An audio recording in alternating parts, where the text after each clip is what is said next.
check. 1 2 1 2. Check. Mic check. I gotta turn that down. That is really fucking loud. Check. Mic check. 1 2. Check. Mic check.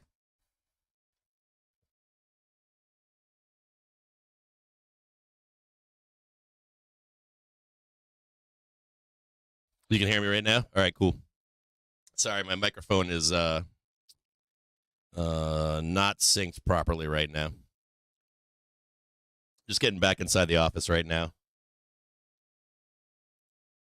Tight 1 second, guys. Jesus Christ, I wrote a fucking bearish brief last night. And I'm like, I come back in the office and I'm like, holy shit. like did they fucking all buy fucking put spreads right on the goddamn bell? It's probably call buying. Hold on 1 second here.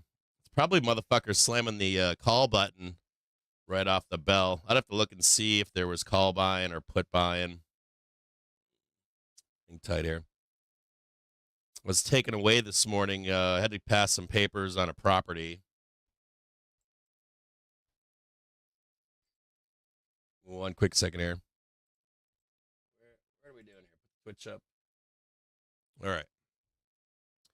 Good news is that, well, I guess the bad news is that the market is weak right now. I don't know what to say about this. I talked to you about this last night. If you read the brief last night, the market started to change the past 2 days, but it was glaring into yesterday's close. Let's take a peek here. It's not so bad at the moment. Let's take a look at the, give me a quick second here. 1 quick second. I got a sandwich being delivered. I got to get some food into me. So I'm going to have to eat here in just a moment, but hang tight here. All right, what do we got going on here? So if you read the brief last night, let me see if we can get down here and look at this. You read the brief last night. Hey, how y'all doing out there? So if you read the brief last night, I showed you this SPX gamble. Well, there's a few things. At the money vol on SPX had like a spike rolling into today, right? So this looks like volatility is what it looks like, right?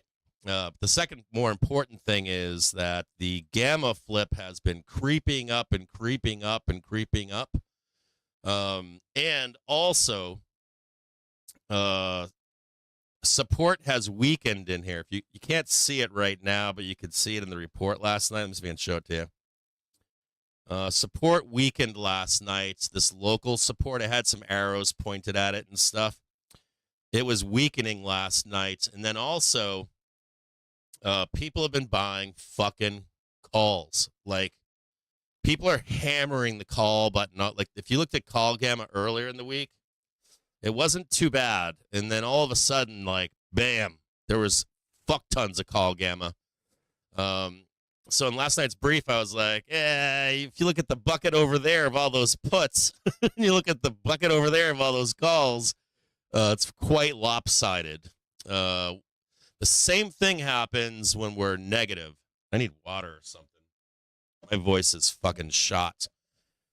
Sorry, I was in a meeting this morning. So if you looked at the gamma, then I showed you the one with the bars, right? The chart last night with the bars, and there was no put gamma. It was all fucking call gamma heading into this morning. So this doesn't surprise me. Not necessarily. It doesn't surprise me. I don't think it's bearish yet, though, and I don't think that we've rejected any resistance either. So, and I put that in the brief last night as well. Like, hey, if we auto reject, I was trying to word that better last night. If we auto reject like a known resistance, it's pretty fucking bearish. The point is, if you go like, let me go back up here. Point would be like, notice how there's no resistance up here. We have resistance up here, but this was way back on Monday. The point about resistance would be when it's like really fucking bearish is if you come up here and it rejects. We'll likely trade 500. Like auto trade 500 on a rejection of any known resistance. But this doesn't look like necessarily bearish or we've rejected the top. The doom trade is on. This looks more of a function of. This looks more like a function of the gamma profile from yesterday. It like yesterday, last night. I'm looking at it and I was like, "Holy shit!" It's like, this fucking market is all calls at this point. Literally, it's all calls. Now, if this, I did recommend to you I posted last night what B of A said about hedging the event today, right? You date them for ISM and whatever the other NFP, and if we have volatility and the market goes higher, or if the market rolls, you'll be covered. I don't know that this is it. So I don't know. I can't say to you like close the put spreads today, or just leave them on. Maybe this will likely come back. We'll likely go higher here, but at any rate, you understand at least the danger that we have here, right? That will swoop down, break out underneath the gamma flip, and start hitting some of these targets down below. Now we haven't rejected, so I'm not necessarily as bearish as some of you might be at this point. That we need like a reason to sell, right? Even if the gamma picture's all fucked up, you need like a reason to sell the market. I did read. I had some time today, like to bounce around, and I was like reading CNBC and shit this morning, and they were making up all kinds of goddamn excuses for like Abercrombie and Fitch. They're like, Abercrombie and Fitch releases bearish guidance. I'm like, that's bullshit. I'm like, that's fucking crock of shit. Abercrombie and fucking Fitch is up goddamn 90% on the year. That's what it is. That's it. Take the money and run. So this doesn't look like anything like doom. Like this doesn't look anything to me like doom and gloomish or anything. This looks like more a function of the gamma picture. If you read the brief last night, you know all about it. That the gamma picture was looking like dog shit. And you'll also see, if you look at that brief from last night, right? Let me take this old Manny break time shit off. Break time. If you look at the gamma picture last night, the same thing happens on bottoms. Like if we're going down in the market, you'll see like put gamma. Everybody's buying puts. Everybody's buying puts. Everybody's buying puts. Market fucking turns around and heads higher because everybody's well hedged, as they like to say, for the I don't know, dumb retailers or whatever. They're not going to fill that basket, are they? Like you always hear those comments like hedged at the worst possible place, worst possible price, that kind of stuff. And the gamma picture last night into the close was atrocious. It was like everybody fucking loaded on calls, no puts out there, and it's like, oh god, this is not good. Now, anyways, the hedge that we talked about in the brief last night, I can't tell you if you should take the money right now, maybe rehedge later in the day or something like that, or if you should leave this on. My thought here would be that you leave it on, even if we trade higher, and leave it on you really try to capture. You're trying to capture like a bad report on NVDA, bad GDP, bad PCE, or even bad, and more importantly, bad NFP and bad ISM. Those ones will send us fucking packing. We'll be down when those come in. So I don't know what to say to you about the put spreads, if you should like cash them out right now or not. I think we trade higher, so I would not be shocked to see us trade this higher and trade all-time highs still today. This is more, from me, or from my perspective at least, it's just a gamma thing. Sure, some of you out there are saying market crash. I haven't read any of the chat either, so I don't know if everybody's out there like fucking doom and gloom. I think yesterday's show too, I was like, if the market burns tomorrow, you guys shouldn't have blown up accounts, right? I'm sure some of you out there are out there typing like, blew up my whole entire account today. Something crazy like that. At any rate, I'm still long. I'm long the market right now. I haven't sold anything myself. I haven't even paid attention. I had to pay attention to fucking documents today. So what do I say here? I would say, we should be weak and trailing into NVDA and NVDA's report. I haven't even seen NVDA. I don't even know where they're trading right now. Let's take a peek at that. Yeah, I'm not bearish here at all. I'm not bearish here on Nvidia either. No support's been broken. This looks bullish as fuck to me in Nvidia, so I'm not really sweating it right now. I don't even know if you guys are. I don't know if the chat is. I don't know if the Discord is or what. But at any rate, I'm bulled up here. So I don't know if you are or not. But I need some like bad news or good news. Same thing with breaking to all-time highs. I think we've discussed that as well. For us to break higher, you need a good reason to break higher, right? You're not going to crash the market just because. That's not happening. So I'm sorry. That's not how the market works. But Gamma can do this in a minute. We saw it yesterday, and it was like, fuck, that doesn't look good. Like everybody's long calls. Whole fucking market. So what are they going to do? They're going to flush you out. They're going to cheapen your calls. They're going to make them worthless. And they were destroying puts. That's the other part of this. I saw people yesterday complaining about, I think I put that in the brief too, right? I saw people in chat this week complaining about call value. Puts got destroyed this week. They got hammered. And that was another sign as well.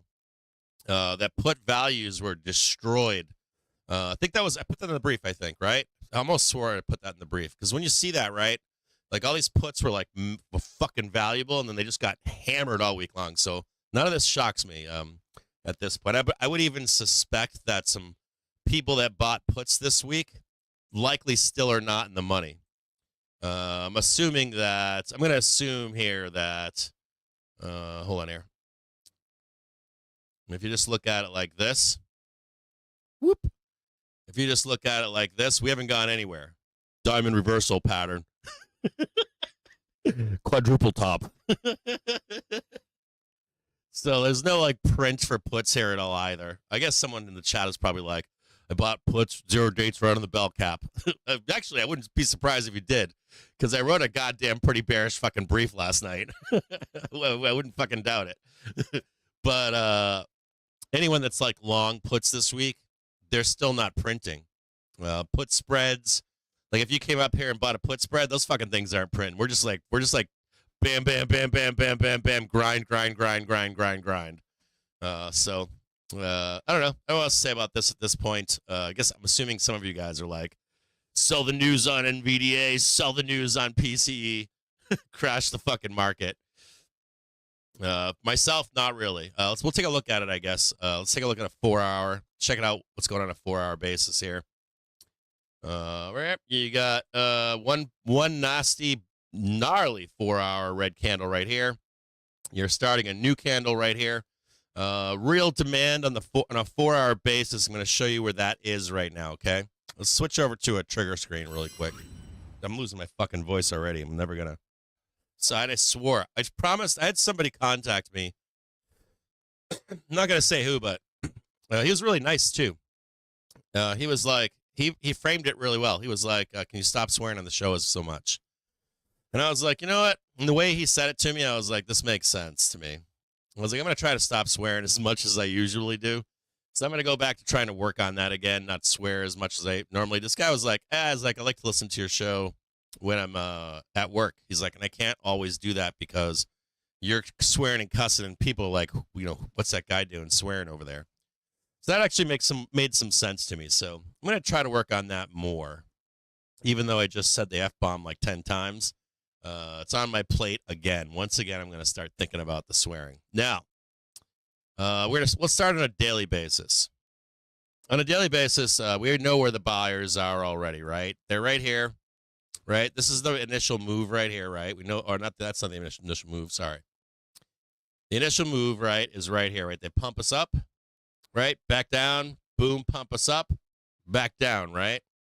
So we kind of know that these buyers are, like the real buyers right now, are down lower, right? They're like right here, like right here, 555 or so, somewhere in here. You can see they pushed us up, right? Down, pushed us up again, down, down, down.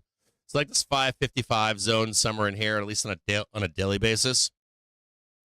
Look at a 4-hour basis. Let's take a better look here. And that's that same bar that I just put in right here. Looks like this is where the buyers were, right? You got buyers right here. I'll point it out to you guys.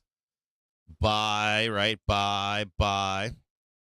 Buy, buy, buy, buy. And I'm going to assume they're going to step right back in here and start buying again, right? So this level here, no real support has been broken.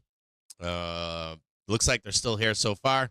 So I don't know. If I was a bear, I wouldn't be all bared up here. I wouldn't say that. If we started rolling below this, though, I would start to be questioning shit.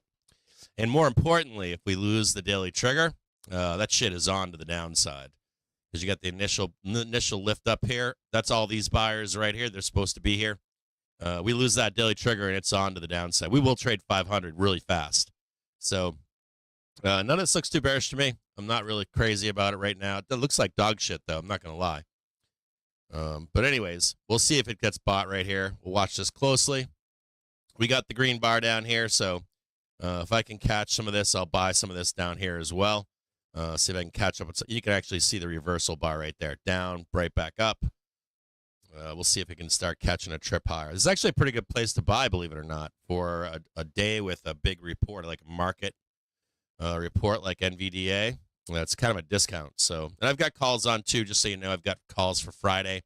I've got a fucking basket full of them. I've got 60s, 65s, 70s. So we'll see what happens here. So that actually some nice room. So I'm probably going to add to my position today. And as we get closer to 4 o'clock as well, or yeah, 4. I know the report's after 4, but I think it's at 5 p.m. or something like that. But I'm going to add some more Friday calls in here, probably in the next half an hour or so. If I can catch it a little bit lower down here, I will.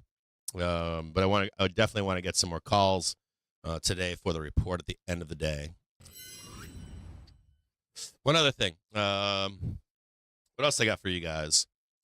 Let me just see if I can read some stuff to you right now. So there's an alert out that we're breaking below local support. I showed that to you earlier, right? So local support, you see that local support right there? We're breaking below it.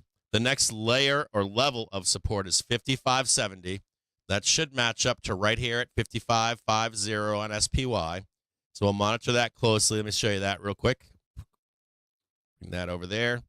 And I'll snap a little line so you can see it down here. We'll monitor it very closely here. Hold on 1 second. Put that right there. There's your gamma flip, SPX gamma. Watch that really close right now and see if it can slam down and into it. See that right there? I think you guys can see that. I'm going to try to buy some calls in this fucking gamma bar too. What else we got here? Goldman's Row still feels that for the U.S., the market is in paralysis ahead of Nvidia numbers due tonight. This is at 10:30 this morning. Some reversion in the stock yesterday after weak performance on Monday, but either way, still think it's fair to say that positioning now is substantially cleaner than it has been. Looking into the past few prints when the bar for positive price action sat too high to overcome, at least on an immediate basis. I think I posted that last night for you. I swore that I posted that. That's an old headline. That's from yesterday, I think. Anyways, being posted as a new headline right now. I think that headline's like a day old. What else do I have here for you?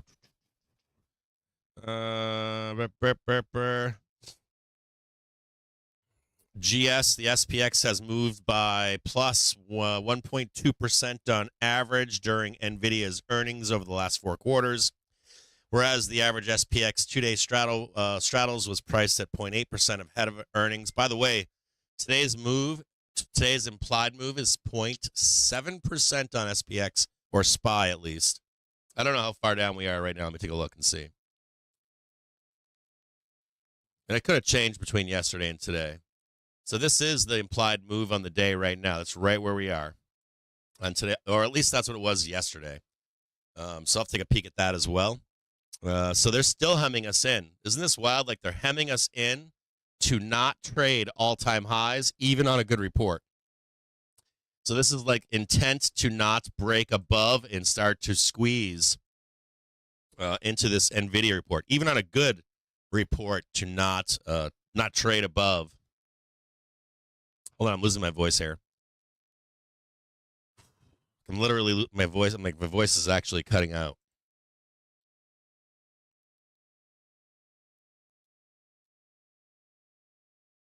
Give me one quick second here.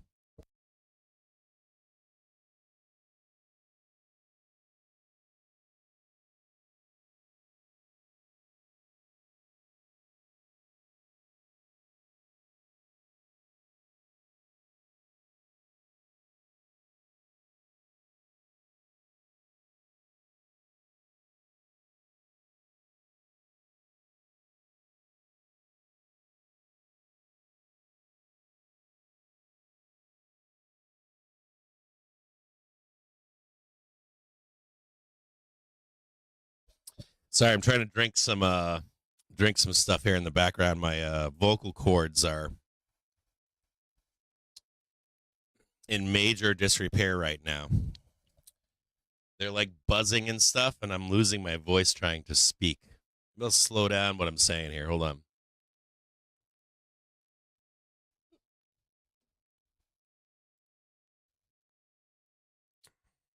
Give me one quick second here.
I got some food down my throat too. Like food, food and drink. Drank.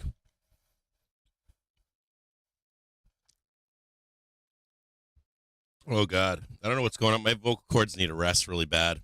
I got this vacation coming up. I'm hoping that I'm not going to be doing a ton of talking. Be out in the fucking woods. Be quiet as fuck.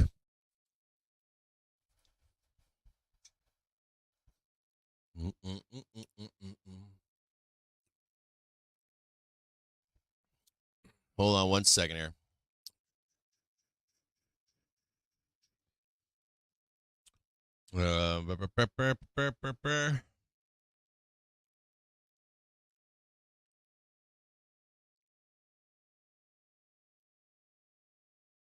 This is from this morning as well. According to Charles Schwab's latest trader sentiment survey, traders are more optimistic about the markets than they've been in the past 2 years. Key findings include 56% of traders are bullish in the market for the next 3 months, up 10 percentage points from the second quarter. Nearly 60% believe it's a good time to invest, an 11-point increase from the previous quarter. 69% of traders feel confident in their decision-making. Inflation, previously the top concern, has dropped to third place, while 33% expect Fed rate cuts of 50 basis points or more this year, up from 25% last quarter. Sector-wise, traders are more bullish on information technology. But that's fascinating because infotech is the most shorted. Some of the most shorted tech stocks are infotech, with 62% favoring AI stocks. They are least optimistic about real estate and consumer discretionary sectors. By the way, if you saw Wolf Richter's post yesterday, he discussed how there's a lag in the housing market right now, and in the next 3 months, you're going to likely begin to see it begin to top out. There is also growing interest in growth stocks, mega cap tech, domestic equities, while fewer traders are bullish on spot Bitcoin ETFs and spot ETH ETFs. Well, that's all I got from you from that side of things. Hold on here. That's all I can see here.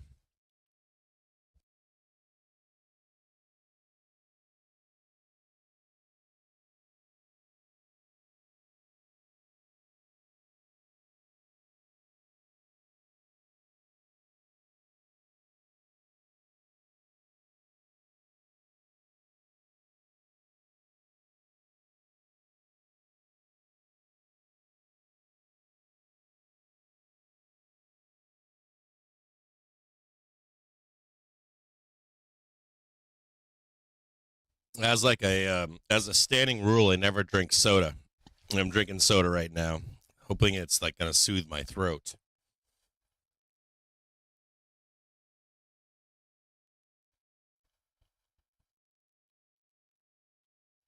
Soda's a weird thing.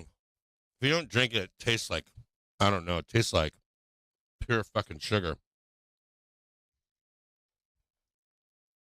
I just said the F-bomb again.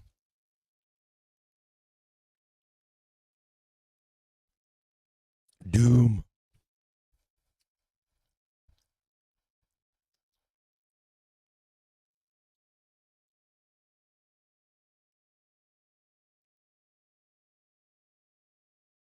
Put some food in me.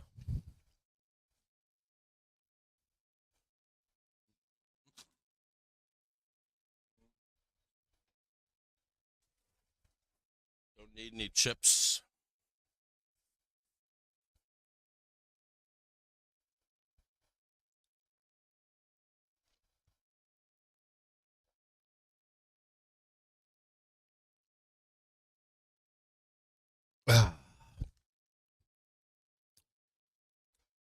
Let's see if that helps my throat a little bit. Tiny bit.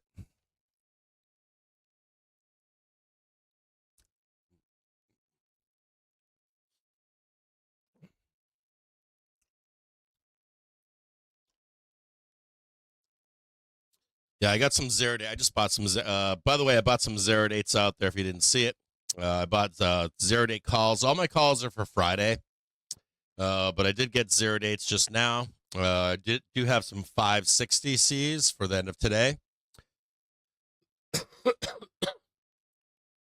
My 570s look like dog shit for Friday, but 65s and the 60s not so bad. I've been buying them on lows over here.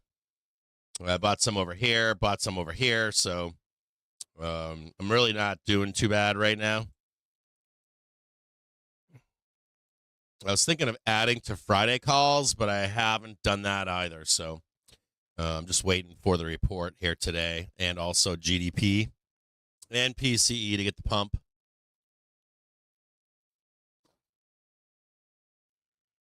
Yeah, I don't see the guidance issues that any of you are seeing right now. I hear that being parroted out there on socials, and I'm not seeing that at all.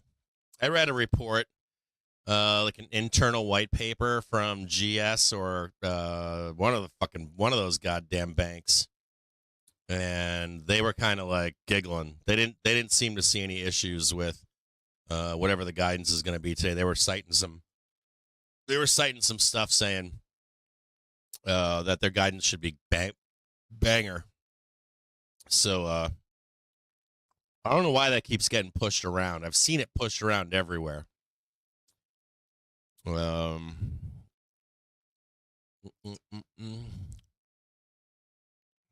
It depends. That's what I keep hearing people saying.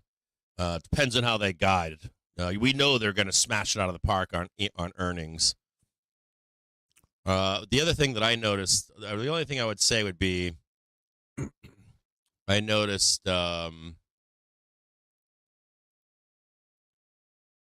was it SMCI or something? Like I think Nvidia was heading higher and SMCI was going down. But we discussed that on the show already, right? I think we discussed that before. People were like, yeah, SMCI should trade with Nvidia. I'm like, no, like we're at late bull cycle. You're going to see like all these, you're going to see, we've talked about this, right? Another crazy thing too is I posted a white paper from JPM, a volatility report. I read that with Career Low yesterday. A couple other guys were in the Discord reading it with me, and it had some crazy shit in there. Retailers haven't sold. They've actually stayed in. Do you remember when the correction, like 2 weeks before the correction, we knew that corporates were selling big tech, and they preceded the roll in the marketplace, right? But they were saying then that we were discussing it, and they were saying it too, that retailers probably are going to try to weather whatever corrections are ahead in the market. And then like 2 weeks later, the market rolled over.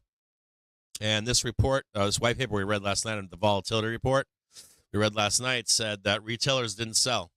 They're still long. Fascinating too, because if you held last year through October and December, there's volatility in like September, October, and then December, believe it or not, is volatile as well. Had you held through all that, you'd be rich today. I know that I think Winky didn't sell, and he's fucking filthy rich over that shit. But my point though here is that as we get late bull cycle, you're going to see retail hold less and less speculative, maybe like speculative AI, like roll into like NVDA or roll into an index, so that it's a little bit more resistant to market shocks. You know, let's say we had a market crash. You know, SPY's always coming back, right? Piton, maybe not, but like SPY's going to come back every single time. Every single one, baby, since like 1894. Maybe not SPY because we didn't have SPY then, but the market in general always recovers. So, and I've told you this in the past too, right? When we get into like December, January, you'll be like the market will slow down. You'll be on vacation. You'll be drinking, I don't know, punch or some shit, eggnog at a party, and you'll be bored, so you'll read CNBC. And they will fucking tell you to buy all this junk. There's more room to run. And it's just exit liquidity. That's all it is. You just stick with the indexes and stick with like Apple and shit, Amazon.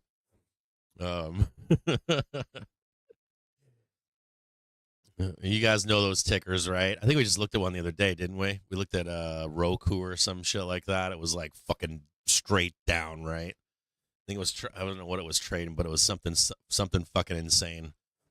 And all those people got flushed. God, oof. I remember when that shit was flying too. At any rate.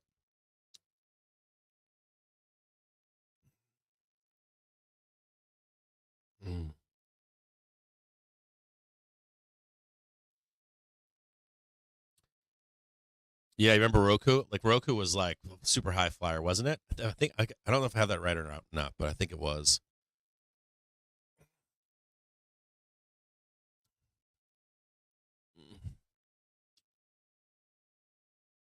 Oh, my neck's hurting. Been running around all morning. I bought some property. I bought so Michigan has three auctions going on right now. There's like a live auction, and then there's an online auction going on right now for the state, and they just finished the Oakland County auction. A bunch of stuff's going on here. They got a bunch of stuff to tell you guys. So there's like a Michigan, two auctions going on for the state of Michigan. They just finished the Oakland County auction, and the Wayne County auction is going on right now. It's one of my favorite places to buy land or houses. You can get shit really cheap, relatively speaking, cheap at these auctions. And I wanted to buy some land, an Upper Michigan. No, it's still the Lower Peninsula, but it's in northern Lower Peninsula of Michigan, and they sell them in like roughly 40 acre lots and stuff like that. And they did it in Upper Michigan too, but I ended up buying a tract of land with only access on a river. It's the only way to get there. You can get there. There's like the nearest roads are kind of far away, but you'd be trespassing on land that's not yours. And I got this land as like a retreat. If I ever needed, so I've got a family ranch out in, Montana in the southeastern corner of Montana. The danger with that is, like the western, pretty much everywhere but this part of Montana, it's all nuclear silos, like all missile silos. So if there's like anything ever popped off, like Montana's gone. So I'm like, it doesn't really help. And I built so this office actually, this office that I built is kind of like a safe room and shit as well. It serves as one. It's all concrete. It's all built with all concrete walls and stuff, and then supported everything and all that kind of stuff. So I wanted a tract of land here in Michigan that I could get to if I had some time, and also a place to be able to just retreat to if I want to, just to go to and hang out, whatever. I can get there by boat, which is kind of cool, but there's no roads to it, which is really nice. You can't get there from here is how you describe these places, right? So anyways, I closed on a property today. I'm pretty happy about that. Some other crazy stuff, though. Michigan had a crazy storm come through last night. They say today there's 1,000 power lines down in the Detroit area. There's like no power anywhere. I don't even know how I have power. And my pool was struck by lightning yesterday. My kids saw it. I saw the flash of light, and the house shook.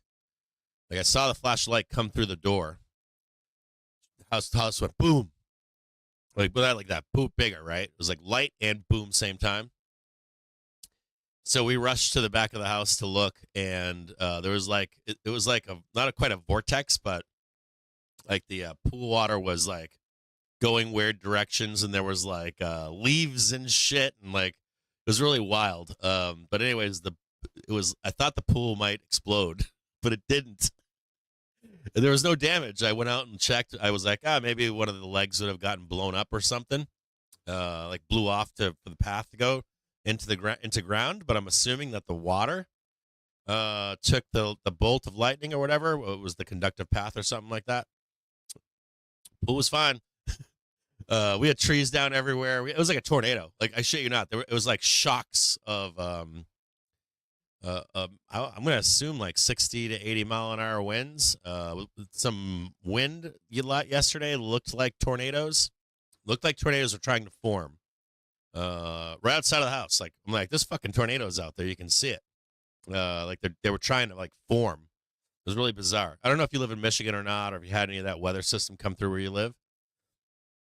But it's been kind of an eventful 2 days around here.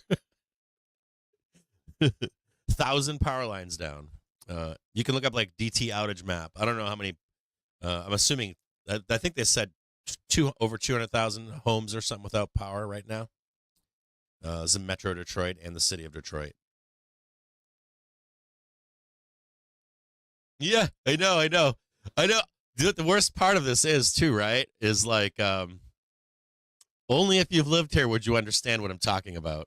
If you go to the Detroit subreddit, right? If you go to Reddit right now, go to the Detroit subreddit. There's a thing that they say. There's a saying here. They say "fuck DTE." If you go there, it's like the top fucking post. Oh, excuse me, top post. And you just read through it. It's hilarious. This is Michigan. It has some of the worst infrastructure in the country, and Oakland County is wealthy. Not only is Oakland County wealthy, we have Bloomfield Hills. That's one of the most high net worth cities, towns in the United States of America. Detroit, for what your image of Detroit is, like you have that image of like Detroit being like post-apocalyptic and stuff. It really isn't. It's very wealthy. The big all the automotive companies have outsourced manufacturing, but all the engineering is done in the ring surrounding Detroit today. So there's a ton of money here. University of Michigan is like one of the top research institutions in the U.S. for a public school. You know the Wolverines, the big house, right? And we have Ann Arbor. Ann Arbor is like banging, beautiful, gang, whatever. So but I know you have that image in your mind, like Detroit is like that. What's worse, though, is our electrical grid, our infrastructure, though, is terrible. Now, I've been told it's because of jobs. We have like unionized line workers and stuff here, and that's what I was told from people that are from there. Like, yeah, dude, this is all about jobs, but like keep people employed and stuff in the state. Now I've heard worse. The Detroit subreddit today said that their friends were line workers from out of state and said that our infrastructure is some of the worst they've ever seen. And I don't disagree with that. It's criminal. And the worst part is that there are people from Michigan that have never lived anywhere else. So they think it's just the norm. They're like, it's just normal. We get a lot of high winds and stuff. But in fact, we've got three major problems here. One, we do get lots of disturbances. That's fact. We have this like lake effect here. We got big lakes, right? So we get these lake effects, like storms will come over. They'll come east and go through the Great Lakes, and then they hit land, right? You ever see Michigan? It's like a thumb, and you got water on this side and water on this side. So these systems come through, and they get some power over the lakes. If any of you live out west, and if any of you live in the western United States and know anything about trade winds, when those come through, they're violent, right? Same effect. It's like a trade wind, and like a okay storm. A storm's like kind of tough, but then it hits the lakes and it's like it's jacked up on steroids. It's like pumping iron and shit. It's like I'm gonna go fuck some shit up over there in Michigan. So that's really bad here. The second problem here is we have nothing buried. And the worst part about living here is they call like Detroit the city of trees. But for so many years, they never took care of the trees. And people here, to me at least, I don't think that they do a good job of caring for their trees. Personally, people here are just like, yeah, see that oak up there? It's 500 years old and it's 400 feet and it's right up back the side of my house over here. And I'm like, the fuck is that thing? Like, cut that goddamn thing down. Like, how do you leave that up? It's going to kill you one night. And they don't. They love their trees. They don't care. And they don't manage their trees. And they love planting them. They love planting trees here. And I'm like, yeah, plant a tree, but trim it. Top that bad boy. Or plant a tree that's not going to grow at that rate. Or take it down and plant a new one.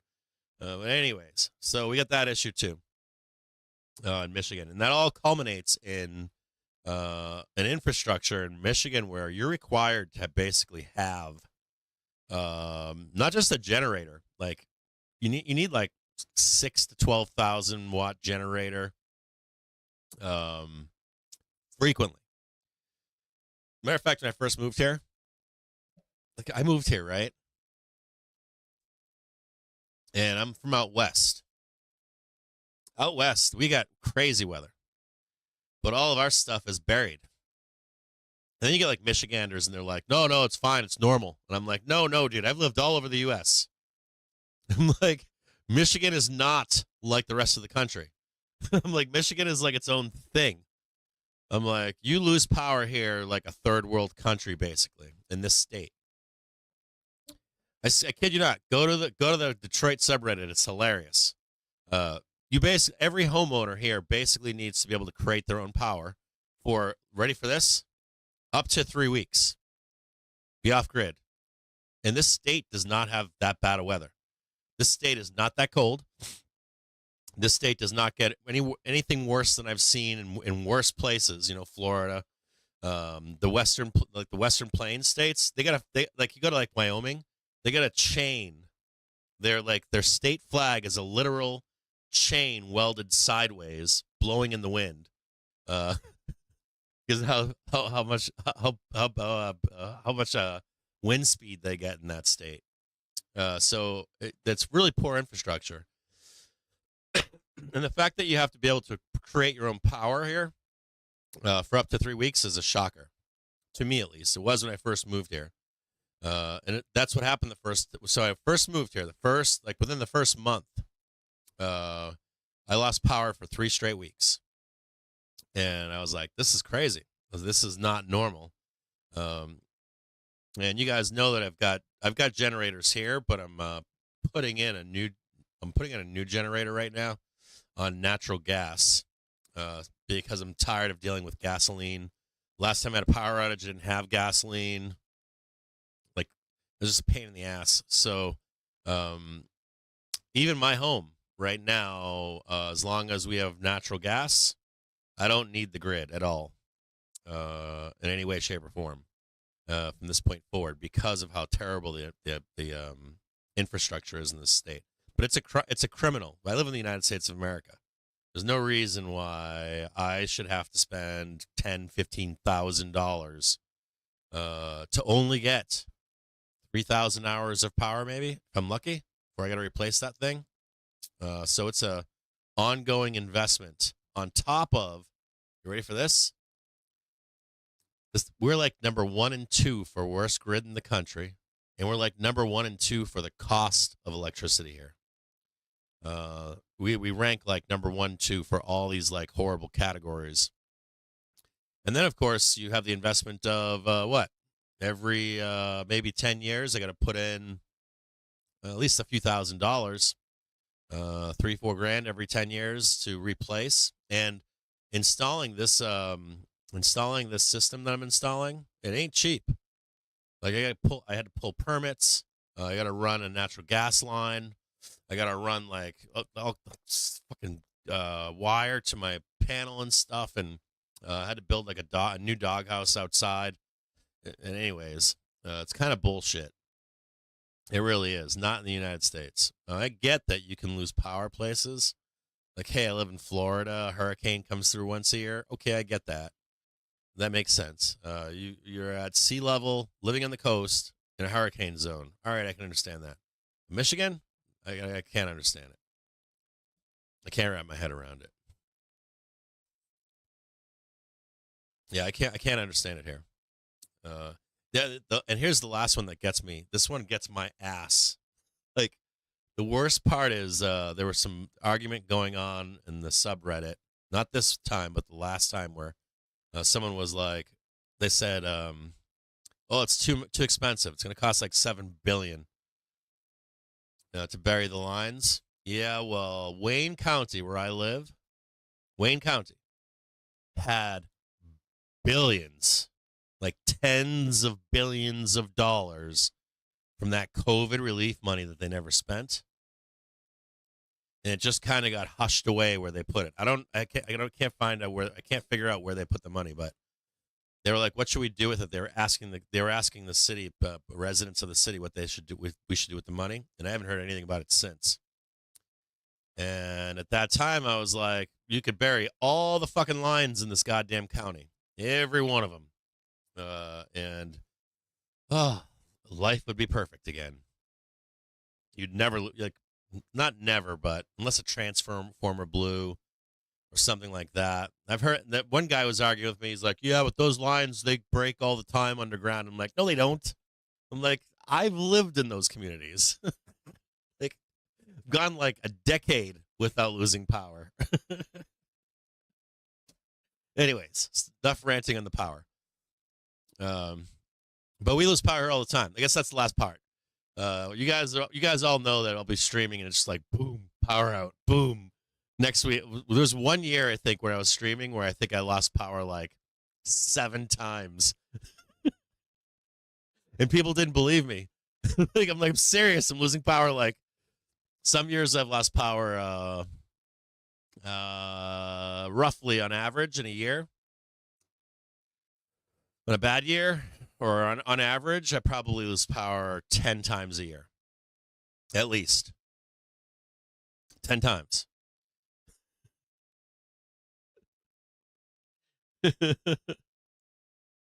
Yeah, right? H-bomb? Like, seriously.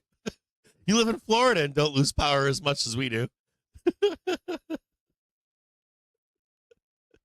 It's like fucking so... It's like criminally absurd. Straight criminally absurd.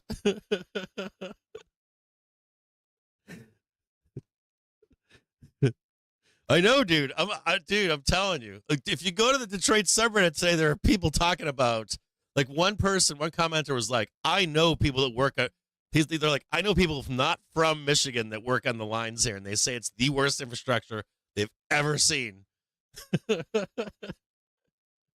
As a matter of fact, they're supposed to come behind my home. We have like Detroit. You'll have like a street, like a houses on the street, right? You have your backyard, front yard, backyard. And then there'll be like an alleyway, like a small road. And then there'll be then behind that will be another yard and then a house and then a street, right? In parallel. So there's like trees and bushes, and they keep the power lines back there too. And they won't trim. They don't trim. I'm like, you either trim that stuff or get rid of it permanently. And they'll come through and trim, but not like they should. Like, they need to like mow it to the ground or something. Bring like a bushwhacker in and literally cut this stuff right to the root, to the stump or something. Anyways. Anybody in this stream watching right now from Michigan? Anybody even aware of any of this? We have like no Michiganders here that can vouch for this. Maybe Winky could. He lives in Ohio.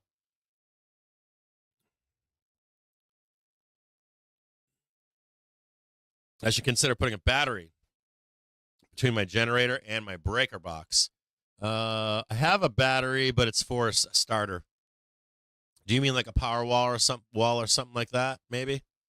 My Jenny is quiet too. I have like an inverter. It's super quiet.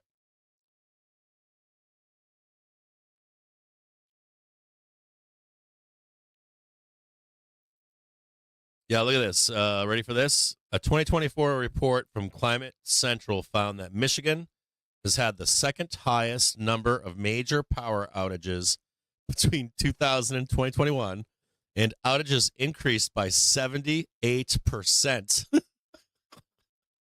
between 2011 and 2021.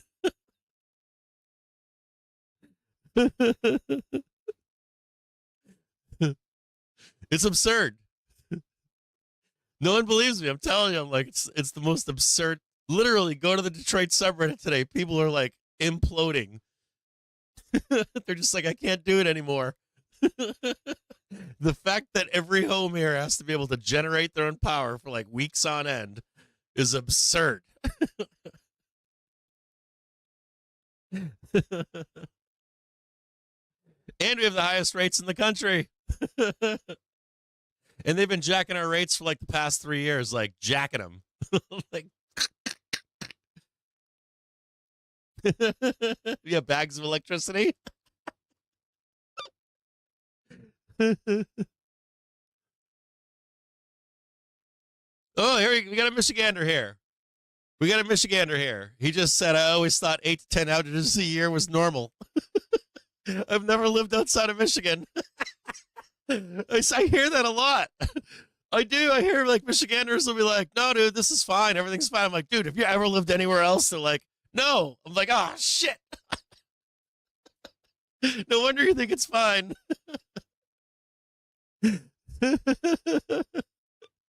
Oh, man. We got a Michigander. Hey, I got a Fago here. I took one of my kids' Fagos.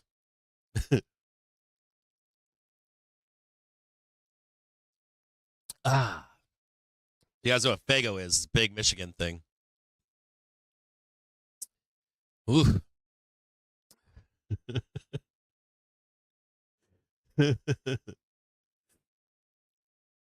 Yeah, this is not normal. There's nothing about this is normal.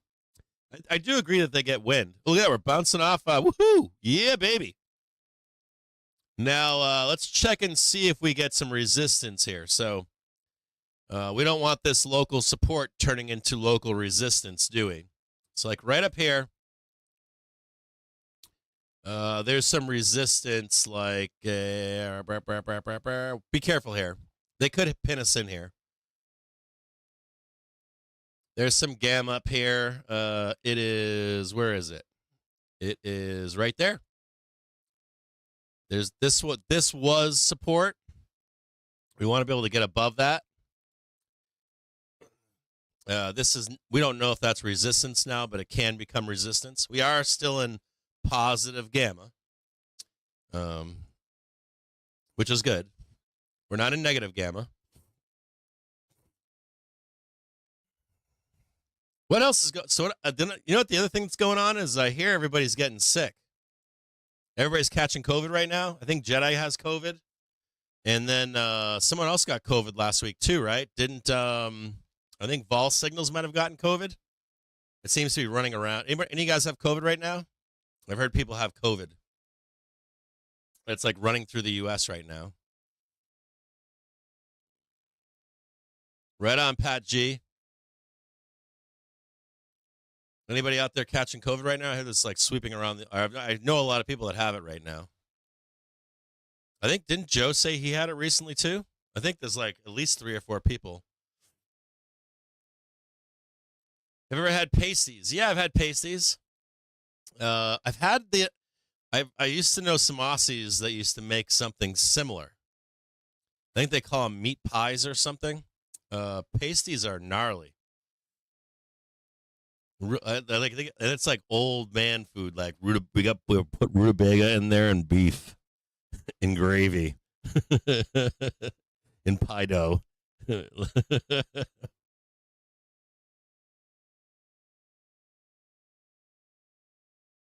Yeah, I've had pasties. They're good. Oh yeah, baby, go on up. Don't reject. Don't watch out. We might get a rejection here. Keep on going. Woo. I'm up 30 something cents right now. You're right. Whoever said that earlier, I can tell. I should be up a lot more right now. I've got 560s for today. I bought them just under $1. They're only trading 40 cents higher.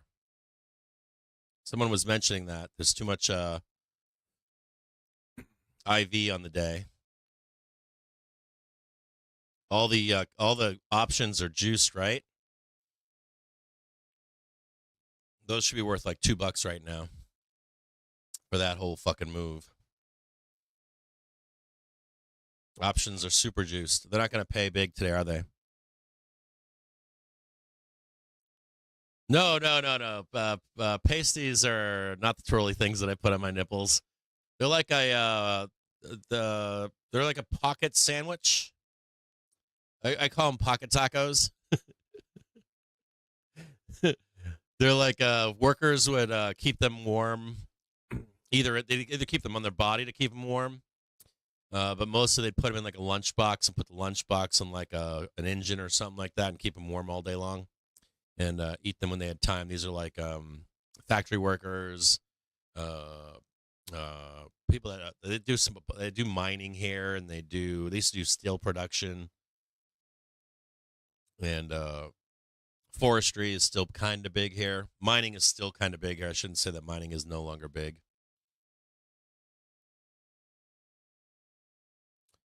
You still can't smell anything. I got COVID once.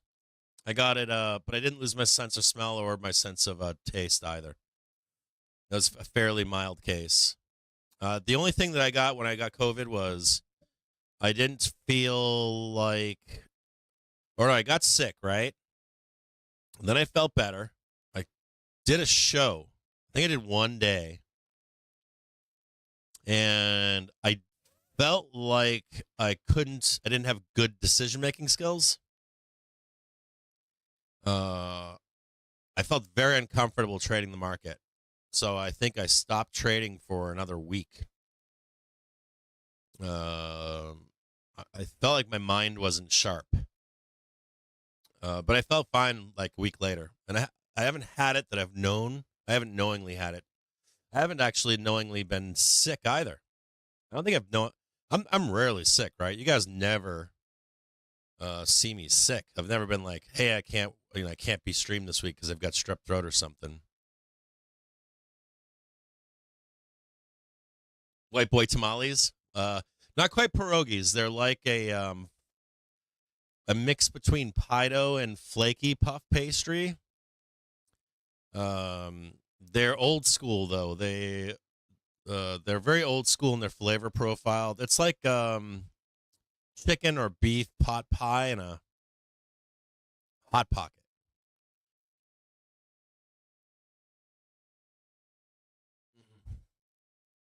And they're filling and they're huge. Like pot roast or something, I guess would be a way to describe it. Like a thick pot roast. Root vegetables, chicken or beef. They're going to try to pin us under here. I hope that if they fucking do this to us into the bell, I'm going to be really pissed. If they start pinning us in here, I'm losing value right now. They're in there right now. They're only worth $1.24 now. That whole fucking move. They're just eating options right now, just like little gremlins. Like, here's your expensive option. If we're gonna go up and we're not gonna pay you, and then we're gonna eat all the money in it. Now down to 22 cents. Watch this shit. I'm gonna have to get out of these fucking things and wait until 4 o'clock.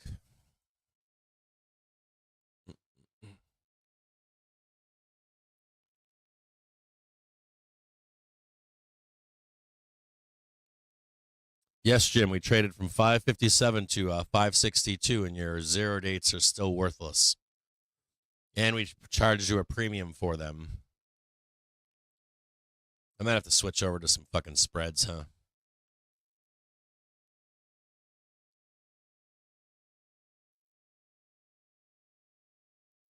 Yeah, I like Midwestern food. It's not fancy. I would say like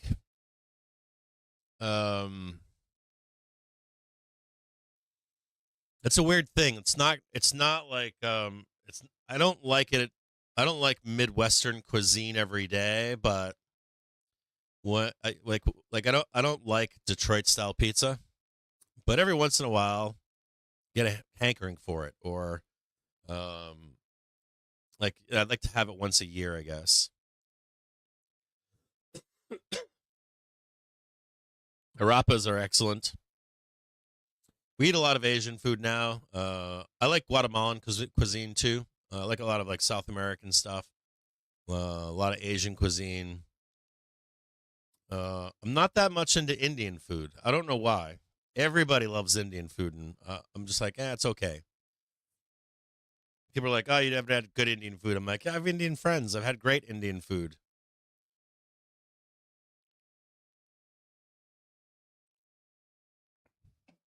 I like Korean, Japanese, like real stuff, not fake, not American Chinese. I like Chinese food. I like Japanese cuisine, Korean cuisine. Koreans are doing some crazy shit right now. I like Spanish, South American food.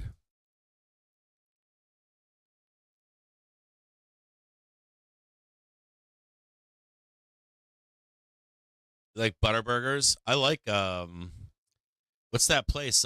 Culver's. That place is gangster. For the price, gangster. I like I used to make empanadas, but right now I like what's the one that I like? Tell you what, I don't know why I'm not remembering the name.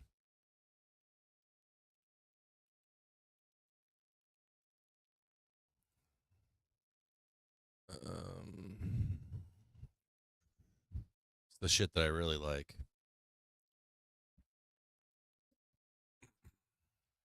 Take a peek here.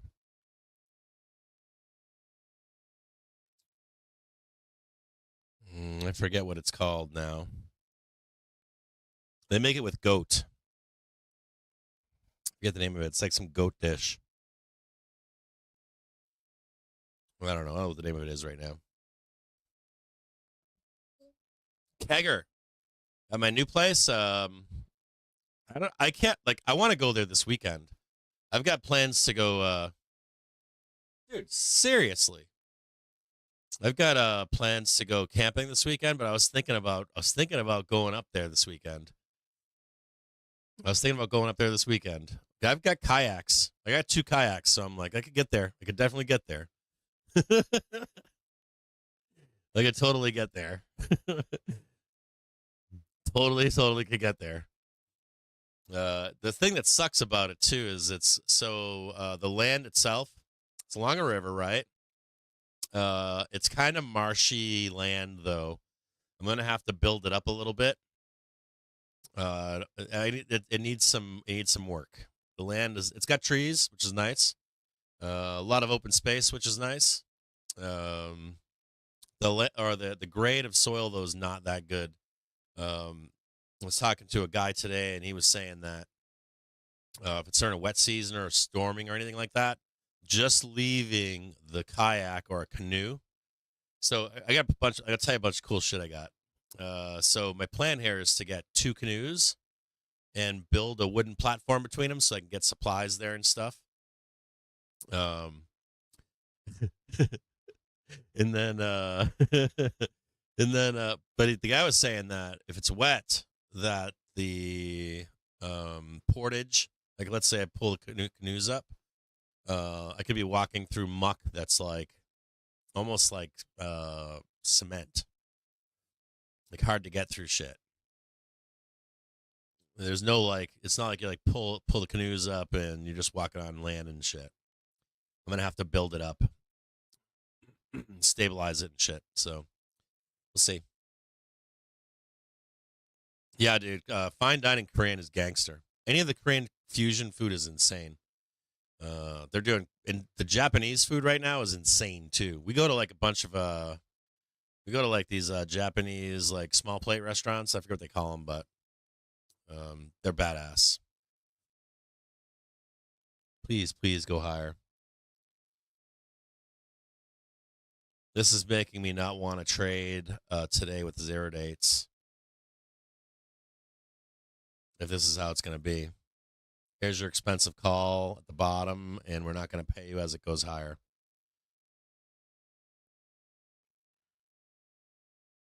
Tesla is turning up. You probably don't believe it, right? I think they're down today. You probably don't believe it, but it's actually bullish. I would be very careful of not believing. There's some stuff going on in the market right now that's it's almost like they're trying to shake you out to become more bearish. I don't know why. Well, I know why, of course. But Tesla's turning up right now. It looks good. Let's take a look at it right now. Regardless of price, it looks great. No.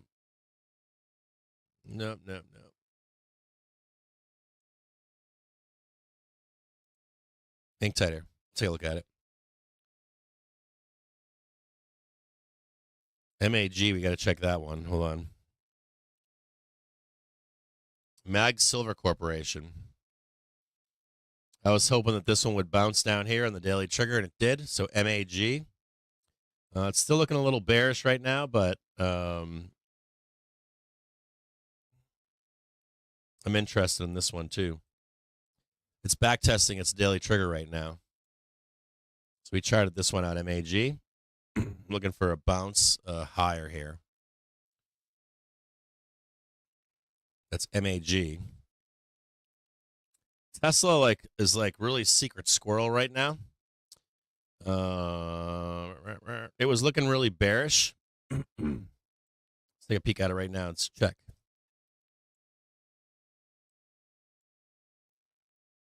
Yeah, nope, not there yet. Not yet. No buy yet for Tesla, but it had a series of higher lows on daily velocity. It looks like you want to watch Tesla very closely today. You do not want it to have a closing price today on a low. So we'll watch it very closely today.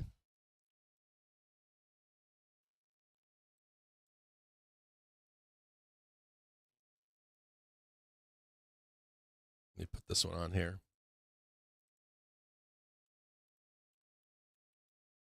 Its closing price today is going to matter for Tesla. I might actually join you in a trade on this one. I'm interested to see what happens here.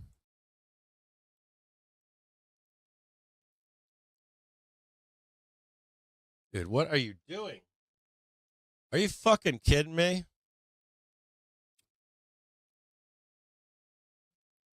God fucking damn it. Is this where are we going to do this all day long today? Is this really what we're going to fucking do? All right.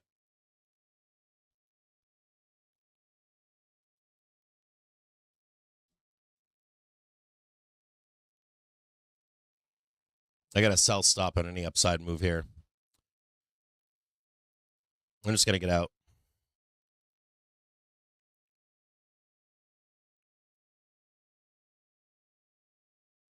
I'm out. Not yet, but I'm going to get out here in just a minute. I just bought this fucking bottom there perfectly. Trying to bullshit me on fucking options. Fucking dealers, dude. I fucking hate dealers sometimes. Just a few more pennies there, big boy. I'll be out of here today.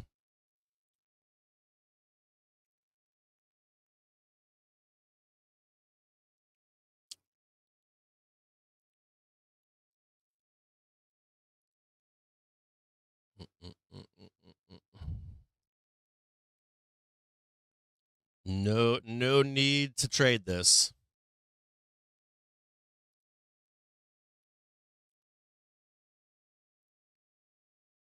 That's like all I needed to see right there. Like that whole move and then this shit.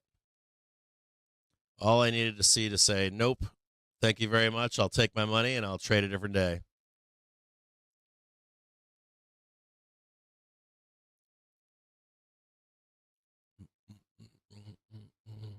Fucking dollar fucking options. 557. Like down here at 557 asking $1 for that option. Get fucked.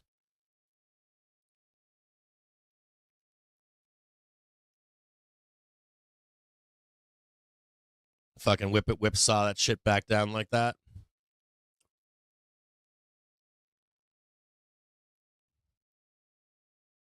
Yeah, that's what it is, Condor.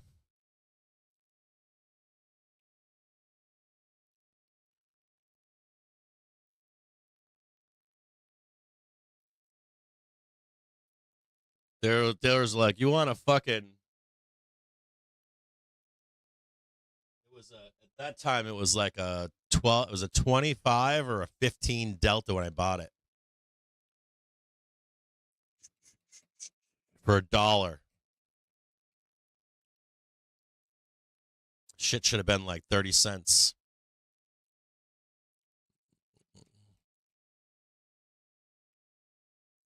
I fucking hate dealers on days like today. This is all dealer bullshit here. This is fucking murder bot. Option murder bot. Buy in, hem you in, trap you in, and then we'll if we rip it on a good report, we're not going to pay you. Fuck you again. Thanks for playing.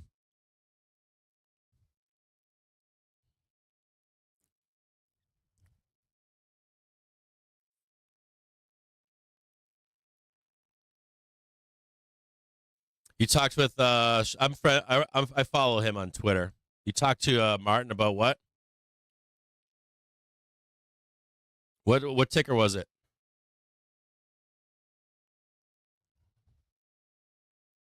Everyone hates Martin. I think he's a gangster. Like Reddit shits on him all day long. I'm like, I got no problem with the guy. He's an asshole. He's a monster, but he's ruthless as fuck. He's a good trader too. Like him or hate him.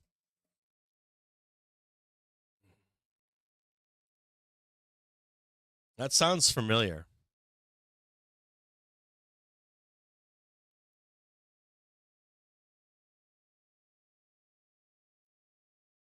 Yeah. Biotech is probably a close second behind Natty Gas, right?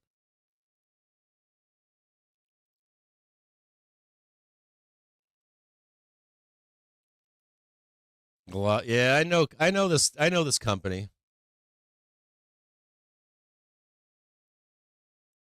Oh yeah. They look good.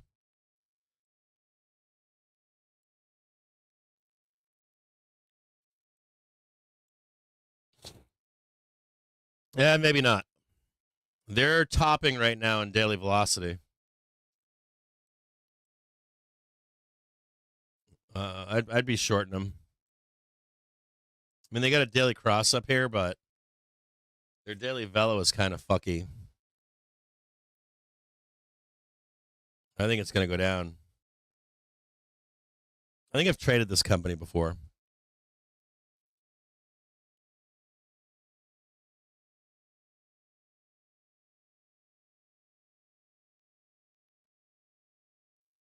Yeah, you remember that? I remember Martin, dude, back in the day. He was a gangster. He's helped a lot of retailers out. I don't know why everyone like Reddit parrots like that he sucks because of what he did with that drug that he bought. They don't like him for the Wu Tang thing. And maybe it's just like they don't like him because he's rich or something. I think he's great. I think he's helped traders on Wall Street bets back in the day. He's a big Wall Street better.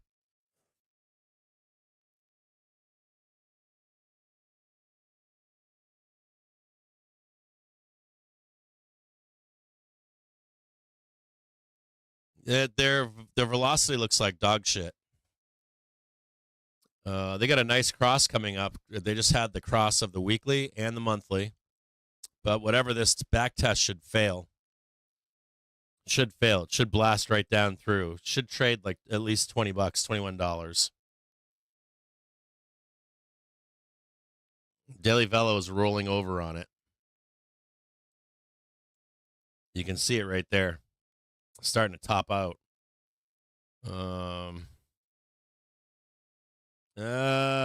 Monthly looks pretty goddamn good. Weekly kind of looks like shit.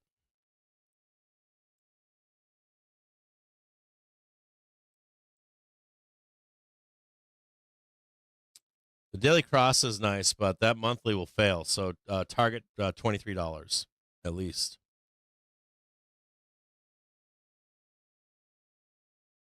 I'm getting fucking taken for a ride here in my calls.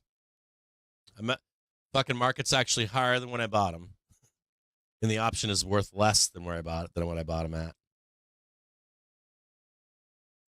So dealers are fucking around here. Dealers are on full murder bot right now. Buy a dip, murder your options. Buy the dip for another rip, murder them again.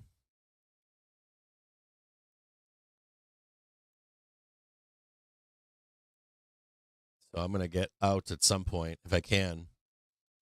I won't play today. I'll just stay on the sidelines.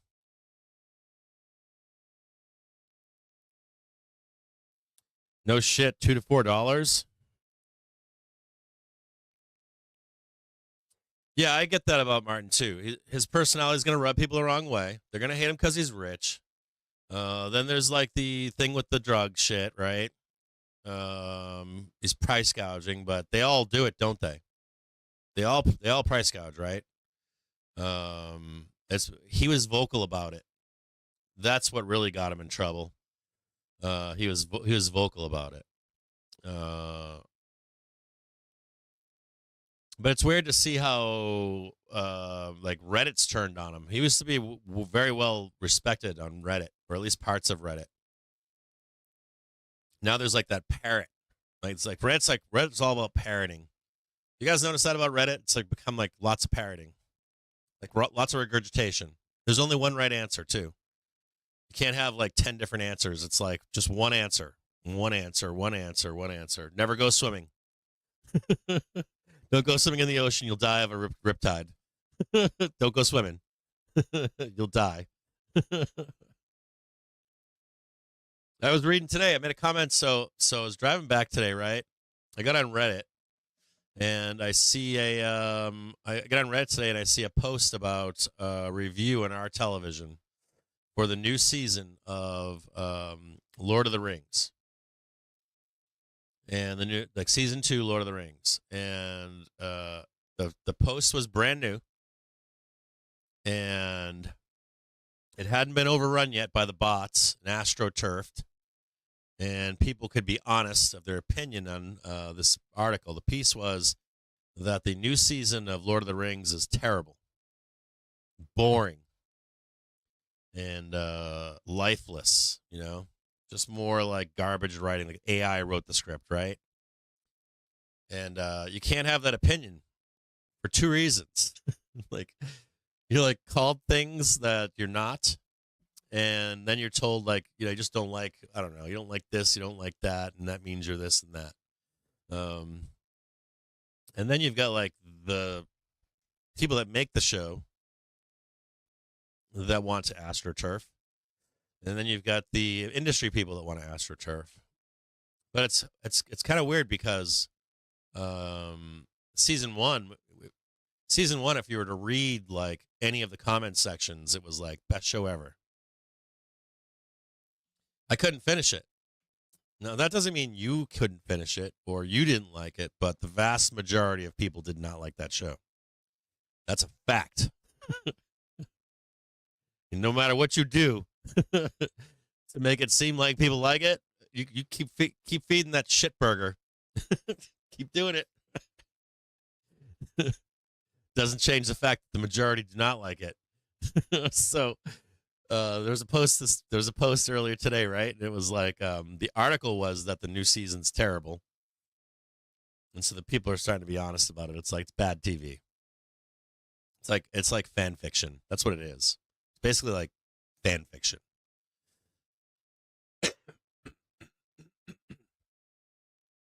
Like, you can write a show that's based on the lore and have it be really good. But when you write stuff that's like fan fiction, it's pretty nasty, pretty gnarly. And so this like honest article was written that the new season's kind of boring or whatever. So I was in the comments and I wrote a comment. I was like, I remember when people said it was the best show ever. Of course it wasn't. Nobody was watching it. Nobody was finishing it either. I think they said at one point like 60 or 70% did not finish season 1. I'm one of them.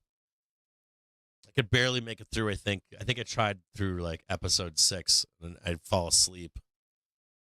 And like, I love that shit. I love like fantasy, Tolkien, all that stuff. It was really boring. It was boring, and then like some of the costumes were trash. Looked like plastic armor and stuff. Then some of the lore was kind of weird too. Some of it was kind of like, that's not right. Like, why did they they bought the rights to some of this stuff? Why did they change that? They didn't have to change that. Anyways, the writing though was probably the most atrocious part of that show, and so we got in there early, and people were like, "Yeah, dude," they were like, "That show sucked." You knew these were real people. Like, shows has horrible writing. And I'm like, yes, just say it. Like, it's okay to be honest and say that the show has horrible writing. Maybe they'll listen to you. Like, the writing's terrible. Please improve it.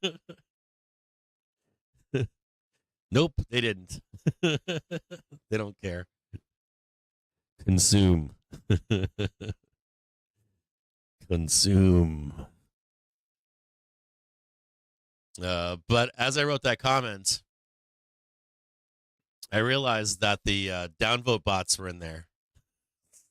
Like, I logged back out, and then some comments that I had read had gone from 10 upvotes to minus 10 upvotes.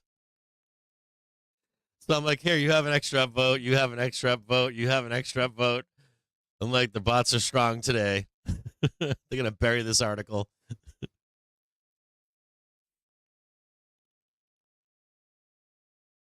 I liked Fallout. So this is the rest of it. So I thought Fallout was fine. The Boys started out strong. I don't like it as much as I did. You know what else it's like? It's like Andor. Andor is okay. It's okay. But because the rest of the Star Wars shows suck so bad, then you get people saying Andor, top line TV. And I'm like, no.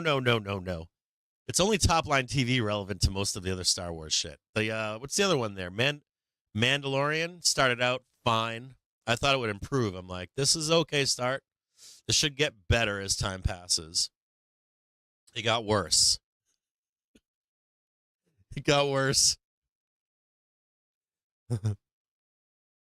Really bad. Andor could get better. It was a great first season, but it's not it's not it's not one of the best shows ever made. It's like the first four, the first 4 seasons of Walking Dead was pretty good. And they jumped the shark on that show. Same thing happened with Game of Thrones, right? Game of Thrones started out really strong, and then you just saw the end was you're just like, oh, they're just trying to get done with this shit, aren't they? Just don't want to do this anymore. We're out of here. Fuck it. I haven't seen that. I haven't seen Bad Monkey. I don't think there's anything on TV that I like right now. I don't think there's anything. Oh, you know what I tried watching? You guys lie. I tried watching another Apple TV show. I tried watching For All Mankind or something. And so I'm watching that show, and I'm like, oh, this is cool. I like alternate history, especially books. I went through a period when I was younger.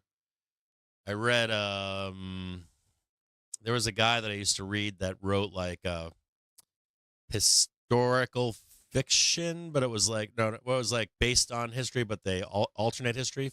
Alternate history books. If the Nazis took over the United States, right? So that show, the first episode, I'm like, oh, this looks cool. Russia gets to the moon first. Okay, we're gonna have space wars and shit. Nope. It's I'm sitting in an elevator for 3 episodes and nothing's happening. By episode 3, I was like, oh yeah, nothing, drool coming down my mouth.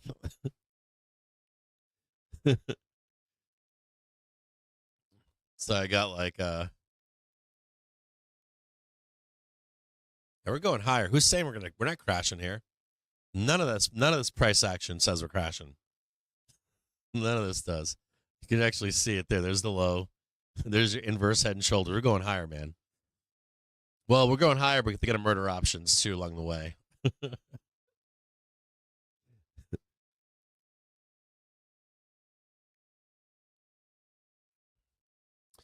The Castle, I haven't seen that. Is that any good? I realize that you might like these shows and I don't. I get it. I get that we all have our own individual tastes, and we're all welcome to them. But none of these shows are you know what I did like, Winky? I did like your, I did like the Wolverine, and my daughter didn't like it. I liked it. The Wolverine and Deadpool movie. I liked that movie.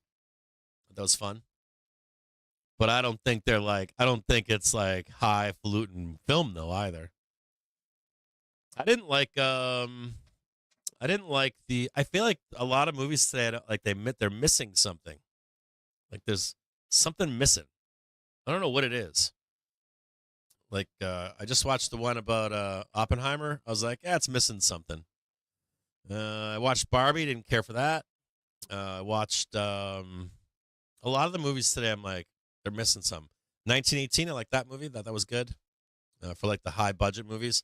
The one that was about Native Americans that missed the mark for me too. What's the other one that came out with the mob boss? What's his name? Hold on here, and they de-aged Robert De Niro or something. That was off-putting to me too. Like the de-aged Robert De Niro. De Niro's like the Teamsters boss, Hoffa. I thought that was bizarre. Like that whole movie, like it just missed the mark. Something about movies are missing the mark for me right now in general.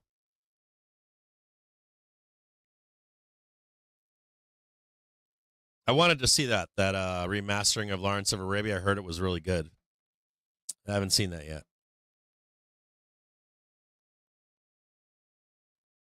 What was like great cinema, great movies? Not as many today.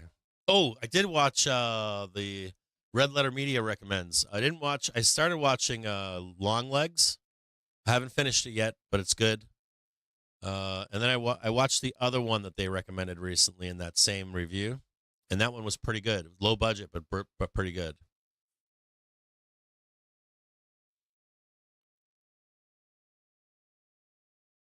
Yeah, I think the concept for Mandalorian started out good. I liked the idea of it being like serial based, and I was like, oh, maybe they make some good stories. They can tell them in half an hour, an hour.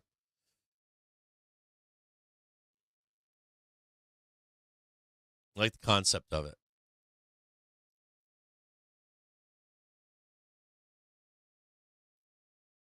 Maybe it's a Disney thing.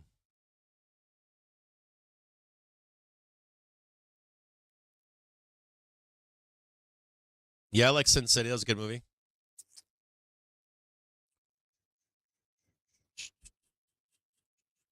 Let me turn that back on so you can see it across the board here. Way, way down, bro.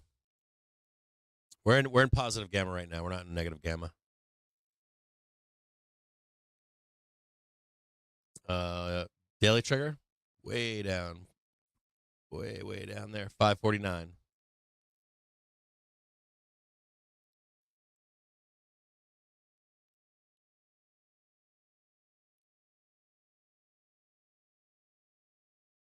Star Wars is formulaic. If you don't like the formula, you won't like the content. Random people coming together. I thought, well, no. Star Wars is not formulaic. Star Wars is the hero's journey.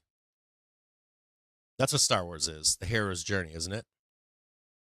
I wouldn't call it formulaic. Well, I guess maybe it could be formulaic if it is the hero's journey. The problem that I have with like Star Wars is, hold on 1 second here. The issue that I have with Star Wars right now is, or even just storytelling in general, is there's no journey. There's there's literally no journey. Like the hero's journey is normally someone who is put into a situation that they have no business being in, right? Like I don't know. I'm an office worker, and now I have to be a plumber. That's a good story. I've never worked in a blue collar job, but I'm suddenly thrust into being a plumber. And you know what's even better? Thought or someone or I'm now known as a plumber, even though I'm not one, and I have to fake it until I make it. And along the way, I make all these mistakes, big ones like people's pipes bursting. I got to try to fix it and cover it up before they find out. Right. So I got like two left hands. I need to do a right-handed thing. Um, So, like, that's what it's supposed to be. Not, I'm an office worker and all of a sudden I'm an expert plumber, right? Supposed to make mistakes along the way, and I'm supposed to meet other people that might be good at certain things to teach me how to become a plumber and go through the journey of me becoming a plumber. And then one day I have like the best plumbing business in, Alderaan. That's not how we write movies, though, or TV shows right now, is it? Like, I can do anything. I can be a plumber immediately. I can throw roofs on houses. I can do this. I can do that really well immediately.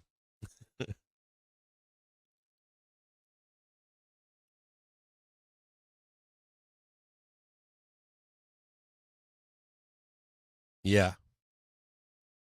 You know what? That's a good point. So, I feel like Star Wars is turning into Star Trek in a lot of ways. That's what I noticed. I noticed that about Star Wars. I was like, are they trying to make Star Wars more like Star Trek?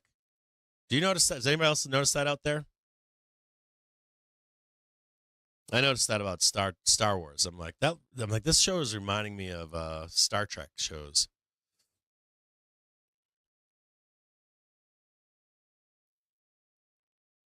Yeah, use the pipe wrench, Luke.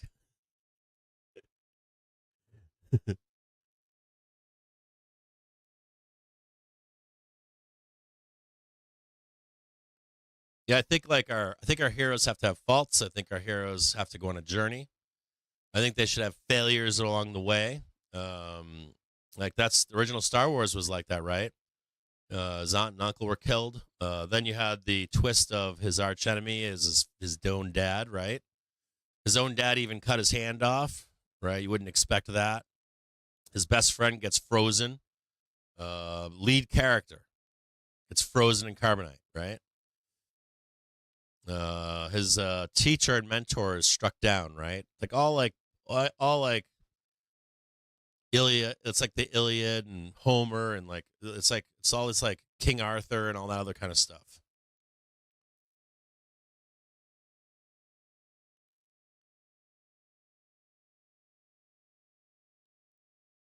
Like I think people have brought it up too, right? They wish that did some people say they wish that Luke had gone to the dark side or something?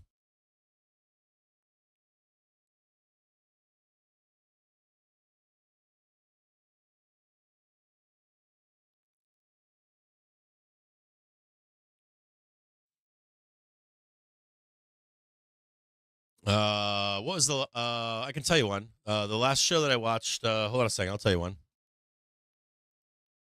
There's a bunch of them. Hold on a second here.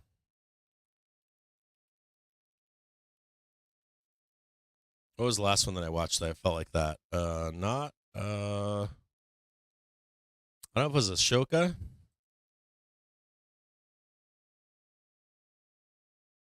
I think it might have been Ashoka that I felt like that. I'm looking at them all right now. I think Ashoka was like that for me. Mandalorian turned into that. I felt like Ashoka turned into that for me.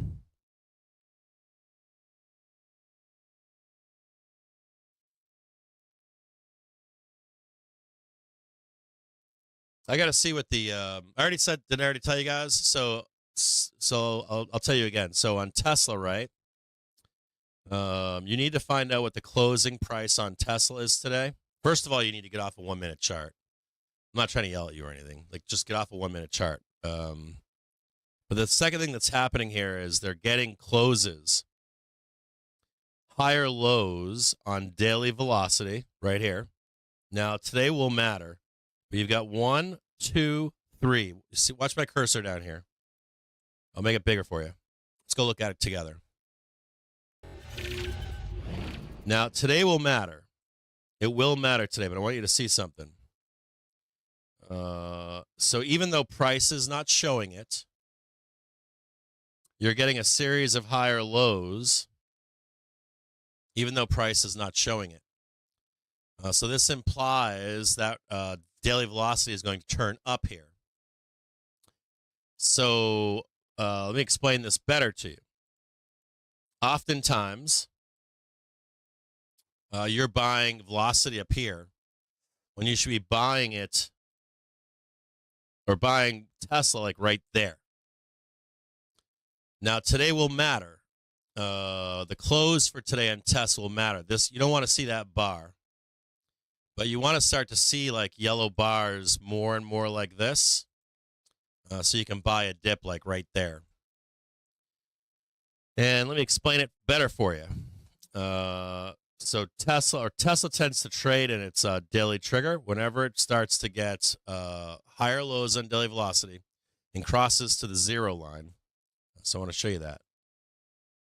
What's happened the last time that happened? We ripped faces, right? Now, what else is important here? Let's pretend we were back here and we didn't know any information over here, right?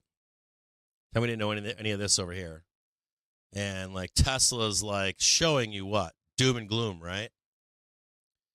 So if we only knew this right here, and I would come to you on public and say to you, hey, Tesla's starting to turn up. And you're like, what are you talking about, bro? It's trading 167. It's bleeding. It's going to crash. And I'm like, no. You want to pay very close attention down here because if it starts to turn, it's going to turn in a meaningful way and trade something like that right there to the upside. So even though Tesla looks like dog shit right now, right? It does. Looks terrible. Looks horrible. Well, today's close. The close for today is going to matter. This is not good. I don't like seeing this. But let's say the market turns around into the close. You got a good Nvidia report, and all of a sudden that yellow bar turns into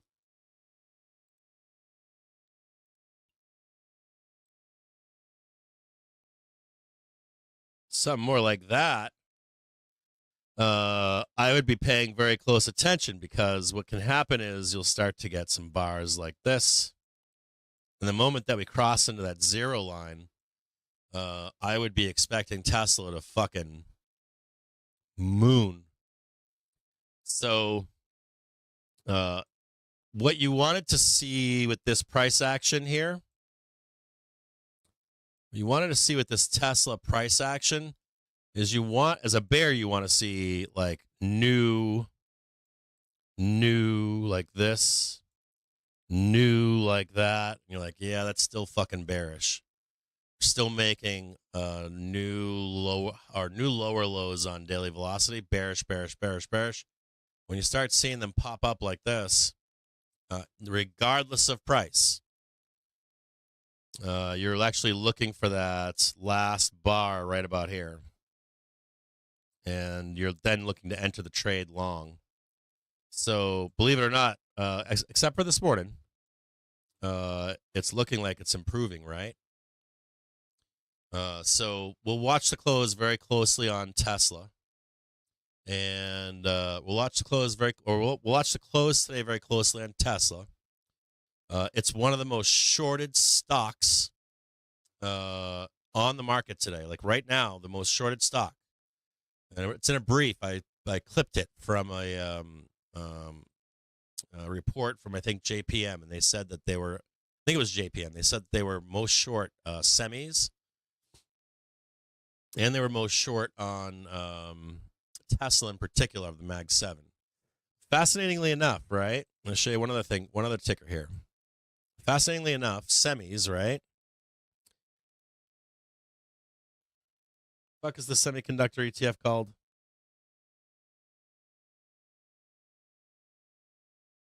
XOL, right here. This one's improving too. Let me show you something else that's kind of neat. So the most shorted, and this is what McGilligot talked about the other day. McGilligot is like this. He's like, there is a squeeze priming up in the market right now, even if you can't see it. and you can actually see daily velocity. He's like semis and Tesla in particular. I don't think he said Tesla, but you can actually see it improving here. So there is some kind of a squeeze. I don't know if it's today, tomorrow, next few days, but if this shit starts improving, even though semis are going down, and they're pretty bearish right now, right? Under the surface, there's something going on. It's like semis should be looking like more like this. Semis should be like down here, like just like raining like yellow bars. New lows, new lows, new lows, new lows. So when you don't see that, right, and you're seeing like improvement, it's telling you that that there's a turn coming up soon, shortly, or whatever. And what happens when that turn happens? I'll show you one right here. Hold on here.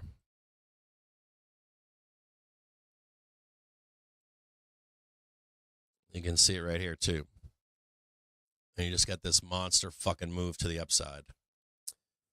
So you got doom, doom, doom. Oh my God, doom, it's going to crash, going to roll through.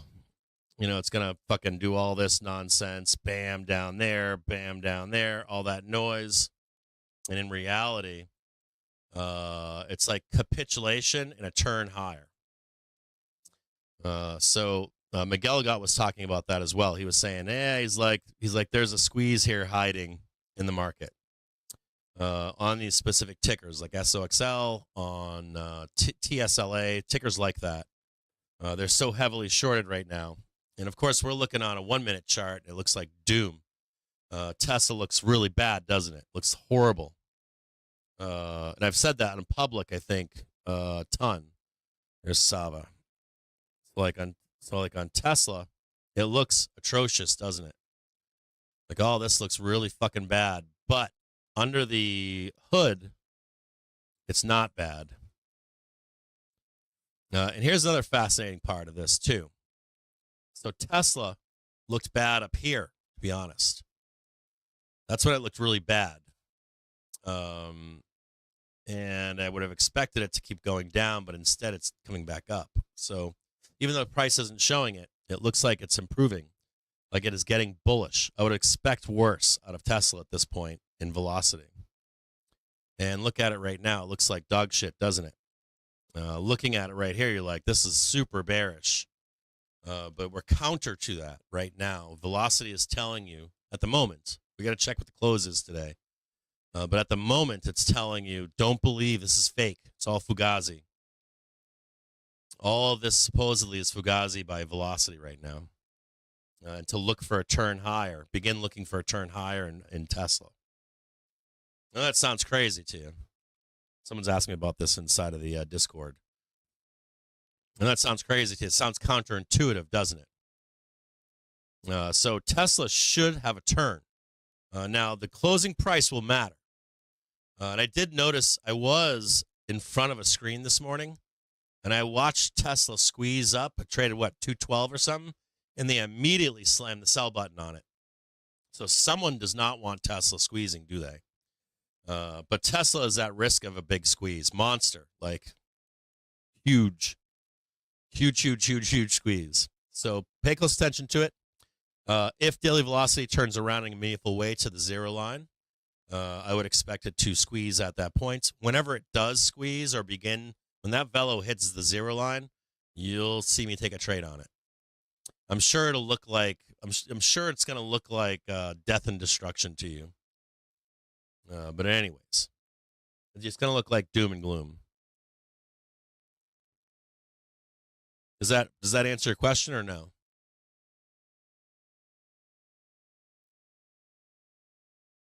Jay Russell, did that answer your question or no?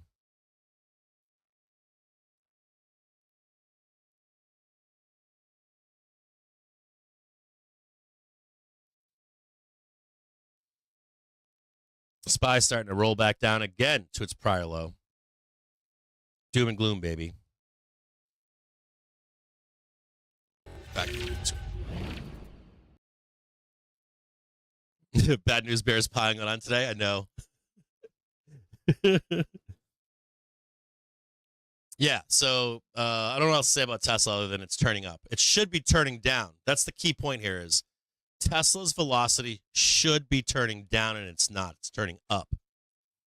SPY right now coming back down to retest the green box, baby, and lower than before now. Check out what? Key, Vive, Octa, CRM. Hold on here. Yeah, this all looks like stretching. This doesn't look like doom to me.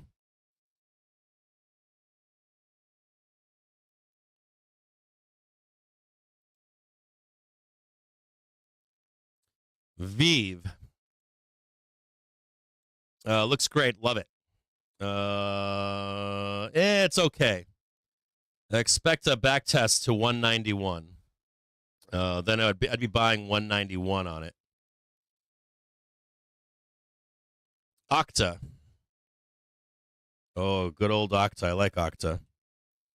I've traded Octa. Octa starting to move higher. It looks great down here. Got the bounce, right? We actually charted this one. Octa with the nice stick save down below here at $84, $85. It looks great. I like it. I like the stonk. It should trade 117. CRM.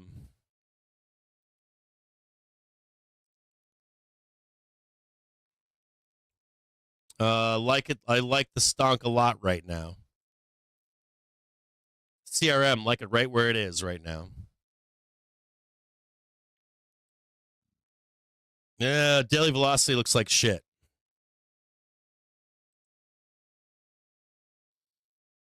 Weekly is just getting bearish right now.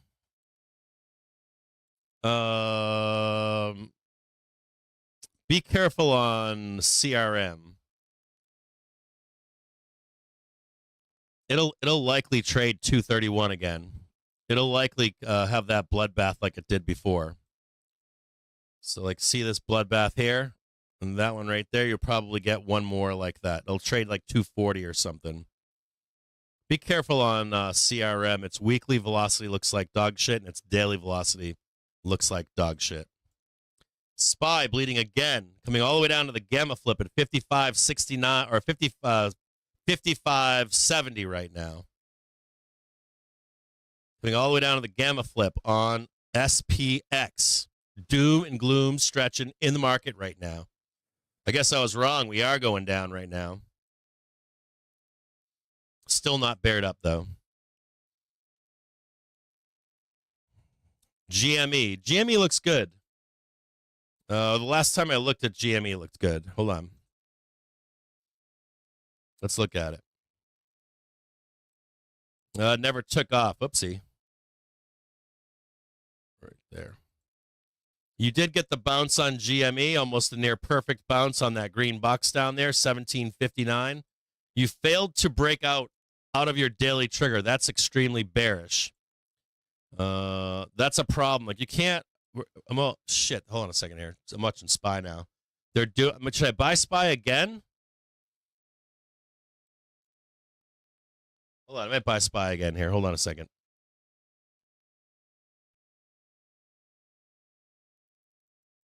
I will try 560s again one more time.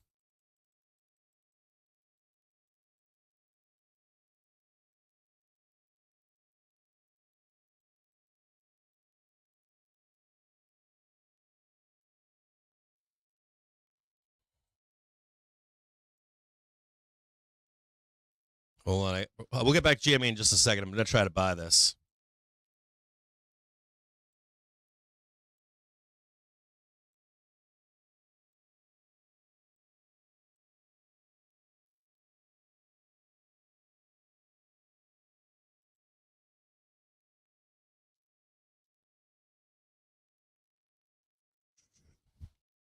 Pray for me here. This is my second attempt.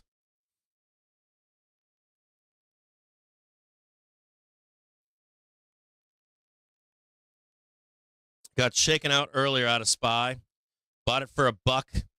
Went all the way up to $1.32, and then got rolled back down under $1, then back up to $1. Then it bled all the fuck down. Just bought it again just now, so.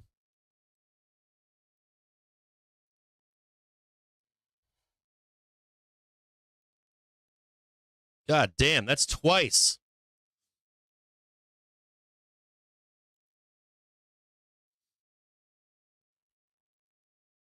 These fucking dealers are murdering shit today. Murdering.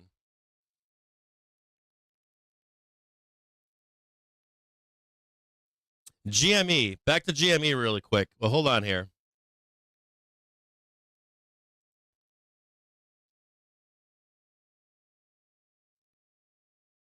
I got a sell stop on that shit. Just in case this shit keeps burning.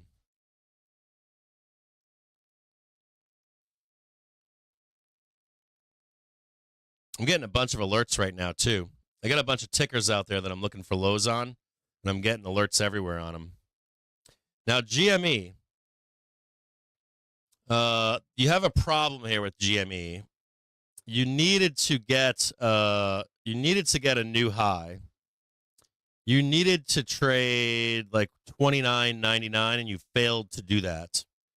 And you could see that you failed it at $22.99. That's pretty fucking bearish on GME. Now you are testing your cross again on your weekly trigger. Someone doesn't like GME, huh? Woof. Nope, still in right now.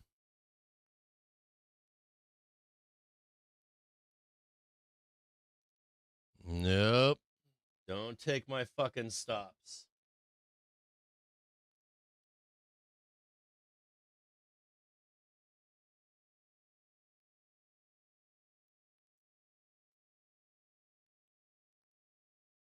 I'm feeling good here. I feel good.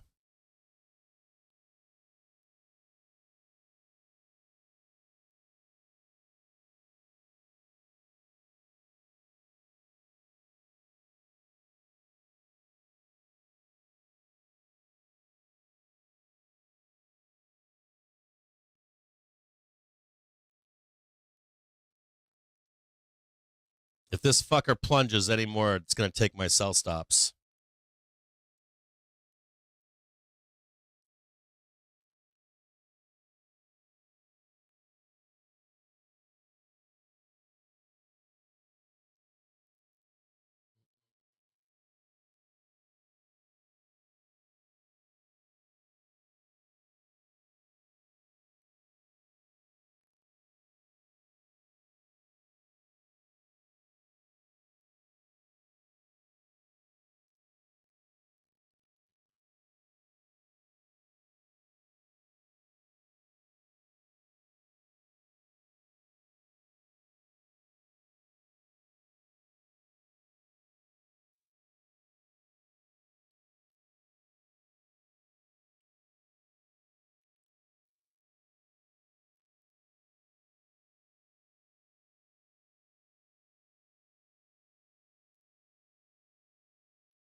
They got RBRK setting alert right now.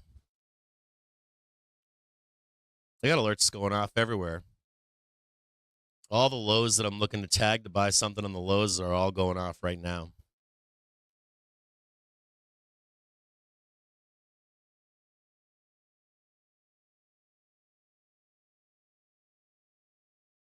Don't fucking take my goddamn stops.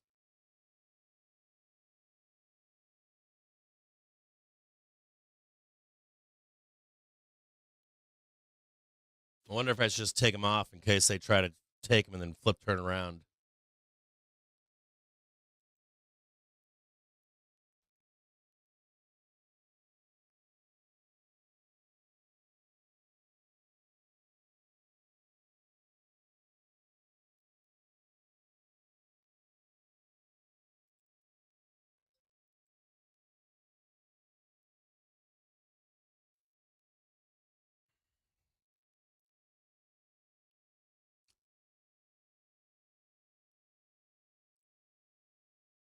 Well, I got to pay attention to this.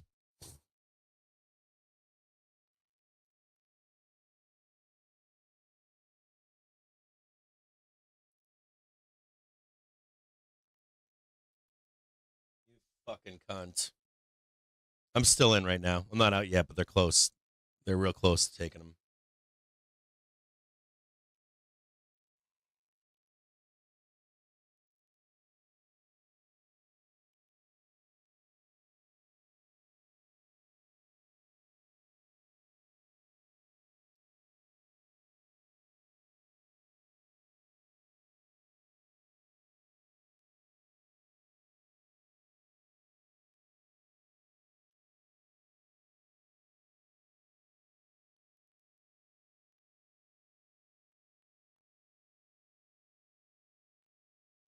I probably shouldn't say that publicly, should I? Probably shouldn't say anything on the show about my stop, should I?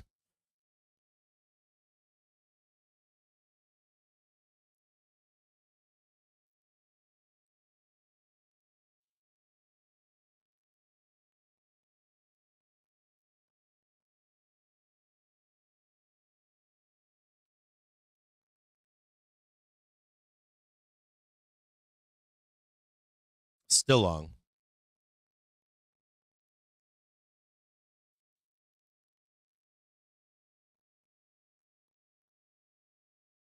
What time is it right now? 2:05? You got to be fucking shitting me.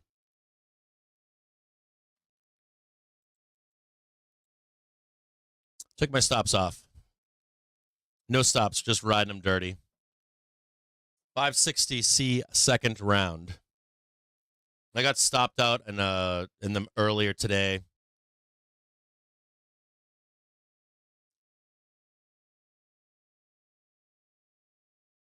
And I'm a second time right now. 2 o'clock in the afternoon. I figured like 2 to 4 p.m. There's no fucking way. We'll let these fuckers ride.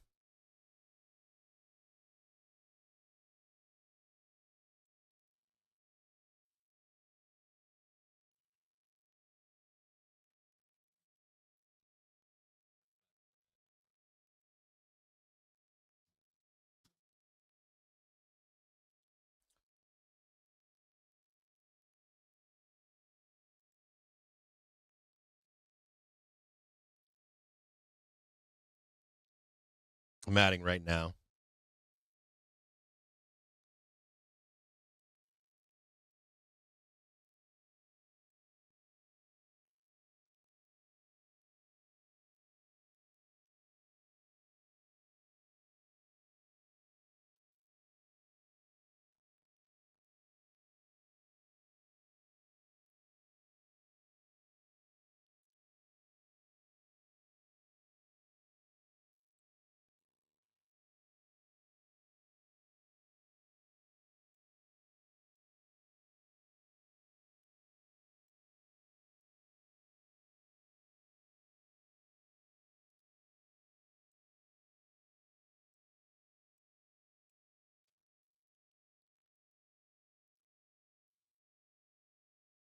SPX underneath the gamma flip. Danger.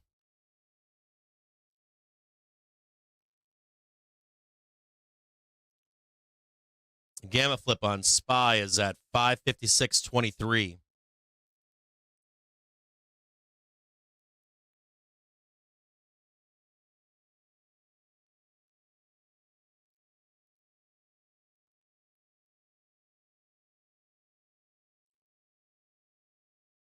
Come on, baby.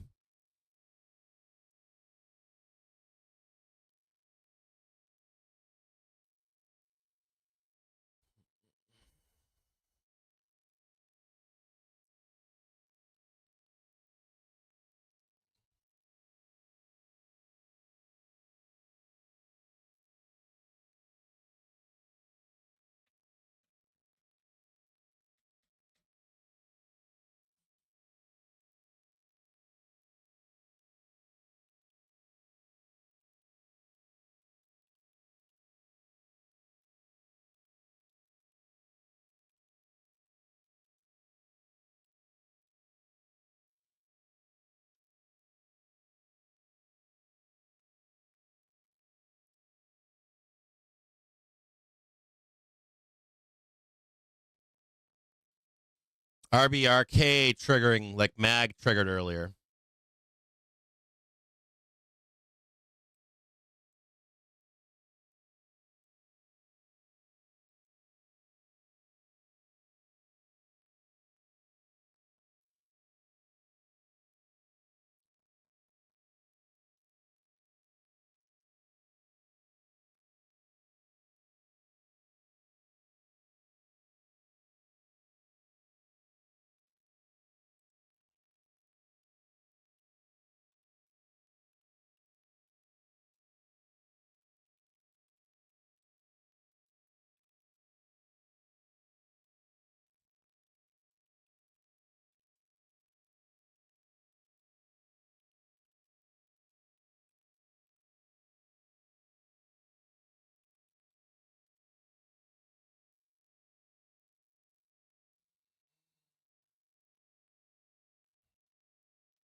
They're not paying right here either.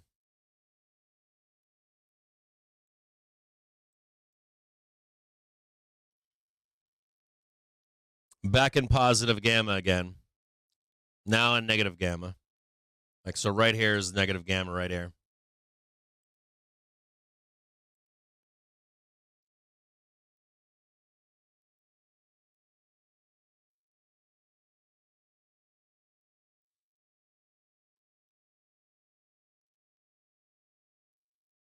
I had stops on down here, but I don't have them on anymore. I got 0 stops. No up, no downside stops. I don't want them to fucking swoop down, take my stops, and then go higher.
I gotta look at RBRK. These are all tickers I want to buy and own.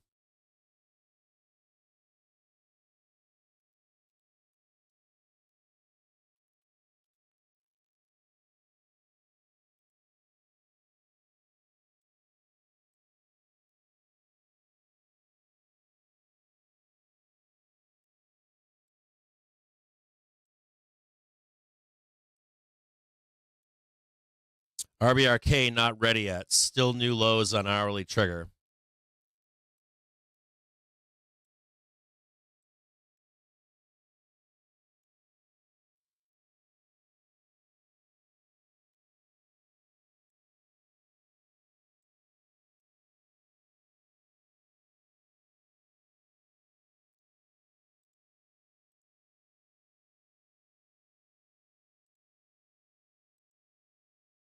It's almost a near perfect fucking tag on RBRK. Look at that. Look at that bounce right there.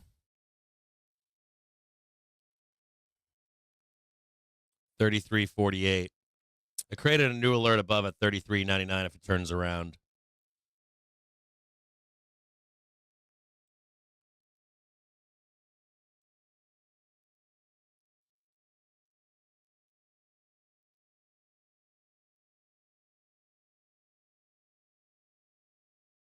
I'm loading the fucking boat here on calls, by the way.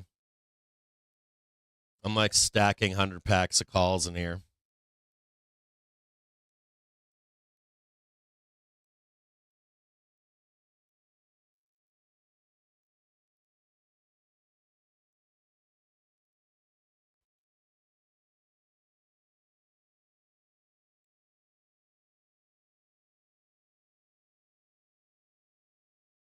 No, I just want to see if it comes up now. I've got the upside.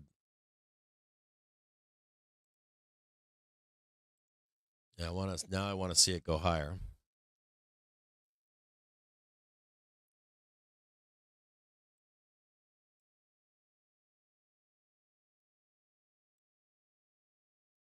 Don't fucking go down anymore. I'm sweating.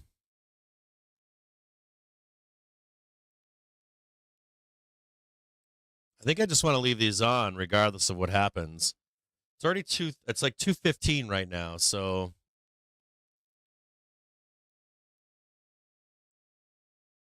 I don't know, I can't decide. Like part of me is like part of me is like, wait until like 3:45 or some shit like that.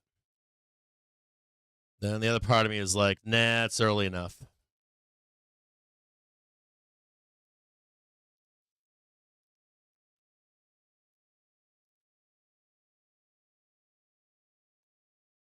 I gotta get closer to this fucking thing. I can't see anything. I'm old.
I want to add another goddamn 100 right now.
That's what I got. I got 560s up there.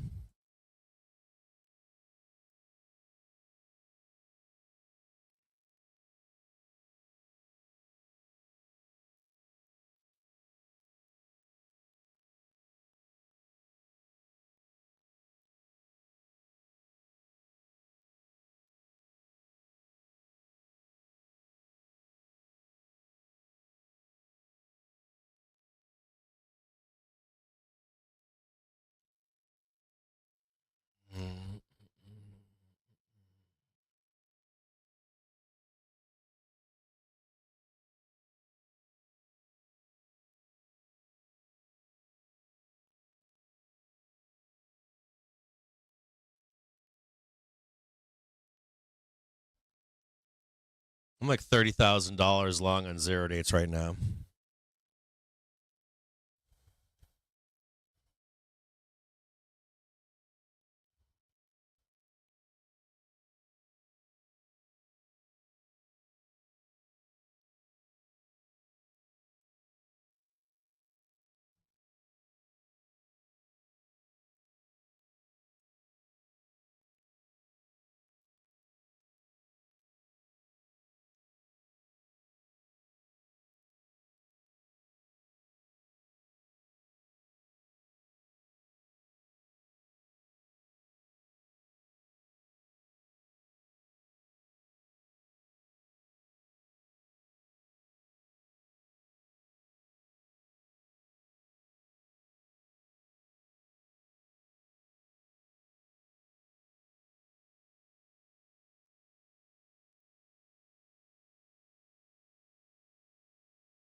Six minutes to get a new low.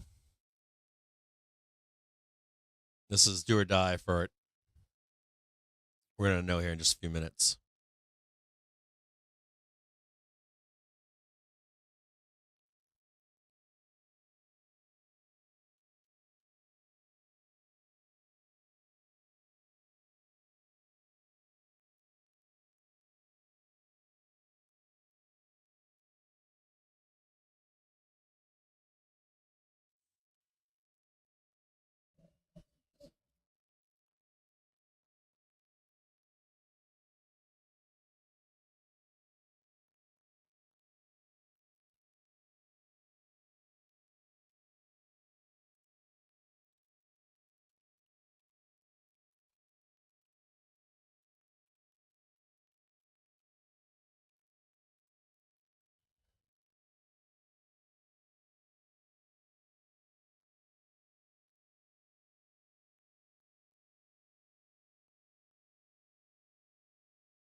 This is the most dangerous part right here.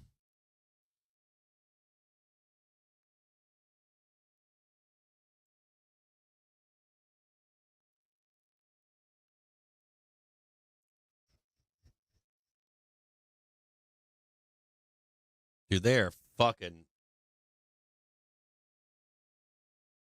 eating the chain alive right now.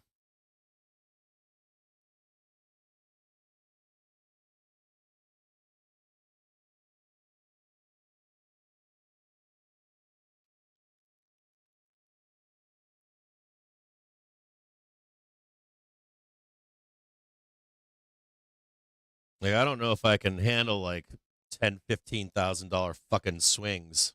Like,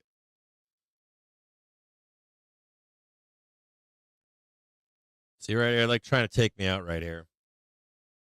I'm starting to bleed pretty bad.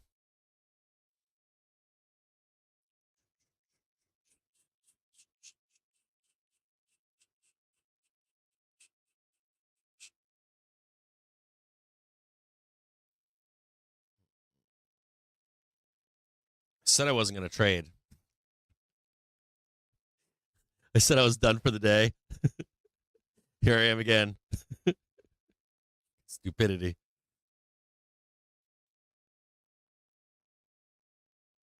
72s are getting hammered. I'm on 560s right now. And I keep adding, and I shouldn't be doing that, and I am.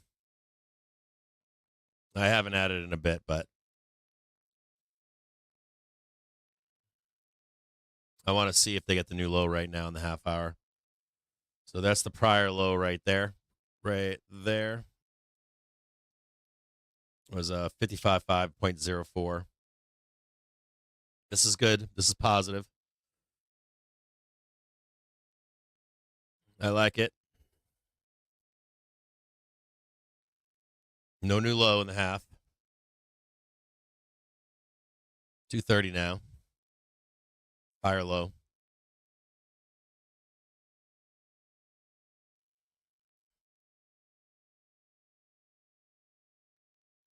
Just print me like fucking.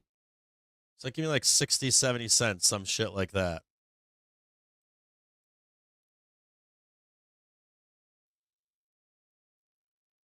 And get out of the fucking 230 hour.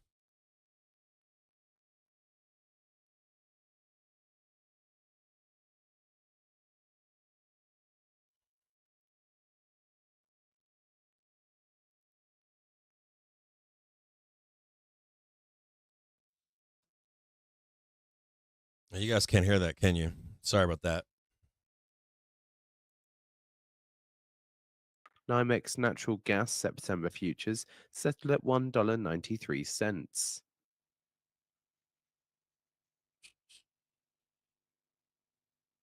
Okay, that's good.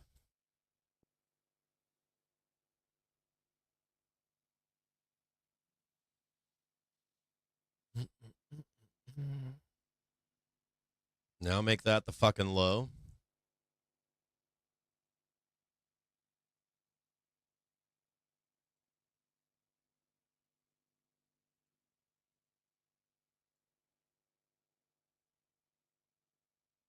NYMEX WTI crude October futures settle at $74.52 a barrel. That's down $1.01 or 1.34%.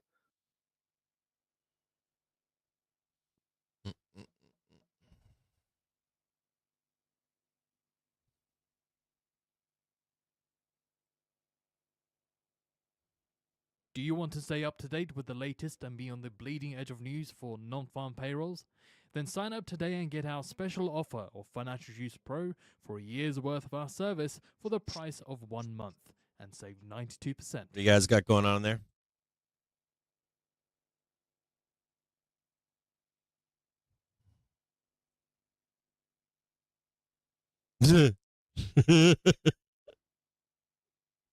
Is that me buying calls? Who is that? Is somebody else buying calls with me?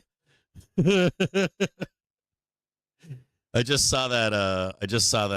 Call spike on Q's.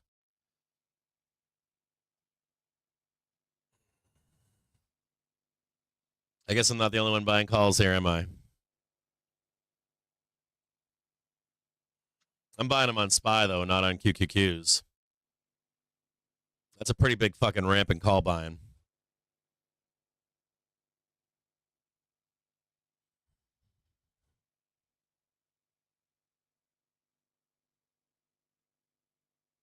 I've hit. This is my second time taking a swing.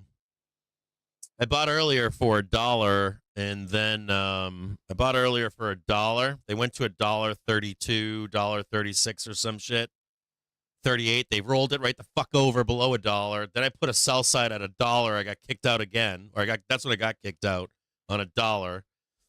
And then I just added at 40 cents and 44 fucking cents. I shouldn't even be saying this stuff on the show because I don't want people hearing what I'm in for.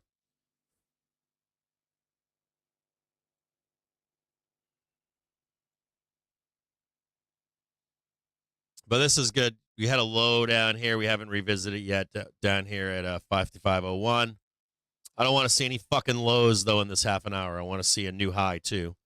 I want to see a trade above 56.30.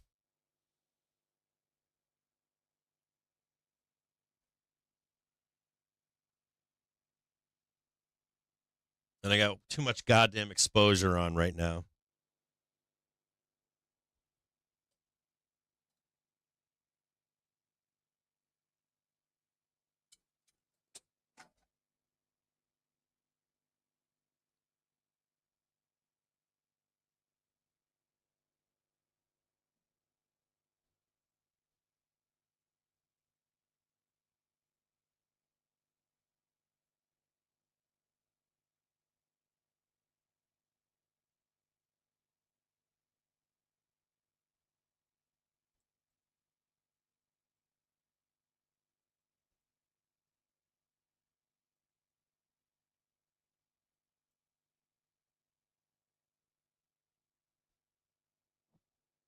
Can't see a goddamn thing. We'll put that over there. These fucks are going to try to take them right now.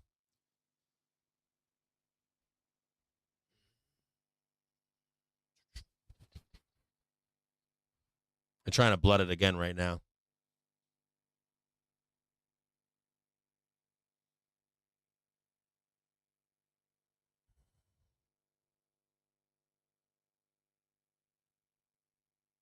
I got to make a decision if I'm going to just stay in or not. I don't like how early it is. It's only 2:30 in the afternoon. I want to get out and then get in at like 3:45.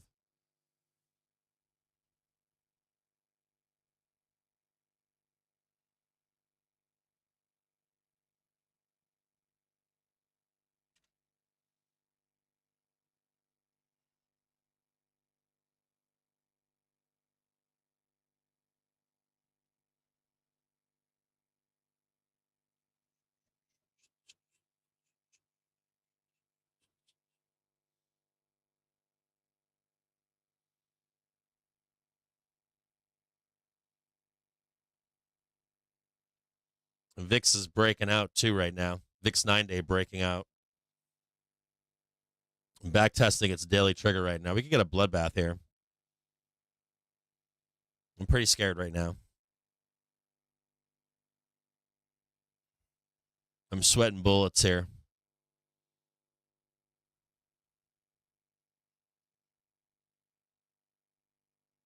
I think I should put some protection on, some lube. They're going to try to break this right now.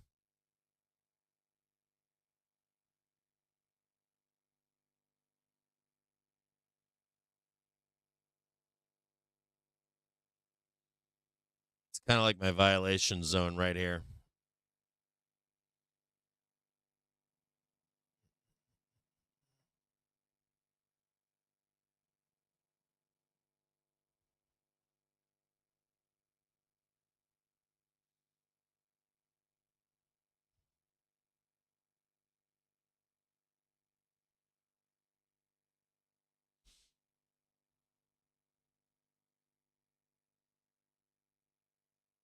And they're not paying this. They're not paying right now either. This looks like failure of buyers.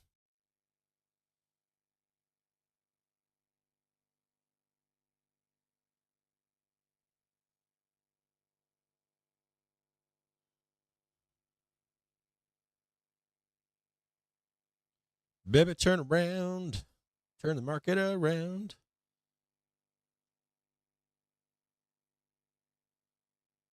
Come on, bulls. Clock is fucking ticking.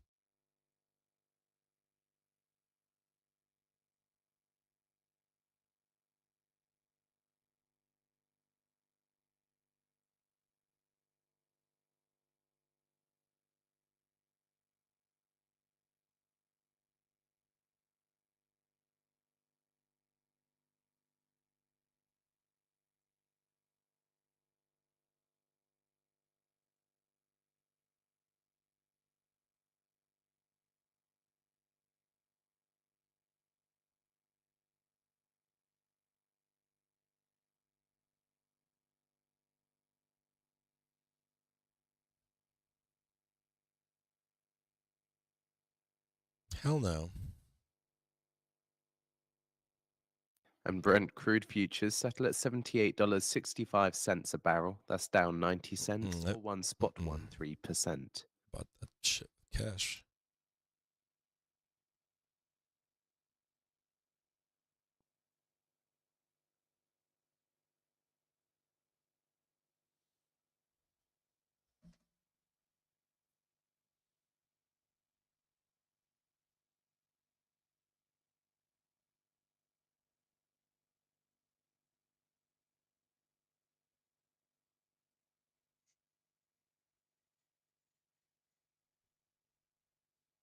Even with this squeeze, they're not putting any, there's no premium kick here.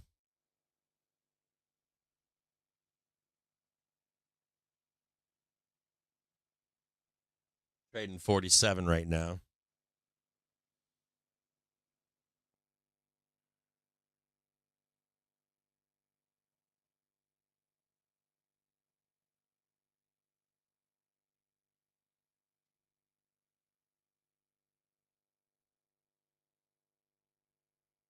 I fucking swear to God, I'm kind of angry right now. I'm getting angry because what I don't want to see happen is the same shit up here. It's like I took that trade right there, and I'm like, yeah, wait for this bullshit. Then we came back, gave an exit there. But this was bullshit to me. Not bullshit, but right then and there, I was like, get me out. And what I don't want to see happen over here is, what I don't want to see happen here is come into like 3 o'clock. And I got to watch this really closely. Sorry, I got to do this while we're waiting here. What I don't want to see happen here is they ping pong us.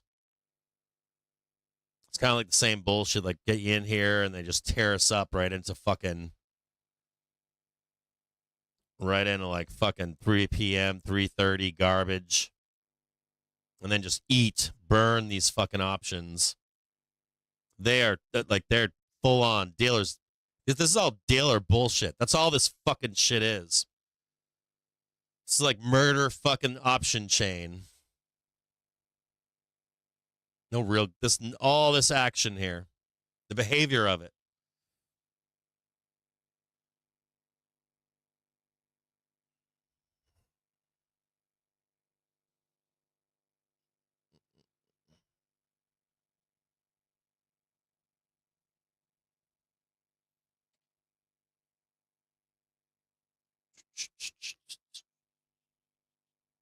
$46 right now.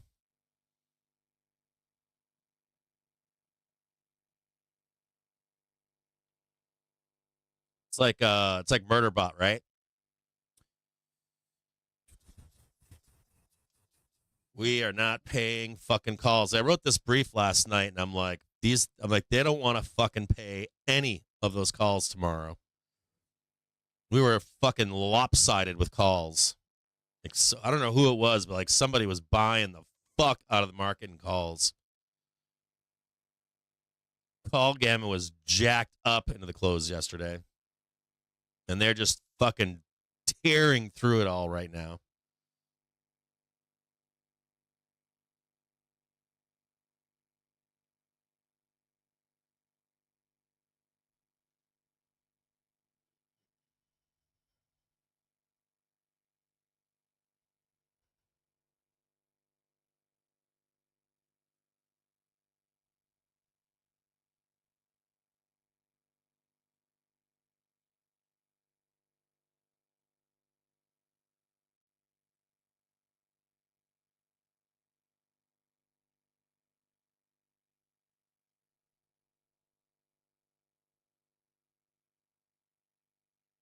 Just like bam, bam, bam, bam.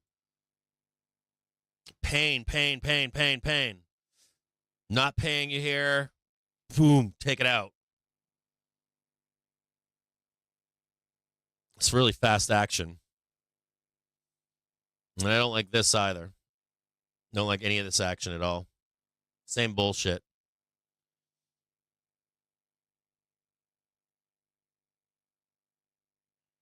And there's call spikes coming in right now. Like people are loading up on calls. If you guys are watching the market flow, people are slamming the fucking call button.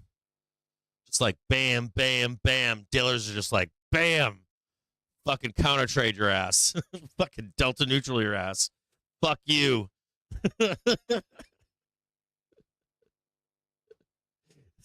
Like fucking Bill's just sitting in the office right now, like bam, bam, bam, bam, bam. Not paying you, not paying you, not paying you.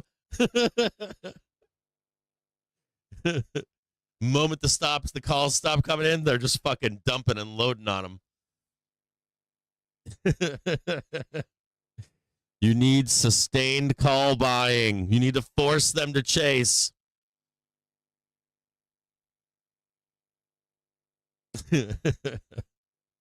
God damn. Fucking like how do you fight with a goddamn computer?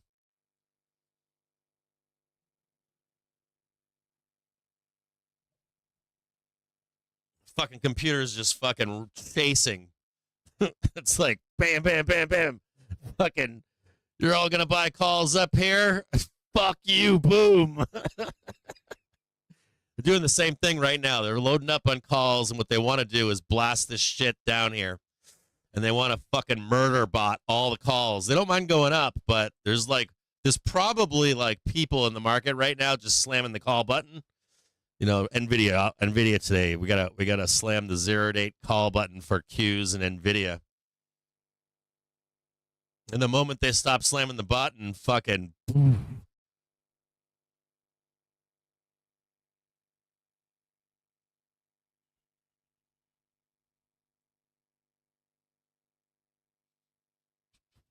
they're trying it again right now. So you can actually see the counter trade. Cock sucking motherfuckers. Bear muffs out there. Mute my program. I'm gonna start swearing.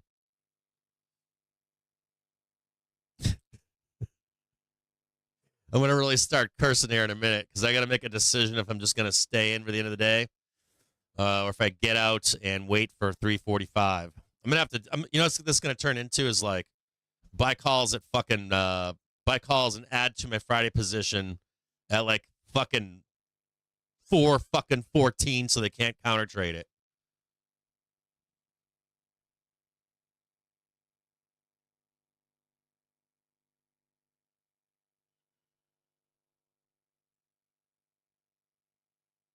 It's like amateur hour for fucking the stock market today.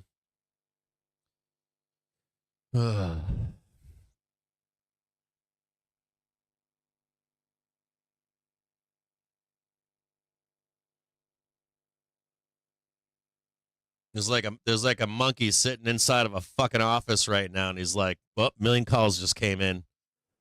Chase it, chase it, chase it. Moment the million calls stop coming in, bam, sell." Drop the fucking price on these bricks. Your 0-date calls are now worthless. Fuck you. God damn.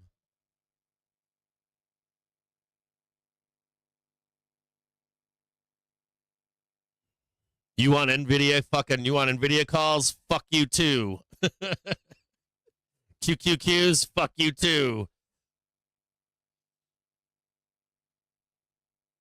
Here we go. They're going to try. What they're going to do now is try to grind us out one way or another. They're either going to drop it or they're just going to fucking grind this shit sideways and start murdering.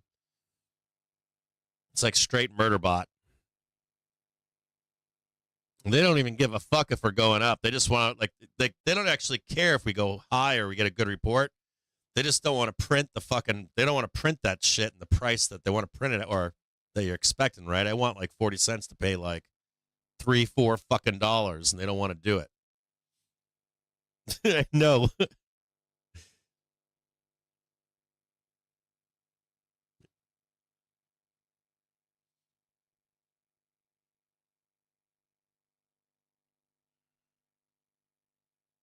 I want like a fucking 5,000% print in here, to be honest with you. I'm not joking.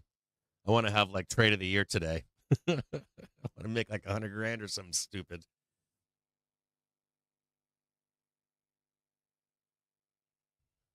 I want to pay 30 grand in taxes.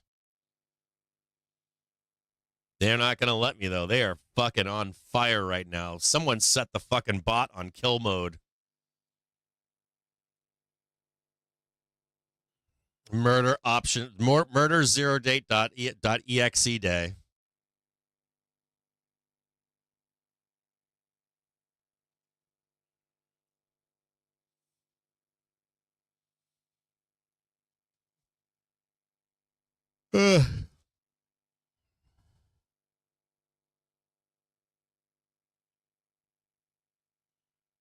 I wasn't even here for the. I wish I was here earlier this morning because I would have fucking loved to have seen what the option chain was on the open for calls. It had to be fucking something stupid. I can't even imagine. Like, can you imagine? Like, owning the calls that were like fucking, I don't know, 5 strikes in the money, and you just watch them get murdered.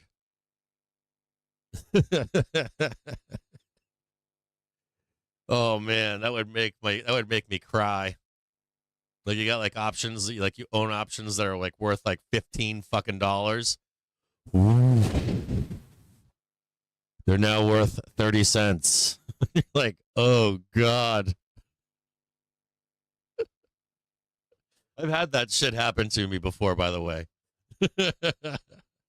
I've had Tesla options go for like, I've had I mean, I was stupid as fuck, but I've had like $15, $20 Tesla options.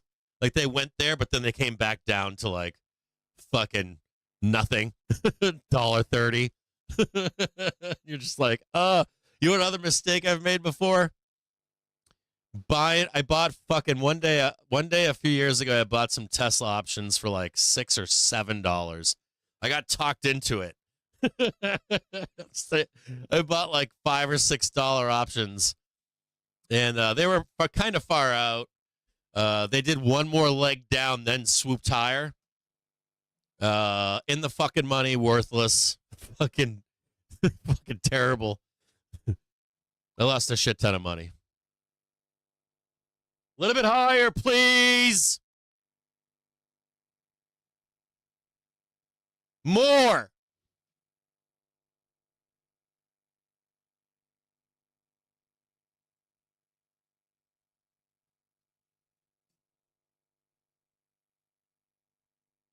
Higher.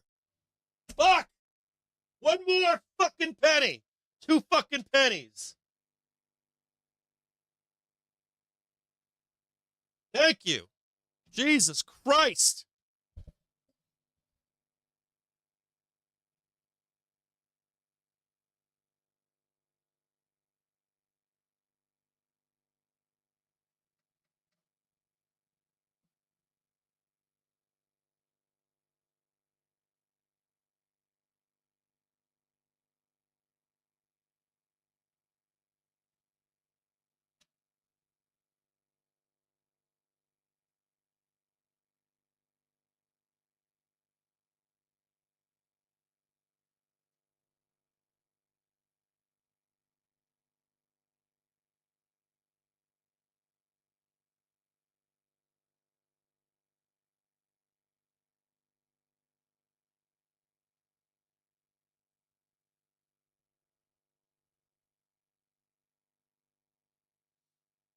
Watch out. They're going to try to fucking, even if we break up here, they're going to slam this fucker right back down on you.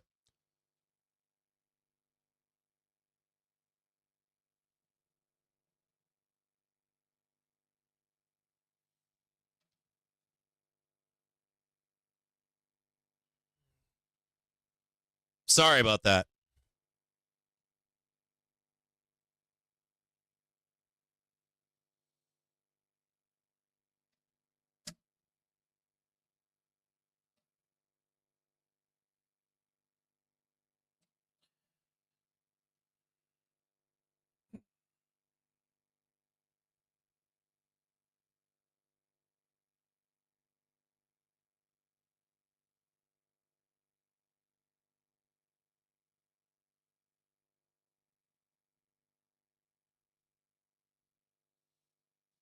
God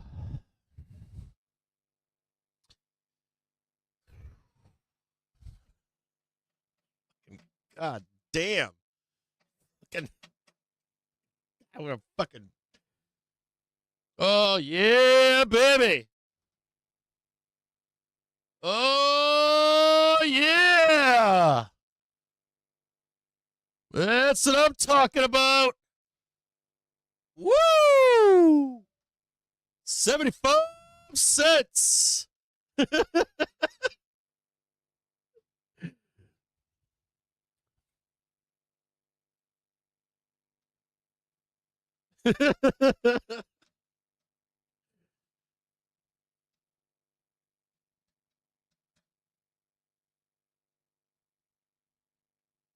Watch out. They're going to, I mean, I'm serious here. Like, they will fucking boom back down, back up again.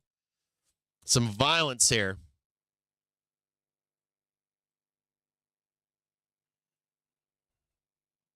Fucking right, pamp it. Trade fucking 560.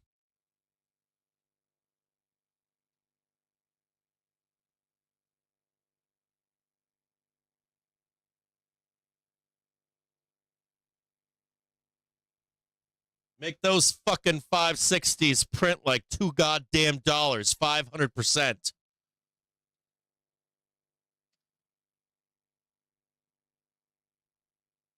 Rip that fucker straight up.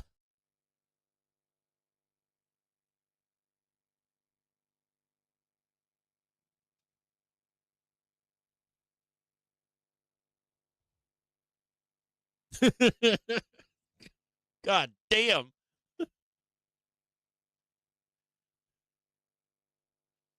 I'm fucking, I just had a fucking, you said it's also tiring. I just had a fucking like a dope, or not a, just had like a serotonin, bomb go off in me a moment ago. I got fucking Friday call it like, but, Winky, I'm fucking still long for Friday, bro.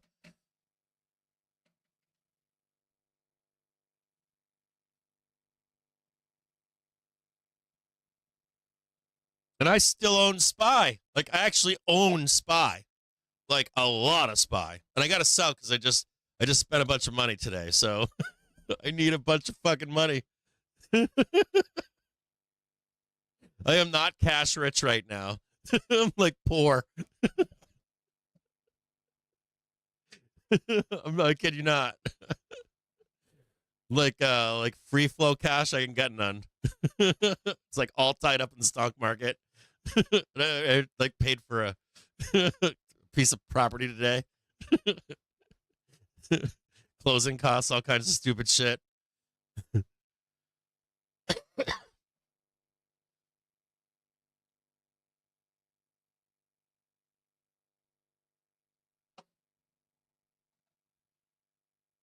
I can't have any whammies right now. I'll have to go to like a payday loan store or something. Go to Signature Loan for my bank. Can I please have another sausage, sir?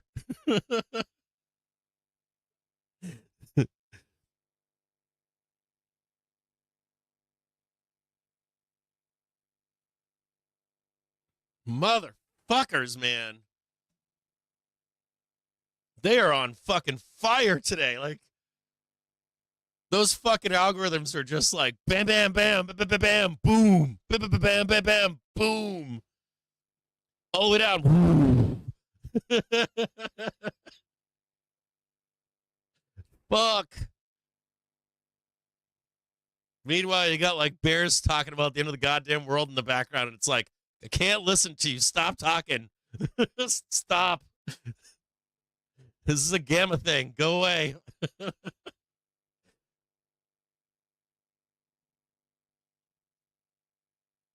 Yeah, I'm good. I'm feeling good. I'm waiting for Nvidia to go to the fucking moon here. This is all positioning in my eyes. This is all positioning.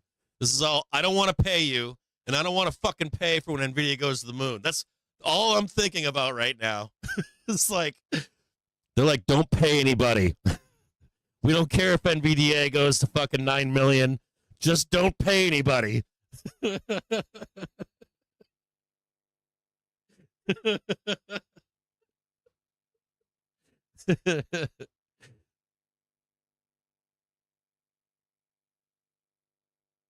It was like so glaring yesterday. I'm just like, fuck.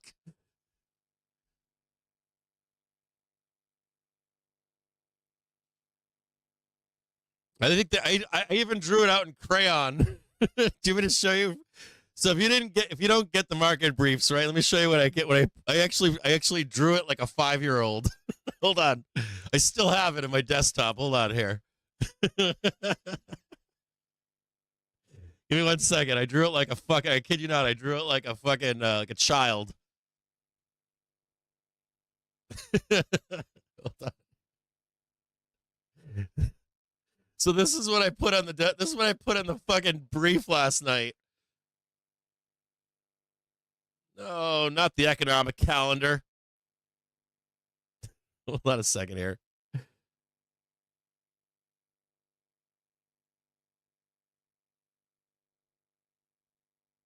Dude, what is going on here? No, not that one. This one. Right here. So, hold on. This is what I sent to, this is what I put out this is just, not just this, but this is what I put out last night. I'm like, small bucket, giant fucking bucket over here. They ain't paying none of that tomorrow.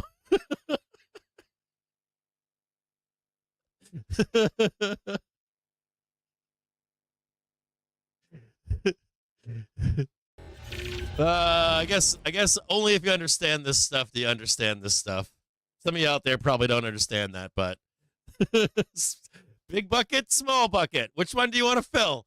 They don't want to fucking fill that big bucket. They don't want to fill it at all. Fuck.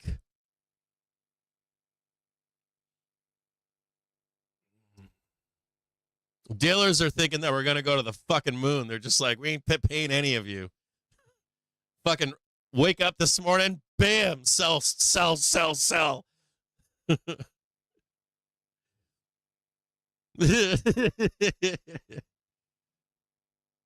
How's that right there? Pretty good. Take a little bit off, trim a little bit at 558.96. 2 more targets above 558.96. First target, second target 599.50. 560.16 for possible.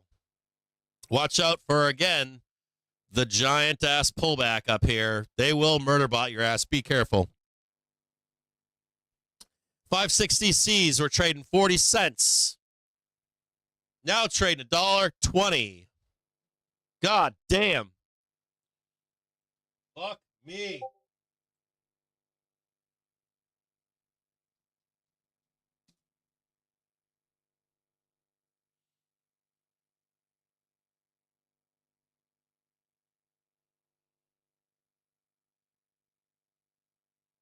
Look at that fucker move right there. Woo!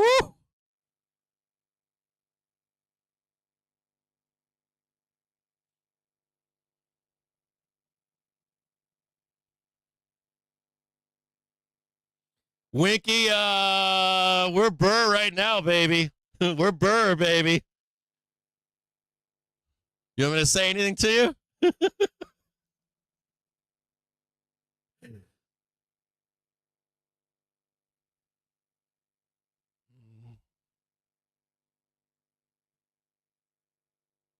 Fucking shake, rattle, and roll.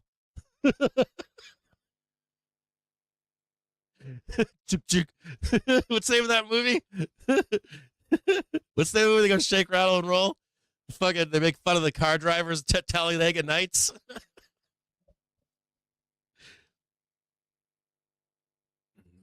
I've been loading up all week. I missed one low. I got the second low. I think that was yesterday, the day before. I've been like every major low. I'm like throwing shit on the fire for the 30th. I don't know if that's Friday, but the 30th. Fucking now moon my ass right into the goddamn bell. Gotta fucking deal with all these fucking bears over here talking about market crashes. Fucking send me to the fucking moon. Give me all-time highs. This week has sucked. This fucking week is blown. I want to go on vacation. I want a bunch of cocaine. I want hookers. I want blow. I want all the blow, all the hookers. I want to drink. I'm serious. I want to drink. Not on the hookers, but I want to drink Cristal. Definitely. Definitely want to drink some Pappy. Fucking. And I want a good goddamn dinner on Friday or Saturday night.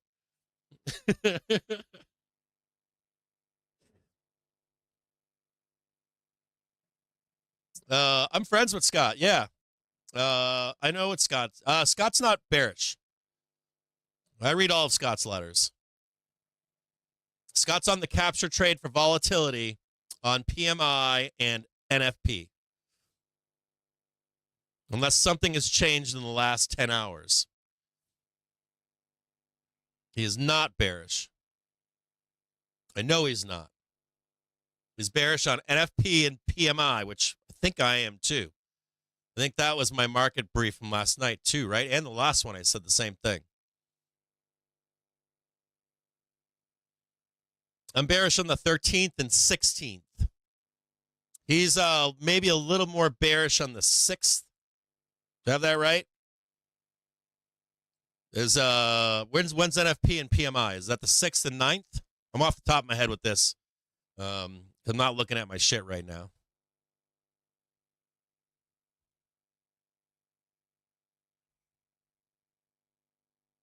Hey, don't speak for Vol Wiz, Chase, because he's not. I know. Don't speak for him. He's not. His capture trade is later in September. You shouldn't be pushing that narrative on him. It's not that's not cool, man. I'm being serious.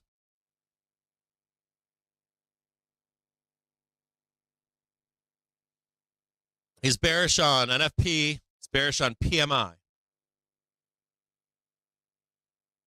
He's bullish on the market right now, and he's bullish on closing out the month on IWM bullish. I know all this shit. I know this guy, man. He's like my friend.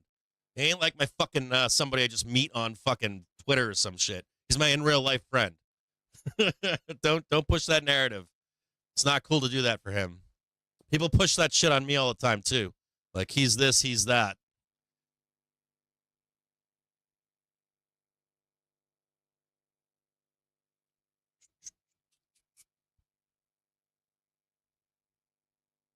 You must have misunderstood then. Don't push that narrative because he's not. He's trying to capture volatility. So, all right, let me explain this to you guys, okay?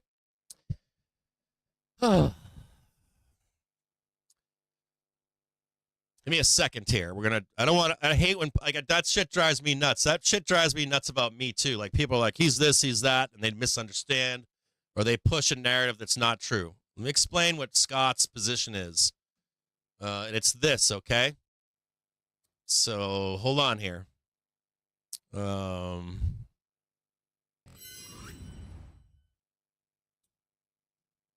thesis is this. Okay? So you've got NVDA, let's say, okay? You got NVDA. You got GDP. Okay? There's one more, PCE, right? Sorry, I'm doing all this off the top of my head here, so bear with me. PCE, okay? You also have all-time highs, ATH. Okay? Now, you then have end of month. And don't forget you have end of month markup. You guys know what that is, right? End of month markup. This market famously in August will blast higher. I don't know if you know that out there, but that's the fucking facts. Hear me on this. It's the fucking facts. In most instances, August, like the last day of August, it's today, tomorrow, or The 30th. I'm going to lose my voice doing this shit. Anyways, there's end of month markup. Now, these three events right here, right? These three events right here are kind of bullish volatility. I don't care what you think. That's what it is. There's potential for bullish volatility here. NFP, ISM is later down the road, right? This is not viewed as bullish volatility. It's viewed as negative vol. Regardless if we go to the moon, it's viewed as that. So, let's say we come into today's close, right? If we get a good print and we break above all-time highs, volatility should go up. Does that make sense? If we get a bad print and the market goes down, we should get more vol. Does that make sense? Now, he's trying to catch the back end over here. So his point is, well, I'm going to try to capture the back end volatility over here, and I don't care if the market goes up on good news or down on bad news, right? Because both create volatility. And either way, I don't care because let's say my spread is burning. I'm still expecting these future events over here to print a second chance. So I capture it here, and in both scenarios I capture it. And back here, being viewed as a negative event, people will start buying that volatility, even if we got a good print up here. We should still roll down into the end of September no matter what. Do you guys understand that? Hopefully you do. If you don't, you probably shouldn't be trading the stock market, I'll be honest. But so you get spot up, vol up, right? We break above our all-time highs. Let's say we get some stupid report, right? Some stupid ass NVDA is like, oh yeah, we created robots and they're fucking alive. They're in your closet. We already shipped them to you. Everybody gets fucking free robots, $10 a month. Whole world. Fucking NVIDIA goes moon. Jerome Powell jumps out tomorrow morning on GDP, holds a fucking presser and goes, we got a rate cut today. We print it digitally, right? I posted that this morning. Like you get like a Jerome Powell coming out and saying something stupid, right? And all of a sudden market goes above all-time highs. Volatility will race with it.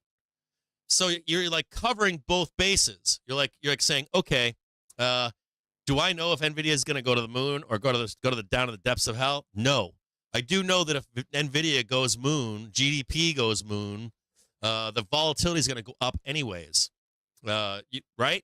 That's what'll happen. Vol will fucking rip. And we have the possibility of trading some stupid highs, which would be like the fucking JPM caller, 600, all that stupid shit.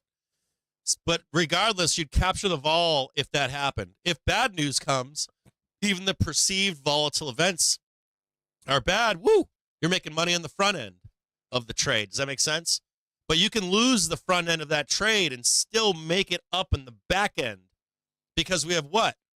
Perceived bad news at the end of September. As a matter of fact, I posted on Twitter for you all the days that are up. If it's green, let's say we're green right now, or green in the close, green into the 30th. And if your perception is that we're going to be green in September, those green days end on the 16th and 13th, historic or on average. So you would put the spread out even farther than ISM and NFP so that you could capture all that perceived negative volatility into the end of September. Probably like September 30th or 31st. And even better would be like October 30th. I think that's the last trading day of October. Don't quote me in any of this shit. So even if you're wrong, right? You're like, oh yeah, I'm gonna take the bear trade, right? But I have to be able to weather some kind of like fucking stupid all-time high. Some kind of like stupid, like, yeah, we're trading the collar or whatever.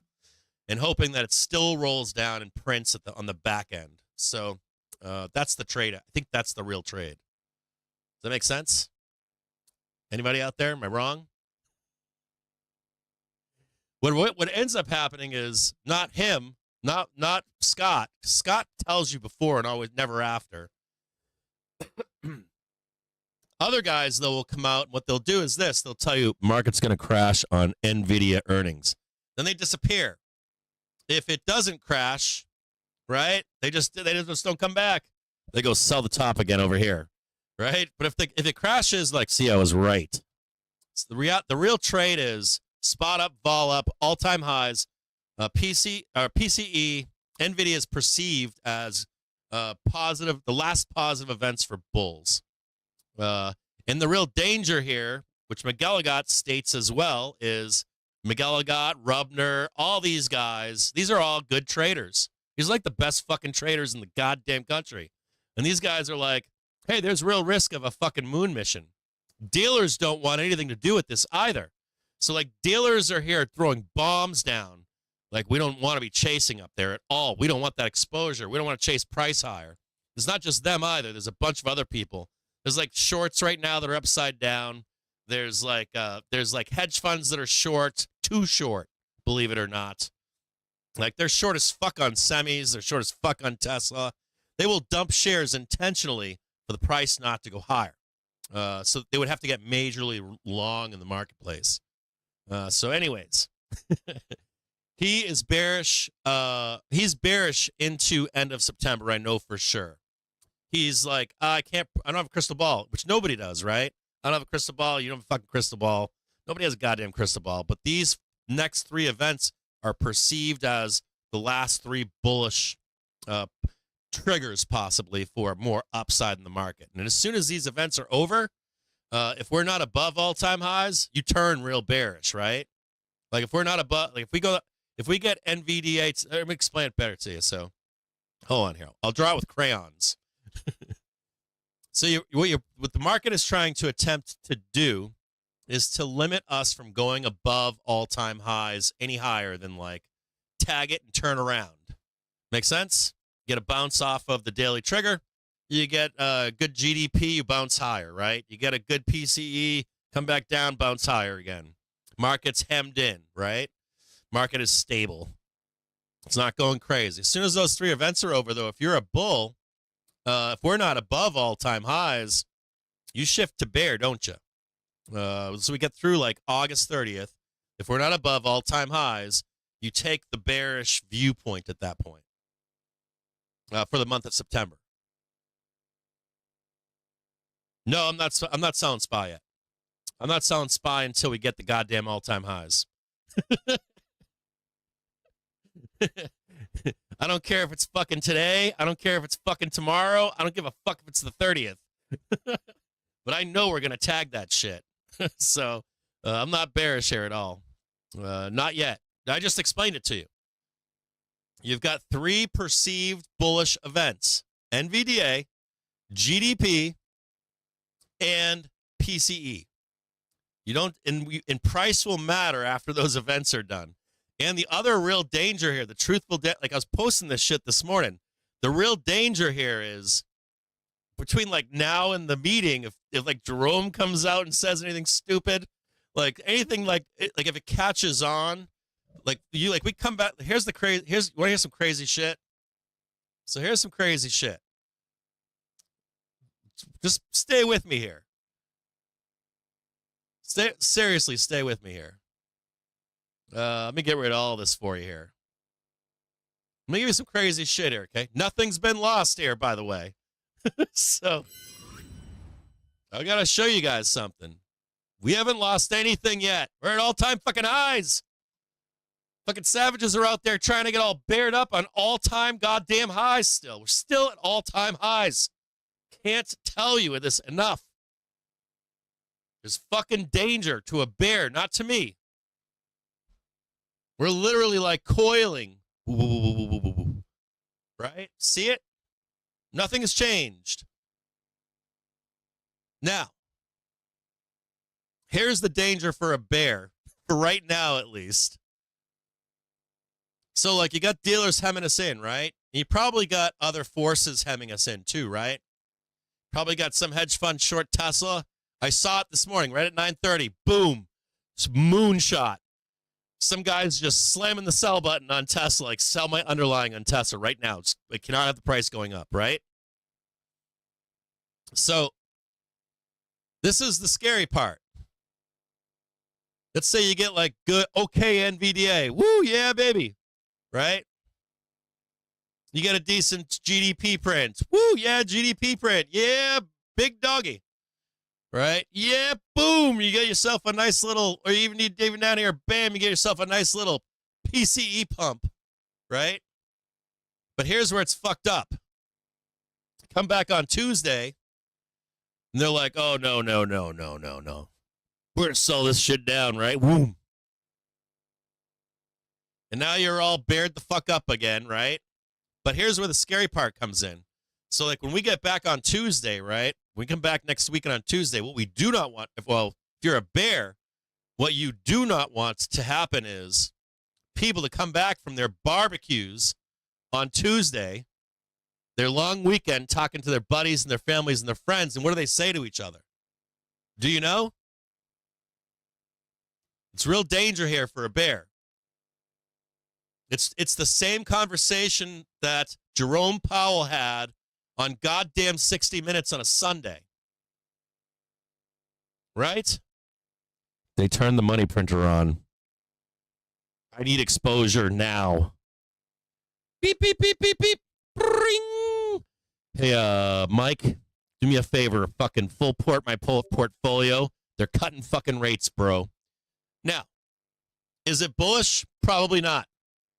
Are people dumb as fuck? Yes. Yes, they are. So what do? They fucking ramp, right? And there's danger in that. There's like danger in that from now until rate cuts. We could we could either park this market if we don't trigger that in like the public FOMO. They're either going to perch this market just like this, right? There's two things that can happen. They drift. We drift and drift and drift. We get the rate cut, boom, down. But the other option is the fucking FOMO kicks in, right up into that rate cut, and then down. So there's risk here for a bear, like true risk. So, and Scott, I think's given one of the best. I think Scott, not just Scott, but B of A did the same thing, right? Generally speaking, the trade that I gave you last night was basically Scott's trade, right? Which is what? Well, even if they send it up, we don't have a crystal ball. We don't know if they're going to drift us down. We don't know if they're going to squeeze us up. But we sure as shit know that NFP, that goddamn ISM, and that goddamn rate cut is going to bring a ton of volatility and likely some kind of a downside move in the end of September. And you know what's even better?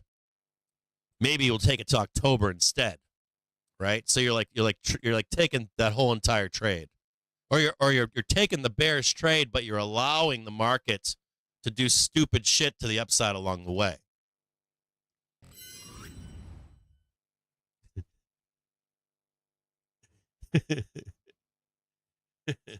Oh yeah, cuts already priced in. Okay. Okay.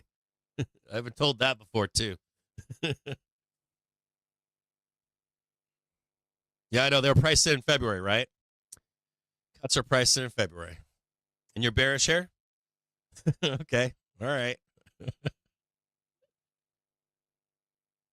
Oh, I know they're stupid. That shit that I posted this morning about Jerome Powell, I am not fucking around. Like, you start getting people on like FinTwit, Wall Street fucking bets, fucking, you start seeing that like Burr money printer shit, fucking all that nonsense. Like, you start like like memes start coming out, all that nonsense. They're fucking talking about it all. Like, if you start seeing it, and it's like, oh shit, fuck. Market go fucking vertical. Now, is that real? Probably not when they cut rates. The fucking market should bleed. My view is that the market blasts down on any rate cut. 15, 17, 20% downside move. Guaranteed. Not guaranteed. 73% chance. 73% chance this fucking market craters on it. On an actual cut. You can disagree, but the history says yes. So I don't like rate cuts. I don't want to see them. I don't like them. I don't want them. I don't want anything to do with it. All right, we'll go back over here. I want the carrot being dangled. Like dangle the carrot, tell them you're going to cut rates, pull it away. Ramp IWM on the rate cut trade. Yay, you got some money. You got to trade on IWM and on rate cut hikes. Or rate cut trade on small caps recovering. Then crater IWM. I think crater IWM when they don't cut the rates.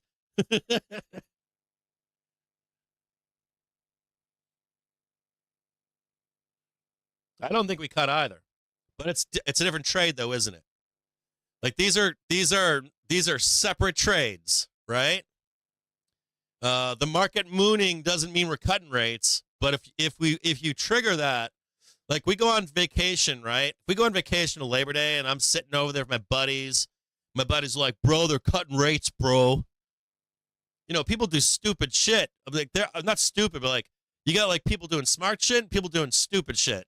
Like you got old timers right now. This is real. Like old timers, like old guys, 60 years old, 70 years old, haven't been able to sell their fucking house, right? Look, let me tell you something. If I was a goddamn empty nester, okay, and my kids are off in college, they're getting married, I don't know, but one daughter met another girl, they want to adopt 10 kids and build their own highest house or something. She's not coming home. My other daughter wants to marrying, I don't know, some dude out in fucking whatever, Stanford or some shit, and she's never coming back home. And let's pretend it's like 2017, 18, 19, right? Think about this. I was like 60 years old, right? My kids are graduating. They're starting their own lives. They didn't have to come back and live in my basement. None of that shit. They're like just fucking rock starring it, right? It's like 2017, 18, 19. I'm talking to my wife. I'm like, you know what, honey? I don't like doing all this fucking shoveling anymore. I can't stand repairing the eaves in the house. I don't want to get on the ladder anymore. I'm getting too fucking old.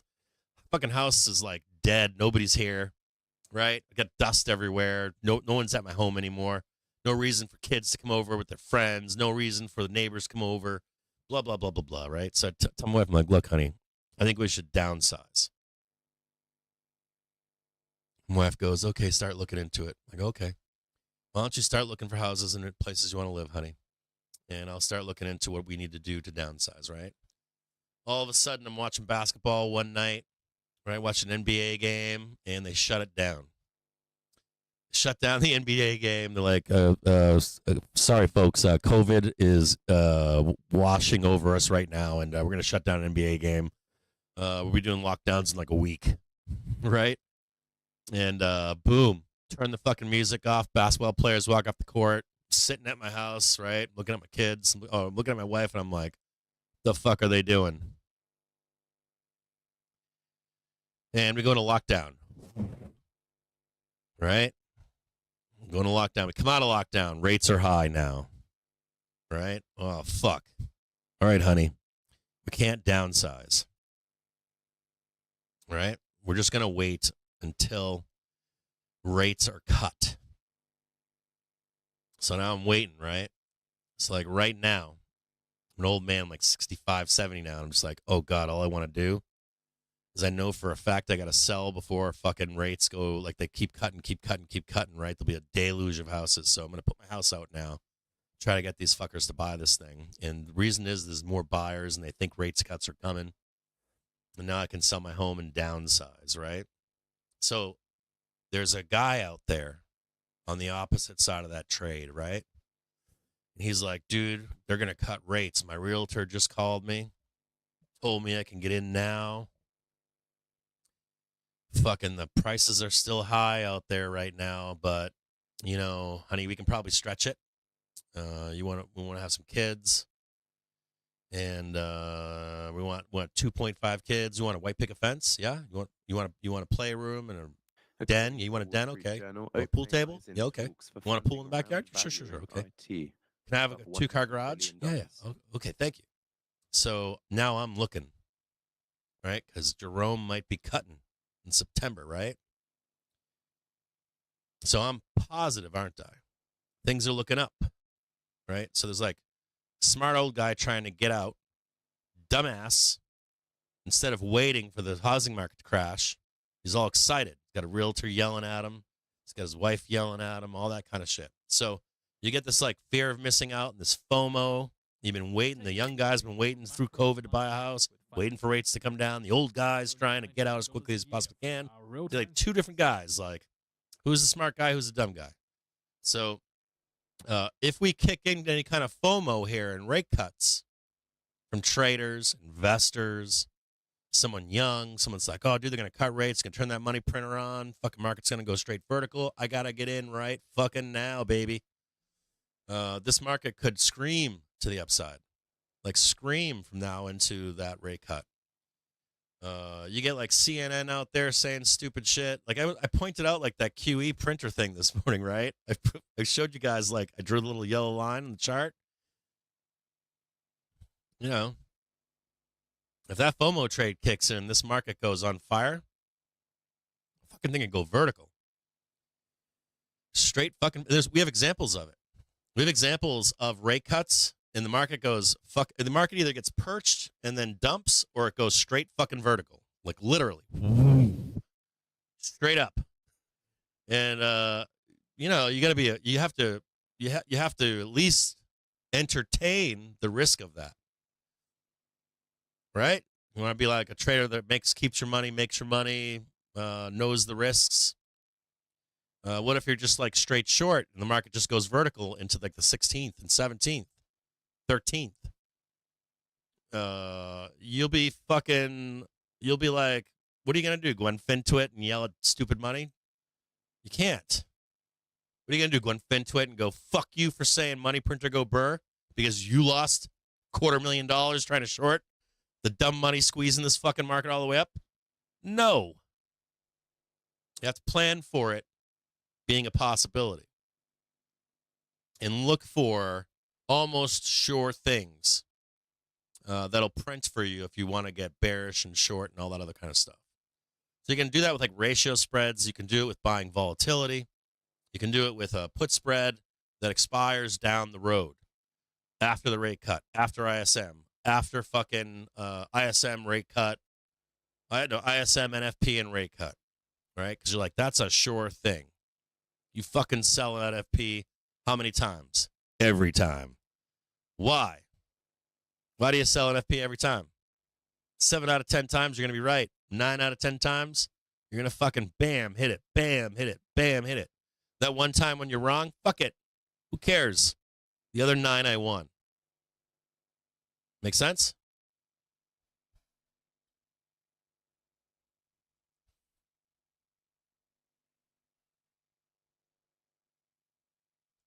I think Nvidia reports at 5 p.m. You guys want to go over it really quick?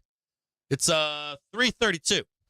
Place your it's 3:32. Place your bets. I want to know this. How about this? I love this game. This is my favorite game. My favorite game. If you are only short or only long puts, no upside exposure, no protective puts, no fucking spreads. If you're just like, I'm short the market here, raise your hand and let me know. I want to know. Say your name. Be like, I am just short the market. Full boat. I want to know into this close. Because you're either going to be a goddamn rock star or you're going back to Wendy's. Good. Let me know.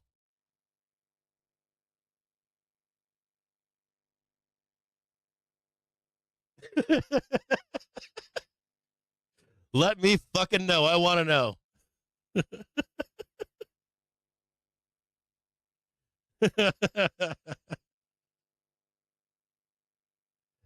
It's okay. I'm down. I get it.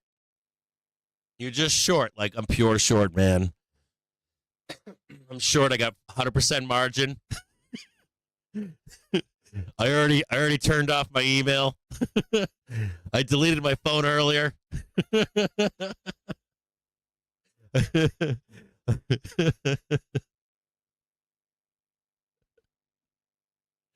I sold off the wife and the kids and mortgaged the house. Full short right now.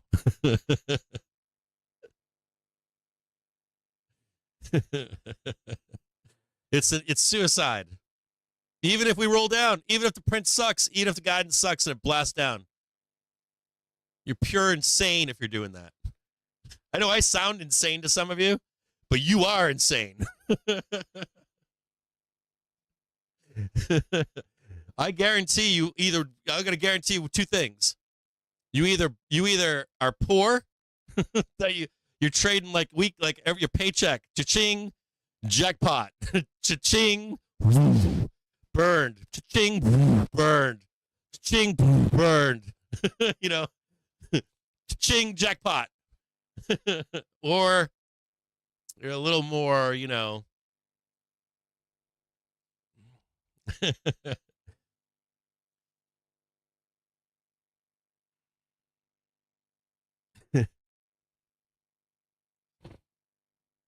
Yeah, if you have structured stuff, that's fine.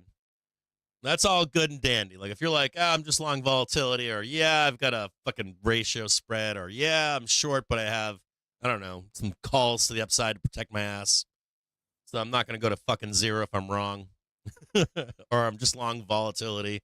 Yeah, I get all that. I can dig that. I'm down with that. I can dig like a spread for doom here or down the road. I get that. Fucking yeah, man. Rock on, baby. Anyone need a hillock? I love those, by the way. All right, so let's take a quick look at NVDA.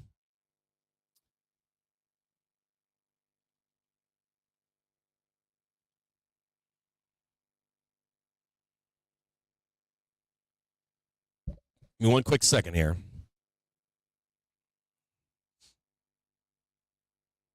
Now, I've been told it's at, can somebody correct me if I'm wrong on this? So I have exposure to Friday with calls because I think that they report after 5 p.m. Can anyone confirm or deny that? Does the number come out at 4:15, or does the number come out at 5 p.m. with guidance? Anybody know? We're going to look right now. We're going to look at NVIDIA right now.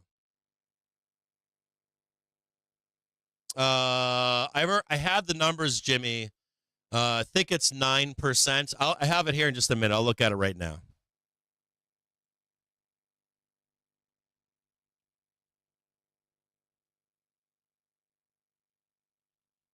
Can anybody confirm or deny if they know if the actual numbers release is before or after 4? NVIDIA comes out at 4:20, I'm being told. So it is after the close then, right? So number one, you may want, if you're bearish or bullish, you may want to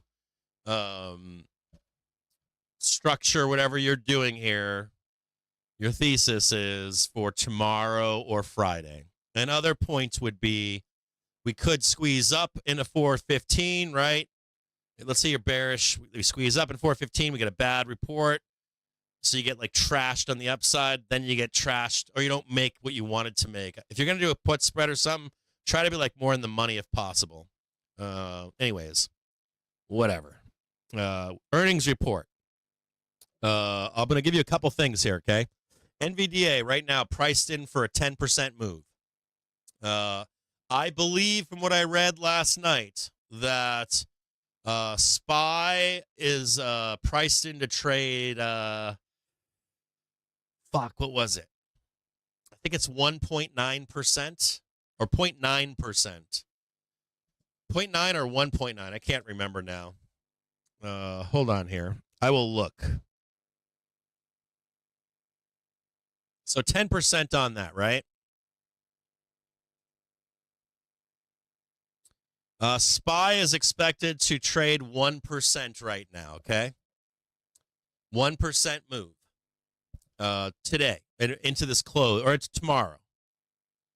So expect a 1% move on SPY. So let's look at SPY really quick. 1% move would be what? It's right around all-time highs.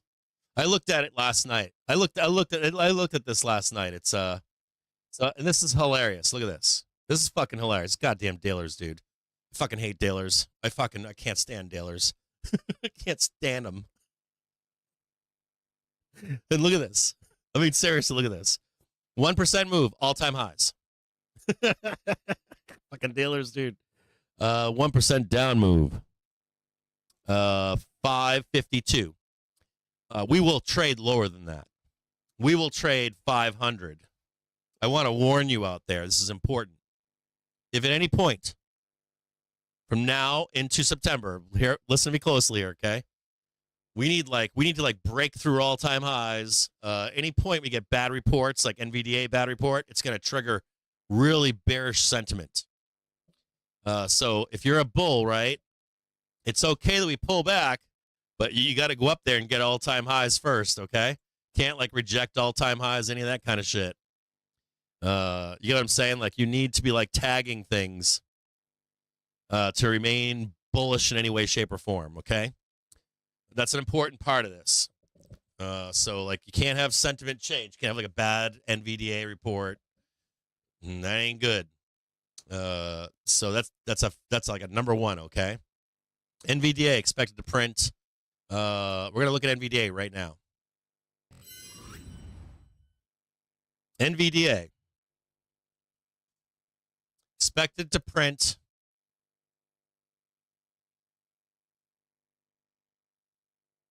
10%. I bet it's $136. I bet it is. Nope. Surprised they didn't go lower with it. 10%, right about there.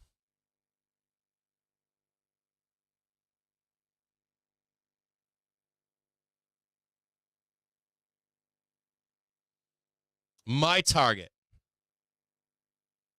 for NVDA earnings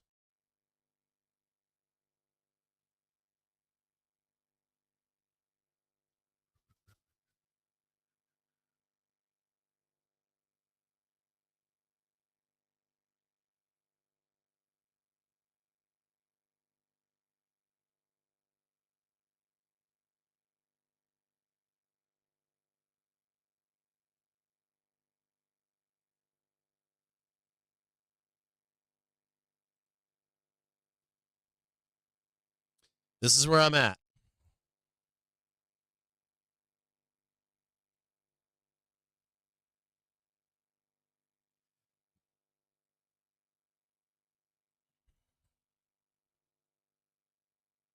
Now, if you get good earnings, it should keep the market alive. When people get back on Tuesday, we should go back up again. If you can get the FOMO and the good GDP and the good PCE, all that stuff, you should be able to get like maybe one or I drew it like that, but it should be two pumps. It should be like this. Now I'm being conservative here.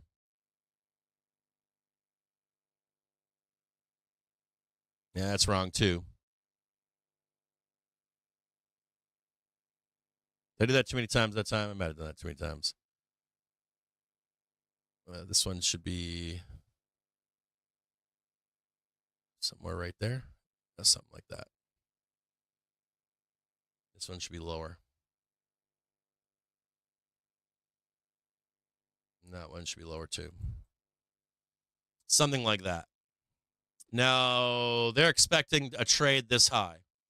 I will warn you, if they get a bad print,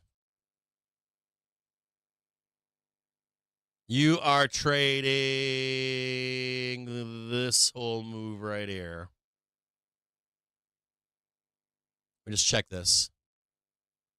You will erase this entire move. SPY will trade 500. You will trade 500. I guarantee it. You will trade $75 to $80. You're probably going to bounce on 80. That whole move erased. That's the actual move. The move is not from here to here. That's not the move. The actual move was here. That's the fucking move right there. So that's the whole entire fucking ER move right there. So you will lose that whole entire move. Now, they're saying 10% up or down, which is much higher. The risk is, or they're saying priced in 10%.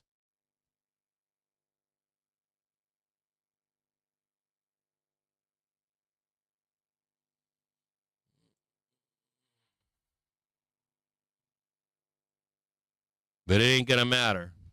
I'm telling you. You won't see the $80 today.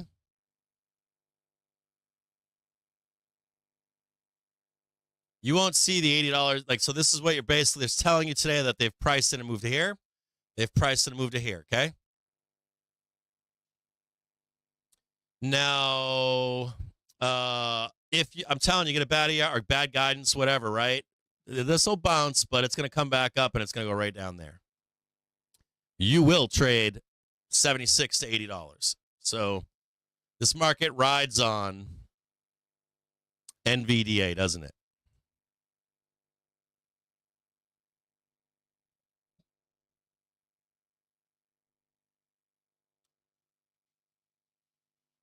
Qs will trade, I think, 420. So if NVDA fails, not today, but it will trade down to 420. I think I put that in the brief last night for you, right? Like if NVDA misses, that's how ugly it's going to get.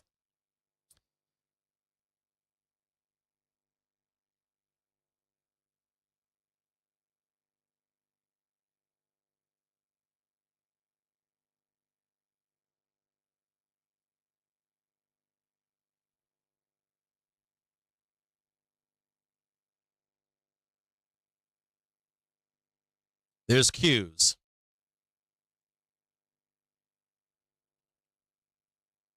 NVDA.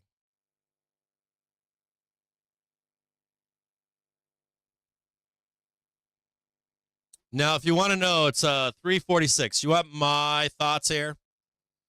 I am pretty. Hold on here. Let's go. Whoa. No. I am pretty bullish here. Okay. I got to be honest with you. I am fairly fucking bullish. I would not be short. If you're going to be short here, make sure it's structured. Even if you're wrong, even if I'm wrong, make sure that you're structured short, okay? Please. Dude, what is going on?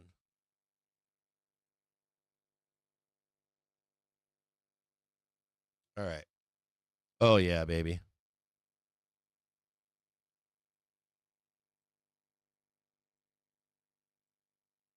There's Qs. And there's, you know what I'll do is this. Hold on a second here. 1 second, boys and girls. No. Hold on 1 second here.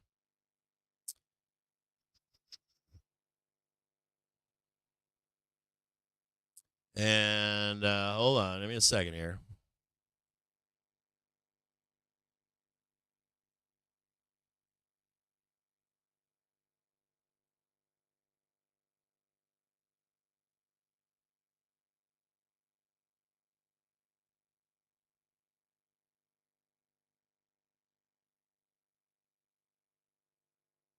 Okay.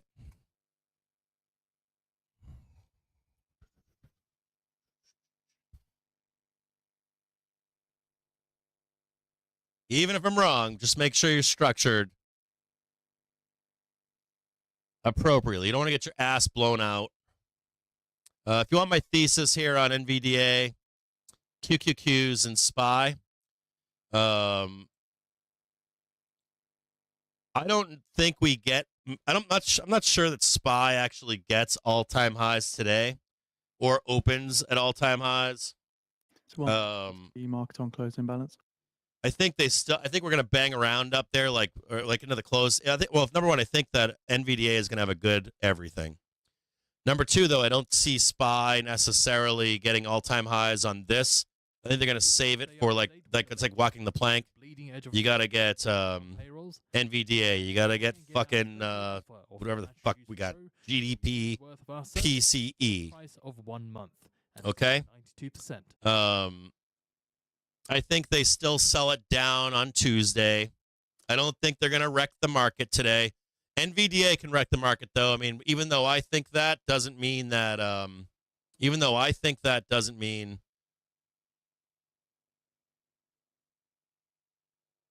There we go.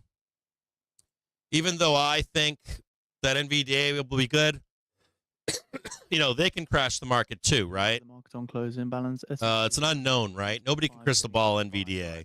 Nasdaq 100. But I don't think the market's going to intentionally try to crash the market today. 445 million to the buy side. I would not be shocked if the market held up on an okay report. Then they'll sell it down and destroy it on like a Tuesday or some shit.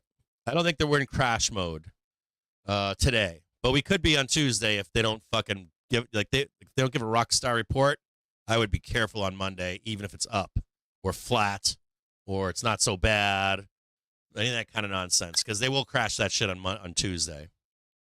What else? What else? I think that's it. I think that's all I got.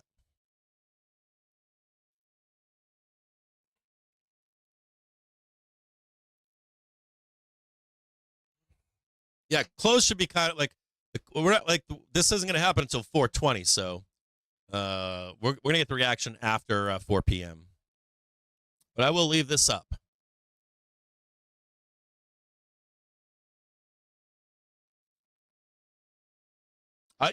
Chase, that miss and go up. Like, I was thinking about this last night. I was like, they might not even disturb the market.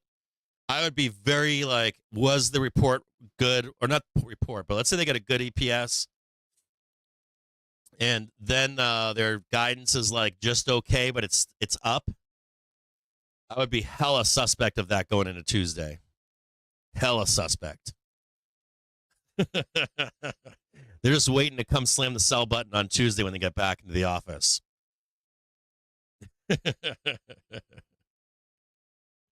That'd be really, really, really, like they pretty much got a miss, man. Like they got a miss for a sell.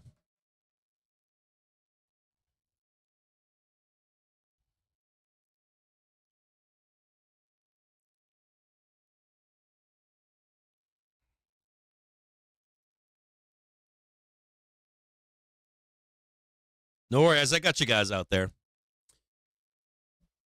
I mean, you could be bearish here. Just make sure that just make sure you don't get destroyed. Who the fuck wants to get destroyed? Nobody wants to get destroyed. Getting destroyed sucks. I fucking hate when I lose. Like, I hate it. I hate losing money. Can't fucking stand it.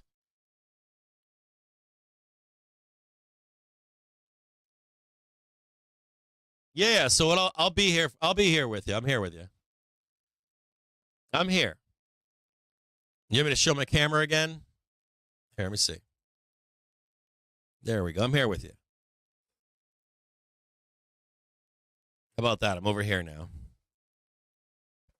I'm not leaving you guys. I'll go down here. How about this? Go down here. I mean, put Cappy in the corner. Cappy's in the corner now. Bad Cappy.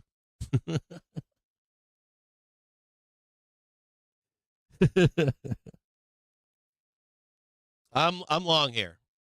I'm long Friday. I have exposure into Friday for this event. I'm not on Doom Watch right now. I can't be. Like I can't be until like we get a bad Nvidia report, bad GDP, bad PCE. Then I'll turn fucking super bear. I'll fucking grow the fur out with all of you. Trading 559 right now. This morning we were on Crash Watch.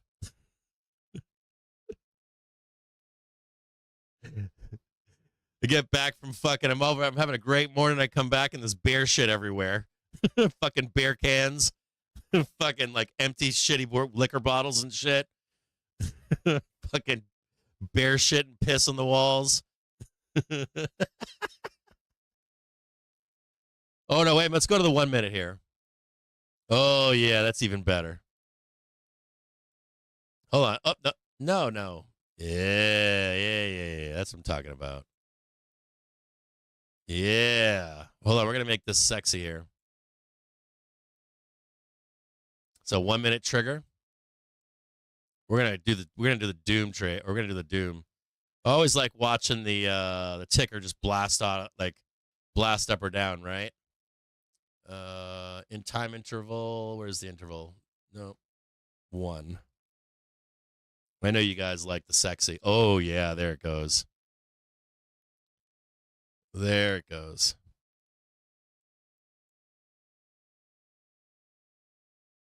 Oh yeah. Oh fuck yeah. Oh, fuck yeah. Oh, yeah.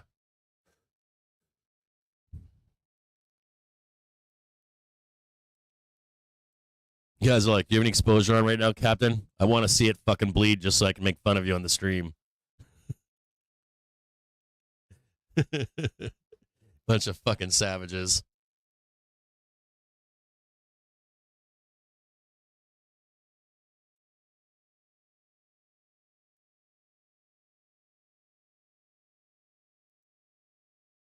All right, SPY's on a 1 minute.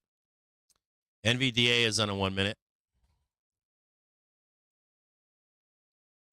God, and I got here's another thing too.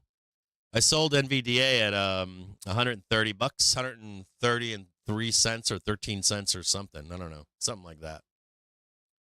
I got out. I didn't want the exposure on NVIDIA. I'm gonna cry if it goes up today.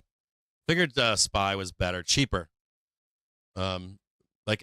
Like Qs are cheaper than trading NVDA directly. Like NVDA calls and puts, garbage. Just trade Qs.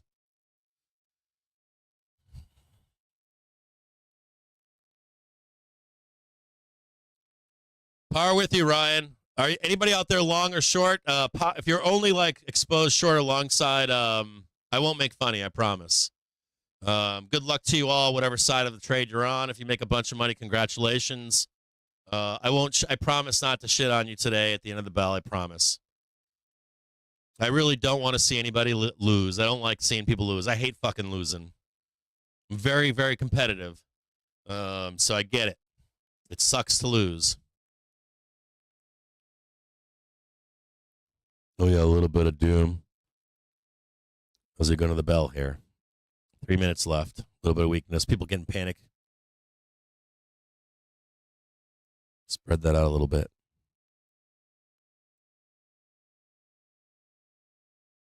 Oh, yeah.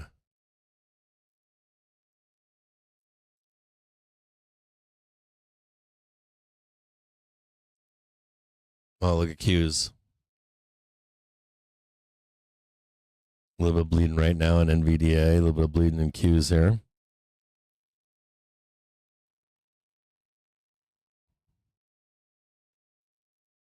Weak hands.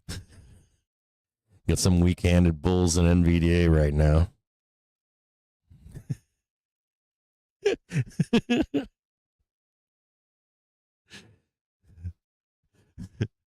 Bunch of paper-handed bulls right now in NVDA.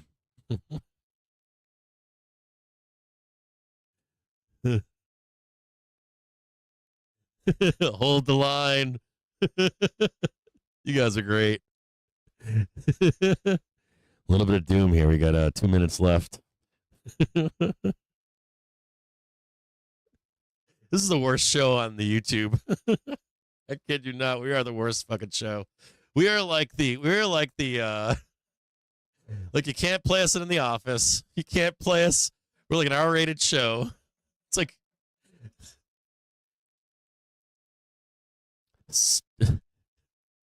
stock market XXX. Only options. SPY week right now. Bears salivating. Jim James told me not to be goddamn short. I would have been a millionaire. I'm never watching his show again.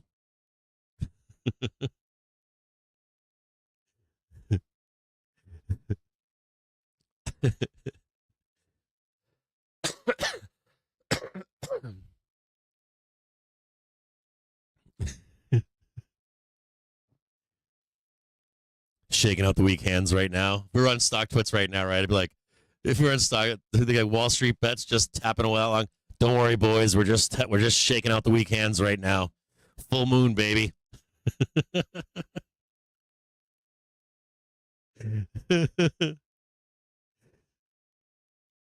NVDA bleeding right now, 152.50. Short's gonna short. There's a big bear up here just teeing off right now. Salt Bay on NVDA right now. A little bit of weakness here, trading 125.61 on the low. Let me put on the report for you. Hold on. Got the report on full blast here for you.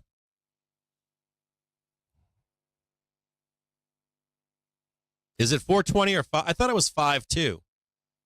I had someone say it was at 4:20 p.m. Are they just doing the 4:20 smoking weed joke or no? Was Andy Constant trolling me in the Discord?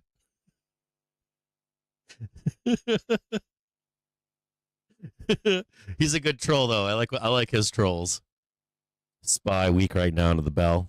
Dealers in the background, they're like, all right, remember all the options, even if NVDA is going to the moon. We don't want to pay anyone tomorrow either. Okay, so the release is at 4:20. All right, roger that. I might have to buy some more fucking. I'm going to have to buy some one dates for tomorrow here. Hold on.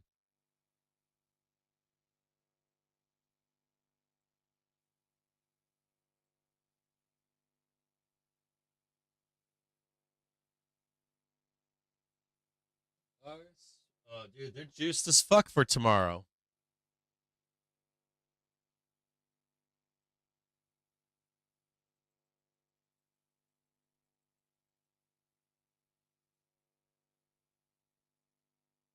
All right, I got some exposure here.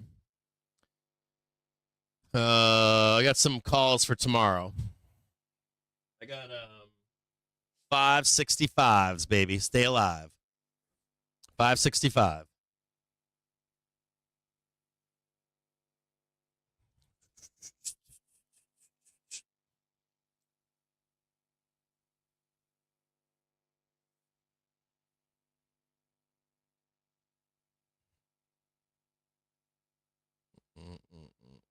I hope to God I get $80 on NVDA.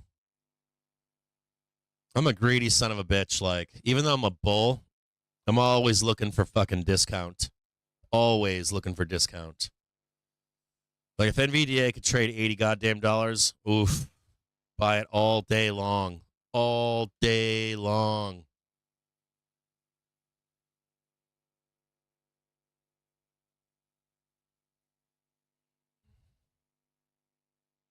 It was a good day today. Made money today. I'm good. I'm happy. I'm happy. I had this like serotonin dump earlier today. It was pretty good.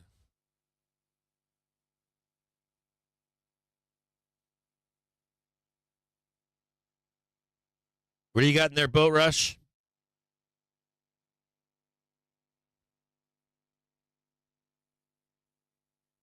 Boat Rush showing the IV and oh, let me see this.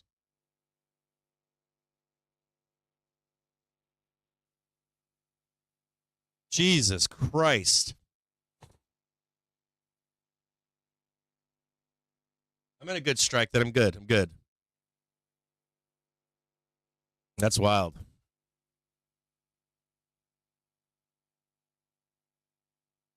Boat Rush dropping some IV.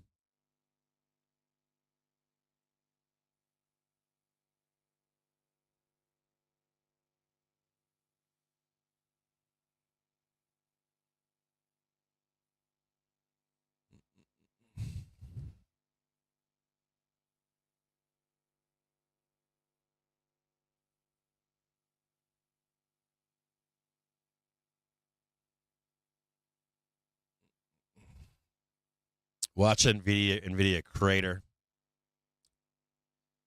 Are people bullish on NVDA earnings or not? Well, I guess I shouldn't even say that. I shouldn't even be asking that, huh? We already know the answer to that. We knew the answer yesterday.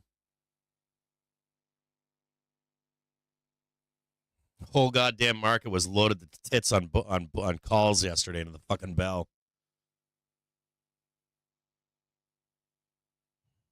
What up, Donut?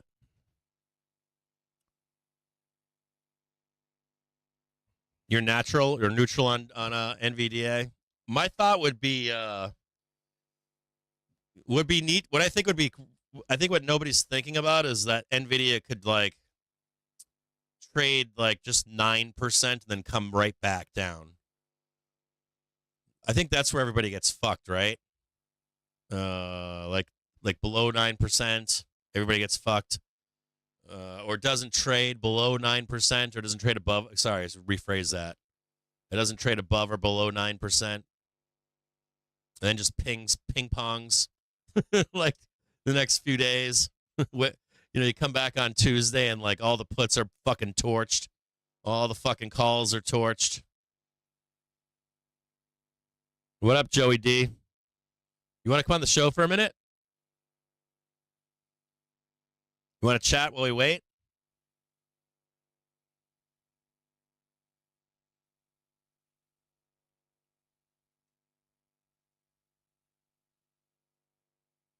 I'm tired of talking, Joey.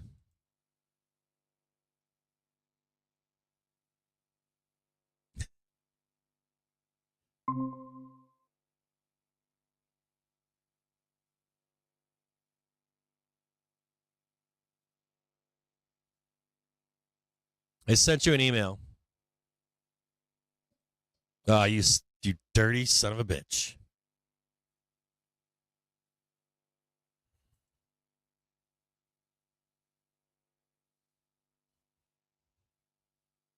Can't talk. I like when Joe Donut's on, it's a blast. We have a good time. Joe, are you bullish or bearish on NVDA? Tell me in the chat if you're bullish or bearish. Just write bull, bear. Bull, bear, flat. Up, down, flat. Do that. Type. I'll do this. I'll type mine in. Ready? Up.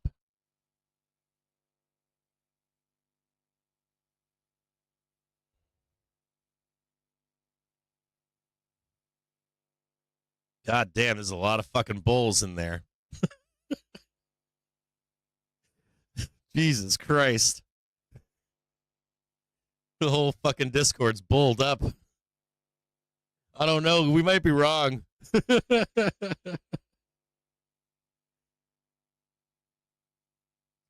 would have been. I mean, I guess the trade is up, right? Because you'd be right more times than wrong on NVDA, right? Even if you are wrong, you'd be still more winners than losers, huh? Right on, Goliath. Fuck yeah, I gotta give Goliath a high five for that shit. Oh, no, I did no, wrong person. Hold on. Hey, it's going too fast now.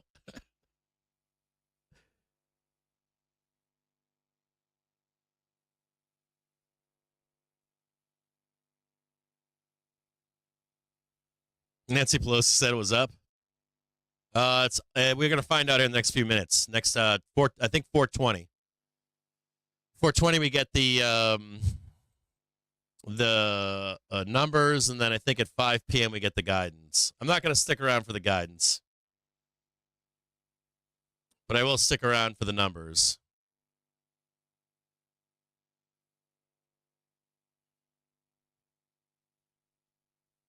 Yeah, I got calls for tomorrow again. I got calls for Friday, but then I got some for tomorrow too.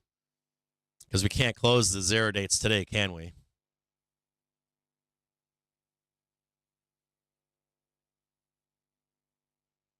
I had to check to make sure I didn't have the 28th. I was scared.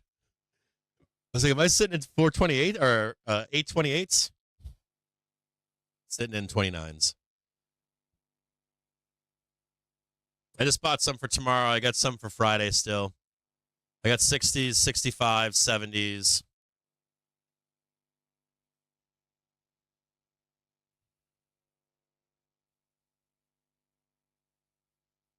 Is CRM up or no? Did they sell the news or no?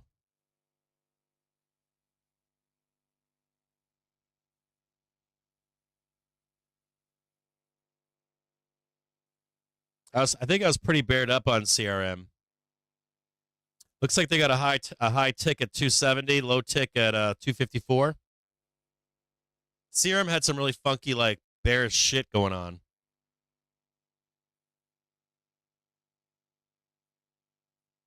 So in 10 minutes time now at 20 past 4 p.m. Eastern time, we expect earnings from Nvidia reporting Q2 2024 earnings, the last of the Mag 7 mega cap stocks to be printing this season. Estimated EPS of 64 cents with an estimated revenue of $28.56 billion. Did you see the CrowdStrike data that we posted? Weren't they short CrowdStrike or something? They were writing calls on CrowdStrike, weren't they? Anybody confirm that or not? I think the hedge funds were short CrowdStrike.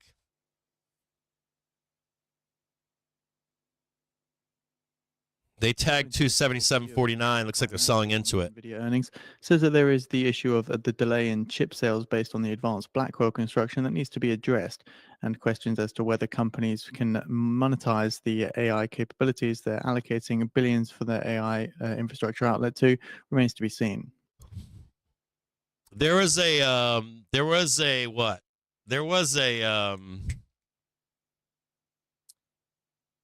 I think CrowdStrike, if they have a true beat, I didn't listen to any of this, but I think they were writing calls on CrowdStrike. That could be a major mover if they've beaten on everything plus guidance. It could fucking moon. I might be wrong on this. Don't hold me to this because I only read it briefly. It was in one of the reports that I posted in the Discord. It was like a JPM or a GS paper. They were saying that they were overriding calls. They were trying to dump CrowdStrike.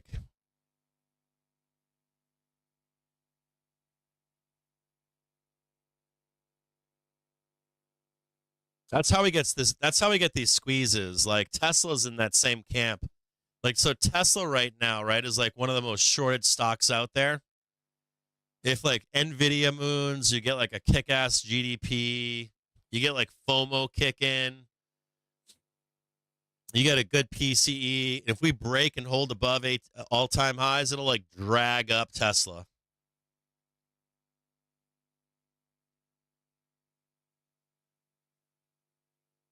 Like Tesla's like crowd right now, I think.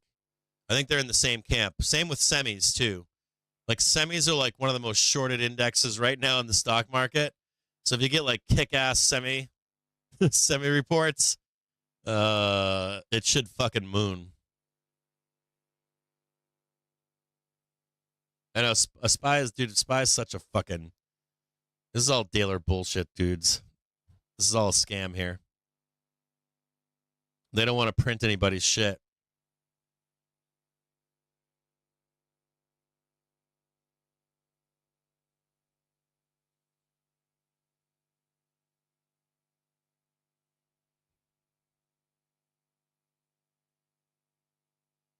Is it? Thanks, Uncle Lino.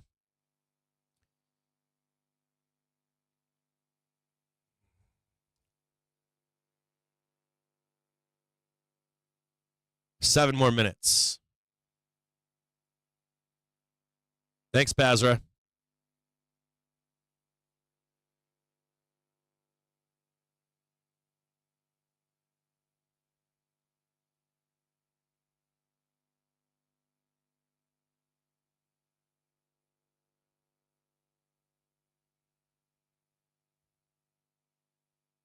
Did you guys see the guidance given on Abercrombie? It was kind of hilarious how they framed it. I was like, you fucks are short, Abercrombie. Just say it.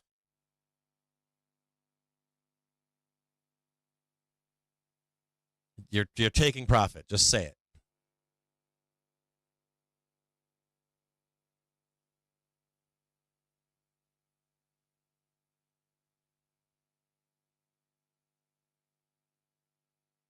There was a lot of reports there's a lot of reports this quarter that a lot of stocks should have mooned, and they just fucking sold the fuck out of them. They didn't care. It kind of shows you what, like, do reports really matter? Like, I mean, they matter if they're negative, but a lot of times they don't matter if they're positive, do they? If you like traded up into their report, and it wasn't something like some new thing announced.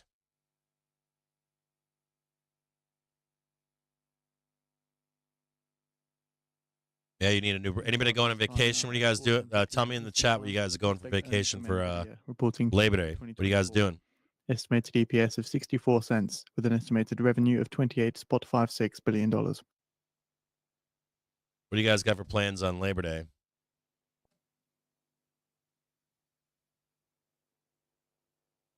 Basra, I voted on it, brother.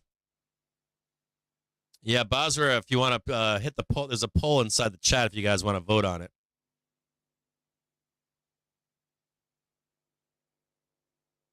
In the Discord. CrowdStrike squeezing right now. I think CrowdStrike has the ability to squeeze in a big way. They were talking about it on one of these reports that they were all short. Banks or hedge funds were major short on CrowdStrike.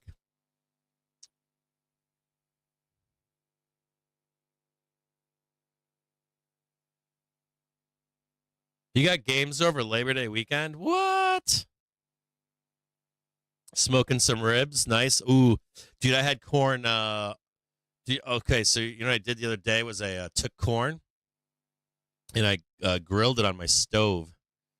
And then I made a cream corn with New Mexico Hatch green chilies. It was dank. I did a like a sofrito of shallots and some jalapenos, and then I put some Hatch green chilies, a little bit of white wine, and then I did some honey, lemon juice, and a little bit of chicken stock, and then I finished it with some heavy cream, butter, and some Wondra, and it was gang.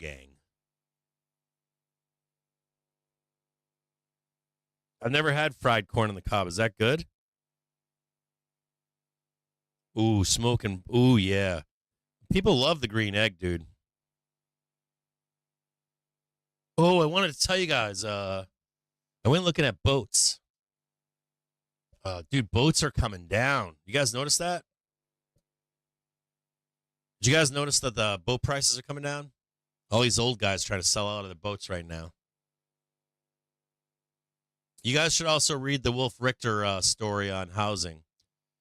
Read the discussion on it too. He said that he's building a system better than Case Shiller. It's like Case Shiller lags by like 3 months. And RBRK is turning around right now. Dude, a bunch of these tickers that we were looking for lows on, we got alerts on a bunch of these right now.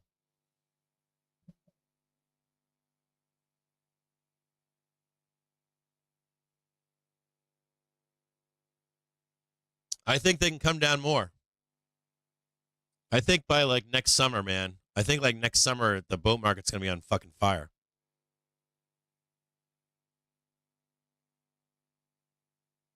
I'm seeing really nice, like freshwater, like 36-foot sailboats for dirt cheap. Some of I looked at some 40s, like a couple 43-foot and a 42-foot. NVDA squeezing right now.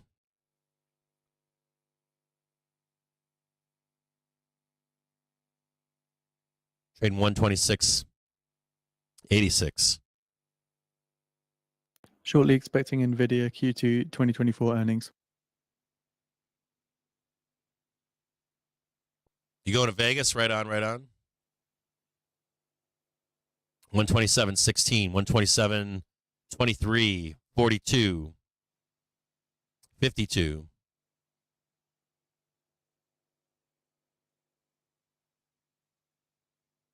SPY now squeezing. Q's squeezing.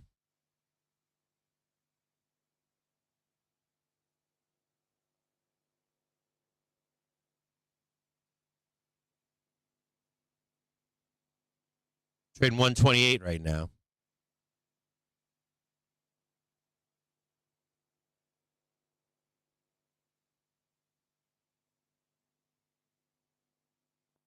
Q's trading 71.84.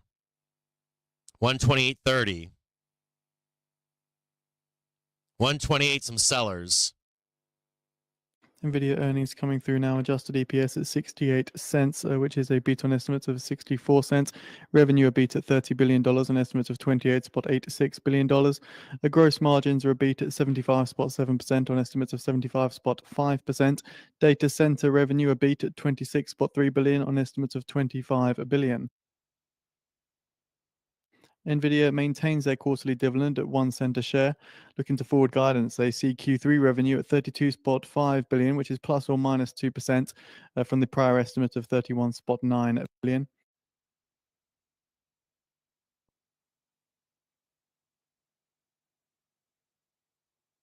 Just waiting for this data to see it pop up here on my screen so I can read it too.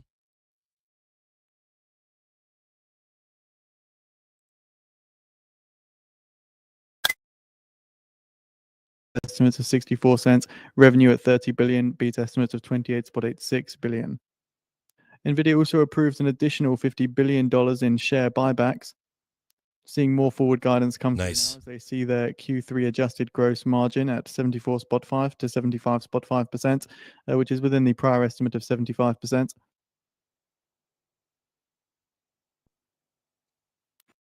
Nvidia also comments that Blackwell samples are shipping to partners and customers now. Also reporting their Q2 gaming revenue at 2.9 billion, which is a beat on estimates of 2.79 billion. Crushing it. Adjusted EPS 68 cents. Estimate 64 cents. Revs 30 billion. Estimate 28.86 billion. Fucking A, man. Destroying.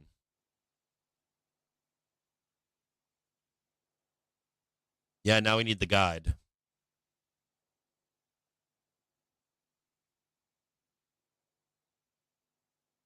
What a fucking beast of a company, huh?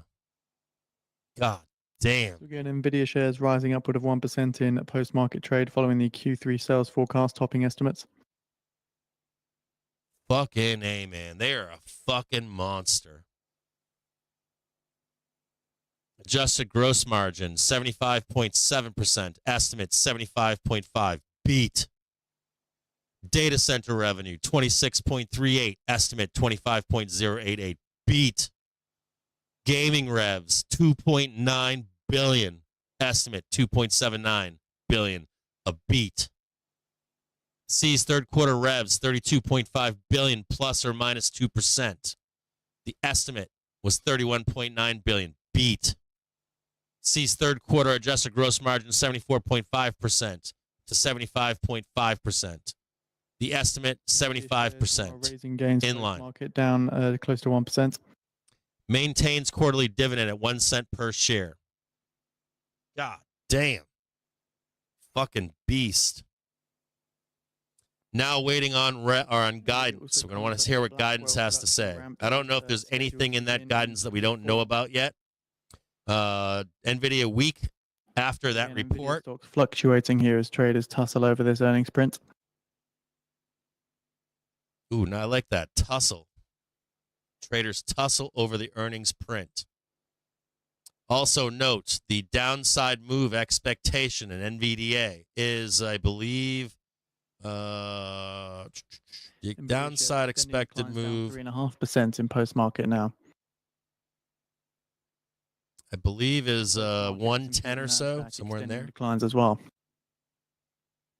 Selling NVDA. Is there something in those numbers that is maybe we don't know? Q's trading 469. Downward trend, by the way, on Q's. SPY after hours. This doesn't impact options just yet, so don't go crazy yet. This is all after hours stuff, so you don't have to worry about this with options just yet. SPY trading 555.83. This could be more of a liquidity grab, so don't get crazy yet. Trading 117.31 right now.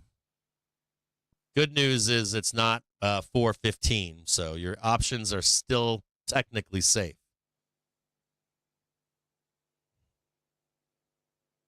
I don't know if this could just be unhedged, de-hedging, I think. This could be people getting long here, so just relax so far. Relax, calm down. Options market's still fine right now.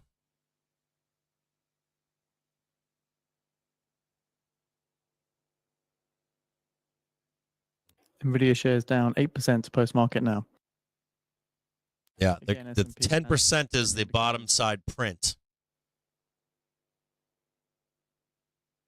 Or the expected downside move is at 10%. This could be shorts trying to get out right now, believe it or not.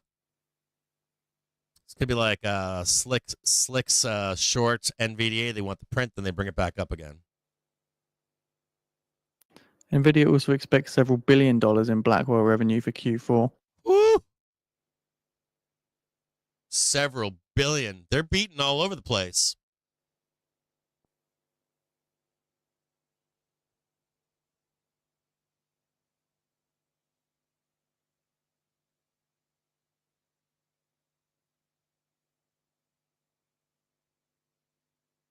Yeah, I'm not too concerned yet. I wish I could buy calls right here, to be honest. We're not done yet, so you wake up tomorrow morning and this fucking thing could be mooning.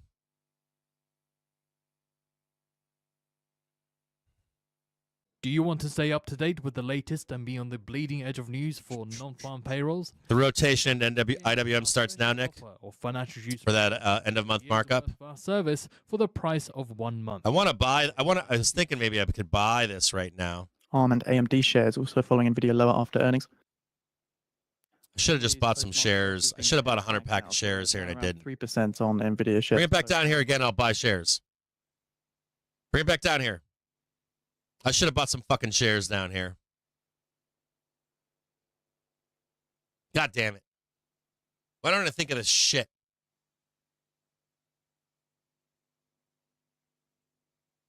I should have bought some fucking shares down here. It might be, I don't have any stops on my SPY shares. Maybe they're trying to clip people that were long SPY. That's possible too. Either getting a print on a short or taking stops maybe on the underlying part of that too for upside move. Really fucked up, crazy price action. I don't know what to assign it to. Maybe you guys are smarter than me. I'm not that smart, so. Simon's saying that it pumps when Jensen starts talking. Roger that, brother. We've also had delayed reaction in the past on NVDA as well, right? We had was it February, March, where we had a delayed upside move, like you got the move 2 days later? That's what I was thinking too, Condor. I was thinking two things. I was thinking someone had a short, wants to get out of it, and then they're rebuying underneath for an upside move. That's what I think they're doing. Somebody with some weight. We're in a very thin market right now, so people can dick around right now and manipulate the market.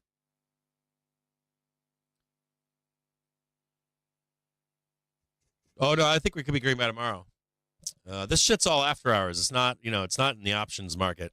We're in after hours. This is like a really, really light market.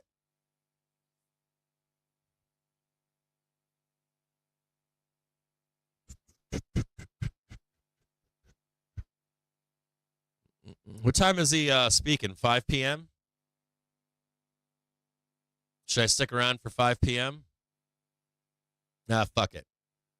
I'll just come back to the Discord and shitpost in there. Do you guys want me to leave the stream up? I'll come back at 5 p.m. How's that sound?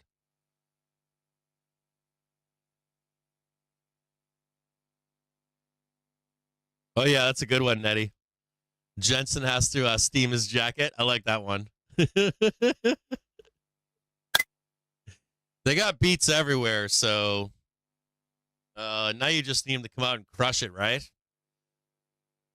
Yeah, I'll stay with you. I'll leave the stream. I need a 5-minute break. How about this? I'm gonna take a piss, and I'm gonna do a bear. I'll grab a bear. Yeah, I'll stay with you guys. No worries. I got you guys. No worries. I'll stick around. I think we're gonna moon. I think there's this to me looks like some manipulation going on here. And you know what else is kind of crazy? Tip to tail, that was a almost 11% move from the top to the bottom here. That's that's manipulation, right? There ain't no fucking way. There ain't no fucking way NVDA lost 10% of its value in 5 minutes. Sorry. The Qs. It's not real. It's fake. Trust me. It's fucking fake as fuck.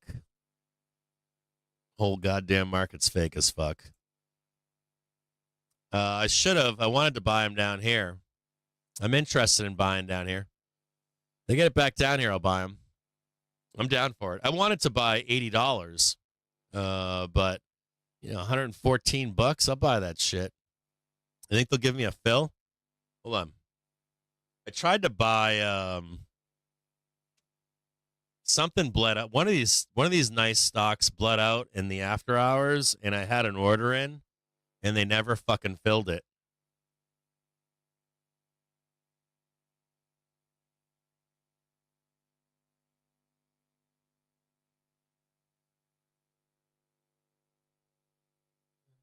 Not options. Single. What's the ask right now? 118 bucks. 19.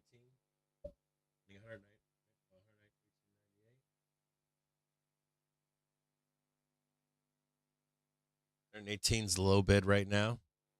Yeah, give me some of that 115. Or what's the 10%? What's the 10% implied move? This was the closing bell, right? Hold on here. I got to see where the closing price was. Out there.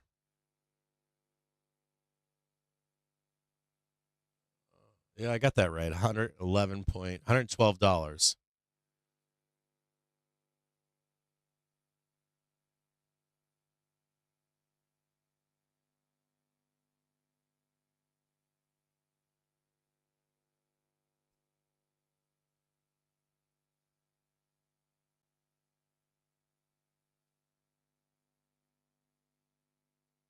Give me 112 bucks and I'll buy NVDA. I can add more at 80. Give me 112.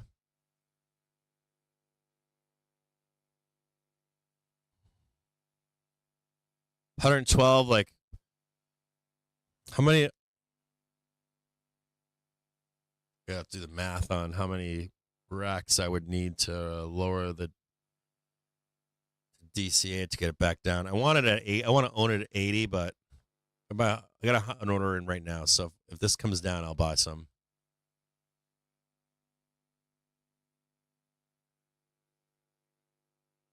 That's what I think, Sam. I think we're going to come back in the morning and spy. Like everything's up in the morning. You know, the other funky ass thing here too is don't forget, right? Then you get the GDP print tomorrow in the morning too, don't you? I mean, shit. I think people are getting out of short right now. I'll be honest with you. I think people are getting out right now. Like you get this plus GDP tomorrow. This fucking market's gonna be vertical. You can't tell me this shit's gonna be red in the morning. Ain't no goddamn way. I'll be right back.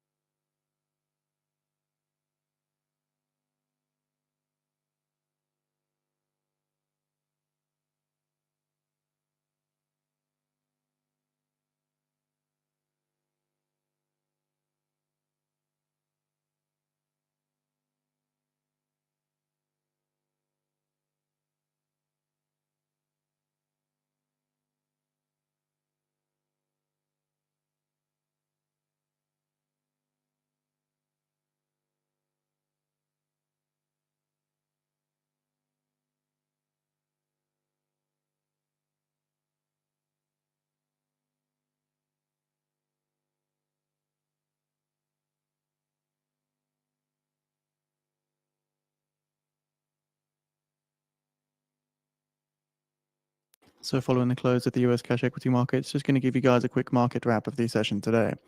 So big tech fell in late trading today as Nvidia's sale forecast disappointed some investors hoping for more after the billions spent on the revolutionary artificial intelligence tech. So a $286 billion ETF tracking the Nasdaq lost spot 5%, while Nvidia sank 3% after the close of irregular trading. Third quarter revenue will be about $32.5 billion, the company said. Though analysts had predicted $31.9 billion on average, some estimated a range as high as $37.9 billion. Sales in the fiscal second quarter, which ran through July, topped analyst projections. Stocks experienced a significant volatility in the run-up to the chipmaker's highly anticipated results, which were the last of the Magnificent Seven megacaps to be reported. At one point, the S&P 500 was on track for its worst drop since August 5th disaster. The gauge moved away from that mark, closing down spot 6%. Nasdaq 100 declining 1.2%. The VIX, which is Wall Street's favorite volatility index, rose approximately to 17. Treasury 10-year yields rose 2 basis points to 3.84%, and Bitcoin dipped below 60K.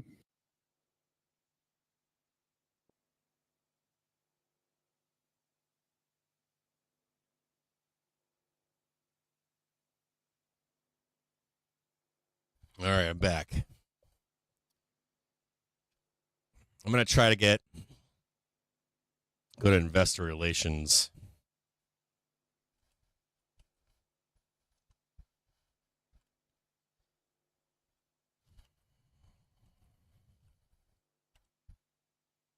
Let's see what we got here in investor relations.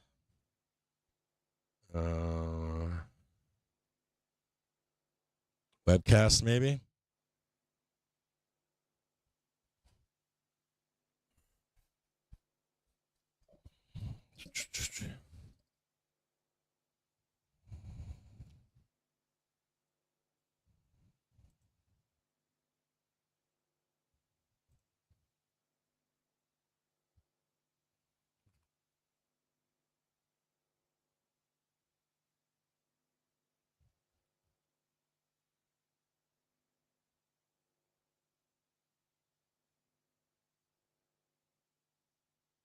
No, I just want to fucking see the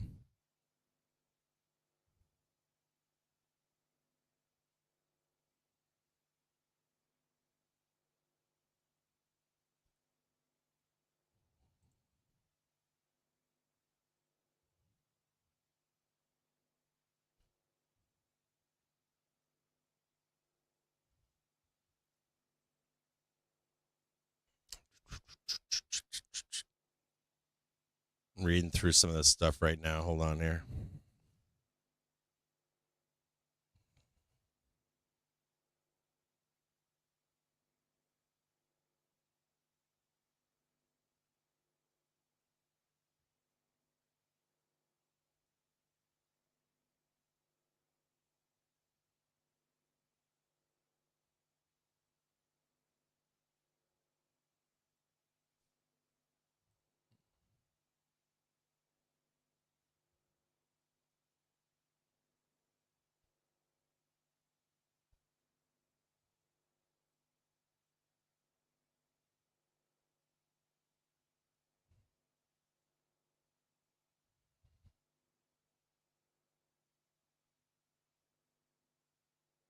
Here, we'll turn this on in the back.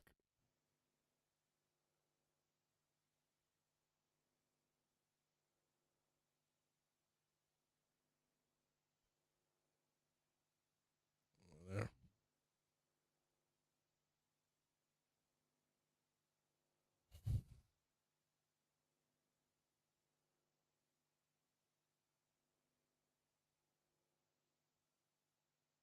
Yeah, like, so I meant to talk about GME earlier.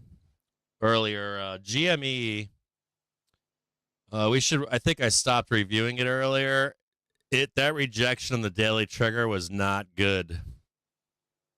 And they blasted down. They don't have 25 days in my view.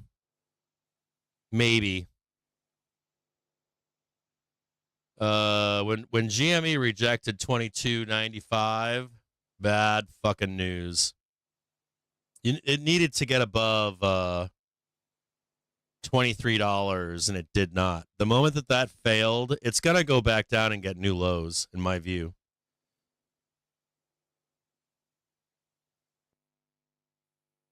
Like, I personally think that you're going to see it's going to get ugly. We'll go over GME together. I'd like to hear what J-Roll has to say, but that failure to get up, we can look at it in a minute. Oh, yeah, baby. Come on back, baby. Come on back, baby. Baby, come back. I've only got eyes for you.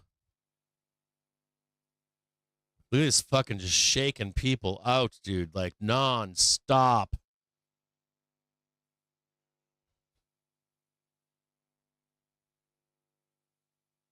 Well, like, you guys want to look at it really quick? Let me show you guys some cool shit here. Just briefly before the rest of this goes on. Like, let's talk GME really quick. Here's the problem with fucking GME. Well, there isn't a problem with GME. So you already know not to be long here. You know that you wrap up long here, right? So you shouldn't be any trouble or anything. You get long on a break above. Well, you get long down there, right? And we should be cranking. But you already know, just price action wise, with triggers and shit. You never fuck around with triggers, right? Like here. It's like you should be exiting somewhere in here. But then you're looking for the break above the back tests and, new highs, right? Bam, bam. The issue here is that right here.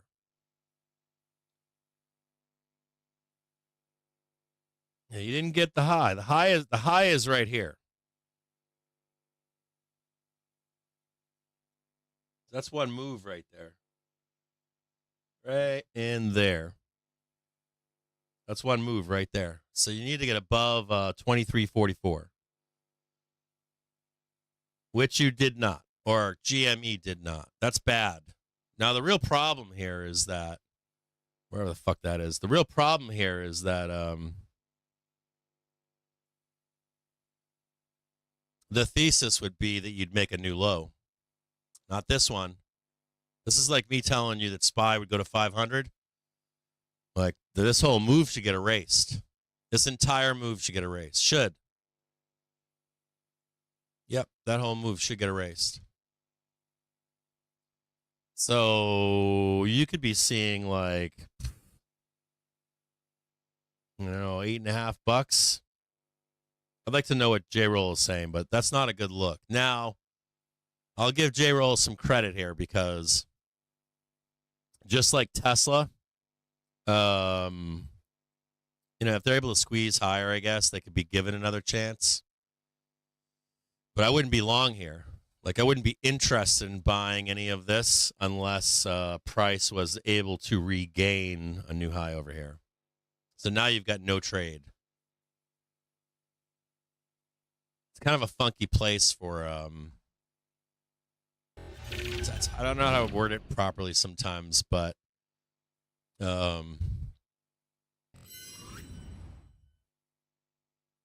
like GME,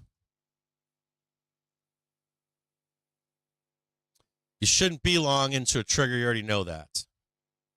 So you should have been waiting above for the next part of that trade. It got rejected and sent lower. The thesis here on GME would be that it's going to see under $9.50 or whatever. Now, can it recover? Yes, but you don't want to be a part of that trade. You want to let it do it itself. At that point, you're just a knife catcher. You don't want to be a knife catcher. Knife catching sucks. So that failure was a pretty big deal. Now, I think why J-Roll is saying that to you is because the week is not out yet. We haven't closed the weekly down move yet, have we? Nope. So the weekly trigger has not closed like a negative bar yet. So maybe 2 weeks, 2 weeks you have left on GME. Week, 2 weeks. You just can't get the closing bar in GME. Like, that's what I was looking at Tesla today for. I was like, where does Tesla close? Like, did they get the closing daily new low on the daily velocity? I don't know if they did or didn't. I got to look. Oh, dude, like that's bad news too. Like, fucking Tesla can't be closing down here like this. Cannot.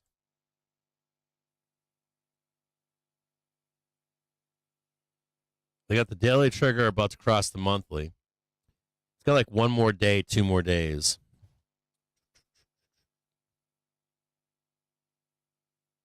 Yeah, the monthly, Tesla's got the month still.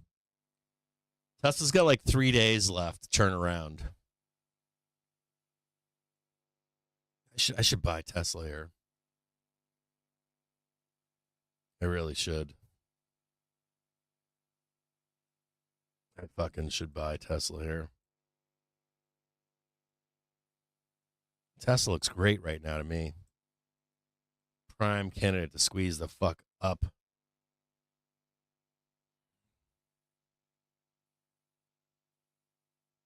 Yeah, the melt up is still valid. Well, he's right. So J-Roll has a point. On GME, there's still a window for it to come back. You haven't closed the weekly bar negative yet. You got a couple more days. Tesla is like Tesla's got 3 more days. I think 3 days for Tesla. I would say GME's got 3 days, but maybe a little bit more time. Maybe like another week or 2.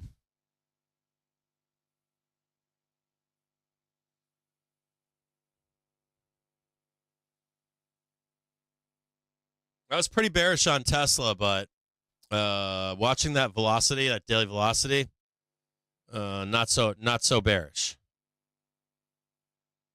So I'm looking for a dip buy on Tesla. I want to get long on Tesla on some calls. I want to get long on Tesla on some calls, but we're not there yet.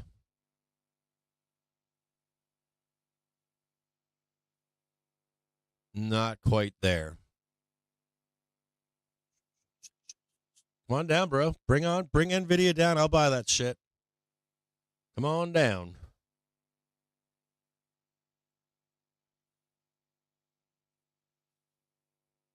They're beat up your 25Cs for October. Yeah, what do you think, E-Trade and Shorts? Does this look at all like scammy price action to you or what? This looks like print my shorts and let me buy a bunch of the underlying at a low price for an upside move. That's what it looks like. And you got GDP tomorrow. You're going to tell me that NVDA beats everything? Great guidance, and if we were to print GDP, we're not going to wake up with green bars everywhere? I can't wrap my head around that. Yeah, weird blocks, right, brother?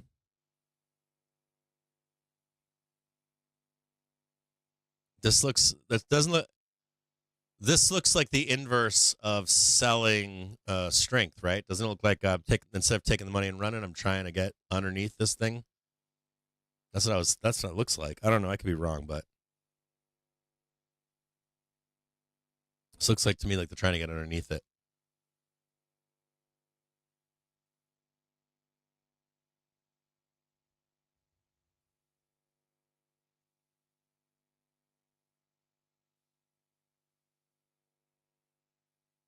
Do I love Elon now? No, I don't like. Let's clear the air on all this. If you don't know what I think about Elon, I don't like Elon. Never have, Never will. He's not my savior. Ever will be. Never was. I think we need Elon, though. We need Elon. We have a great example right now, don't we? Right? Which is what? SpaceX? The only United States rated spaceship that can pick up astronauts. It's the only one. It's the only, not even NASA. Only in the United States, only SpaceX. So I don't like Elon, but we need an Elon at all times. And I don't care if it's Elon or somebody else, but this is a perfect example, as a matter of fact. It's very much, it's so Howard Hughes, it's not even funny. Like, we're basically like, he's our Howard Hughes. Now, could it be somebody else? Sure. I don't care who it is. But like our regular, like your Fords and your, like Ford fucked us over years ago with catalytic converters, like in the 70s and 80s. Toyota kicked ass, right? You could get a cheap car that was functional, good gas mileage, wouldn't break down, blah, blah, blah. Meanwhile, the boys over at Ford are chugging bears, and they couldn't get it done, right? They almost imploded. A bunch of auto companies went bankrupt, blah, blah, blah, blah. So when you look at, like, our defense companies and all that kind of shit, NASA, regular Joe six-pack companies, you need to have, like, an outsider that can actually make shit. Now, is that Elon specifically? No. Is it his companies? Yes. Some more successful than others. For the defense of the United States of America, if you're an American in this room with me right now, you need Elon Musk. Like it or not. Hate him, despise him. There's no one else that's doing that work that we need done to protect our country, believe it or not. Because there's other things that he's doing with Neuralink and with Starlink and all that kind of stuff. No, I know all the bullshit and all the shit surrounding him. Not good. Now, the question, I don't know if the question is about Elon. So do I like Elon? No, never have, never will. I don't like him at all. And I struggle all the time with even trading Tesla. Now, saying all that, I do like Tesla right now. I wasn't liking it. I was pretty bearish on it. But then we started turning up on velocity, daily velocity. Whenever we're not turning up on daily velocity, whenever topped positive, I'm negative on Tesla. Whenever we're making new lows on daily velocity, I'm negative on Tesla.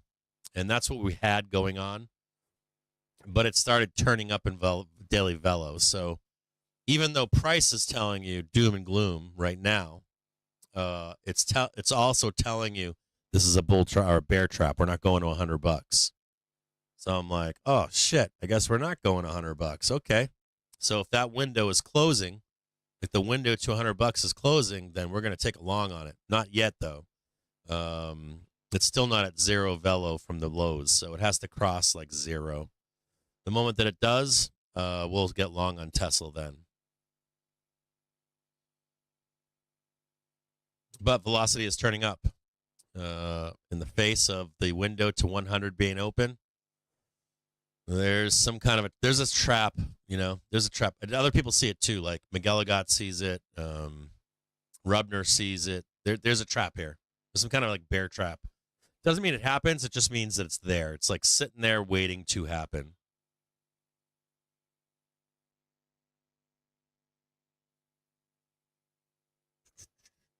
Yeah, we got 4 minutes left, and 6 minutes left, and we're gonna get guidance.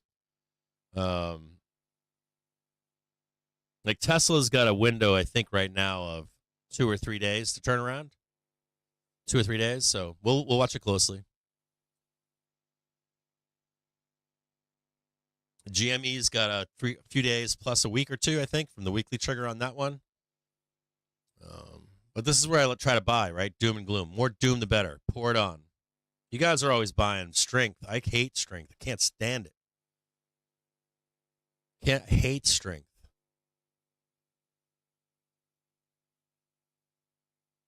Yeah.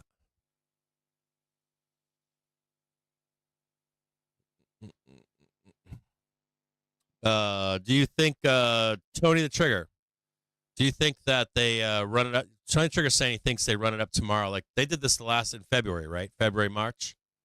They did a delayed reaction. It was like 2 or 3 days later, and they fucking ripped NVDA in the market to the upside.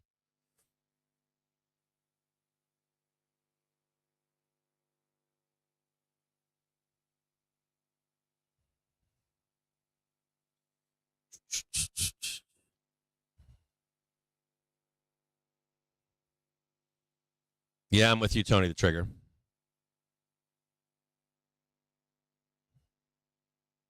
I think they're trying to get under it right now. I think they're getting under it, meaning they want to be long down here for the rip. Best price they can get. They were probably short right here.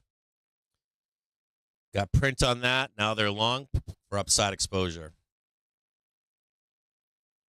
Hanky panky, and there's no way that NVDA just lost 10% in the after hours. You out of your fucking mind. Fucking think they lost that much money.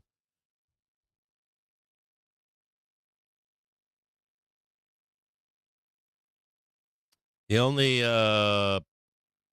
person I don't know anything about politics with Elon. I know him personally ish. Kind of. I've met him once. I met him once on vacation, and then my family has been working for him since the beginning. Full disclosure. In high-level positions for Elon. Not only that. So I got a family member that's like a high-level guy. And then I've got 4 to 5 people. I only know 4 of them I saw 2 winters ago. Went out and hung out with them 2 winters ago. Friends of my family member in our family. So I don't know anything about that stuff. I have more of an insider, or what I perceive to be an insider look. What's really fascinating about that too is, or even that statement about politics, at least. I remember when the Republicans hated Elon. Now I see Democrats hate Elon. They like bounce back and forth. So politically, if you're looking at it from a political perspective,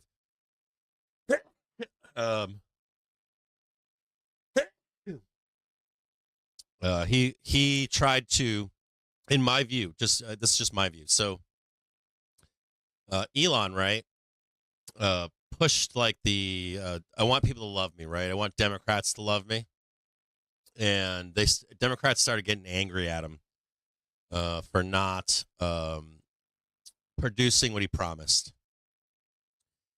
And so they started getting stinky, right? I don't like this. I don't like that. My trim sucks. My fucking windows are broken. My fucking this is broken. That's broken. Blah, blah, blah, blah. And so he went to Republicans for the love, right? He's not a Republican or a Democrat either, by the way. That's all bullshit.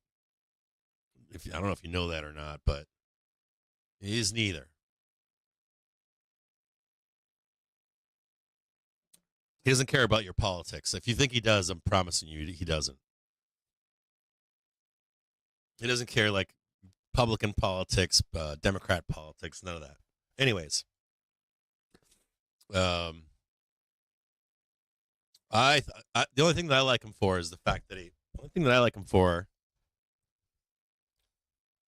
is that he makes other companies have to do better, which I think is important. Howard Hughes was the same way.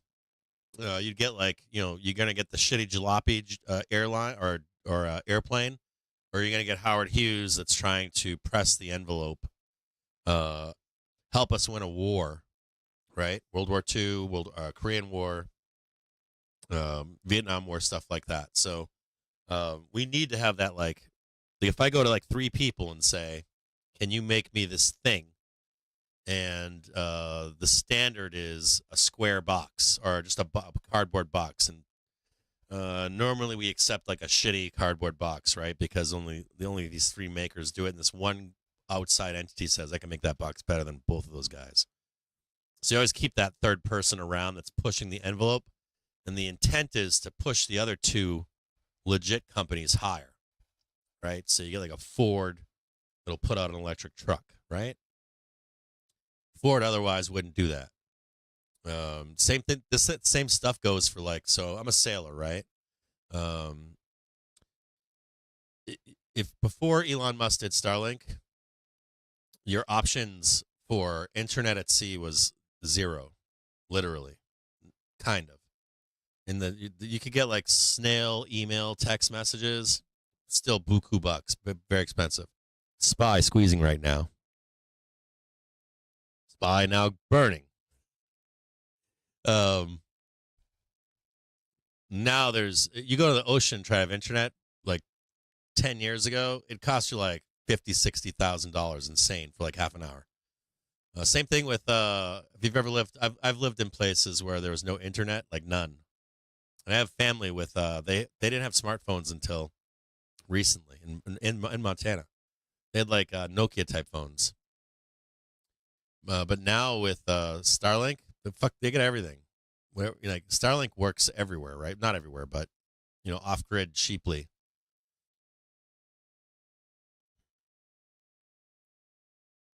You see this, water boy? Look at Spy. Barcoding it. Spy looks like it's Spy. Look at Spy.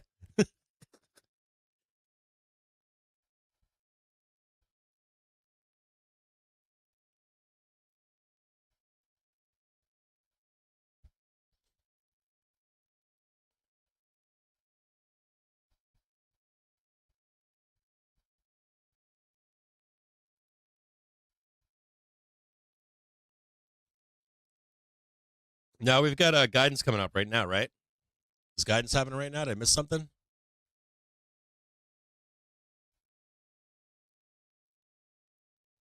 Where's guidance? No, I'm waiting for guidance. Do we miss guidance or something? Is that 6 p.m. or 5 p.m.? What time is guidance at?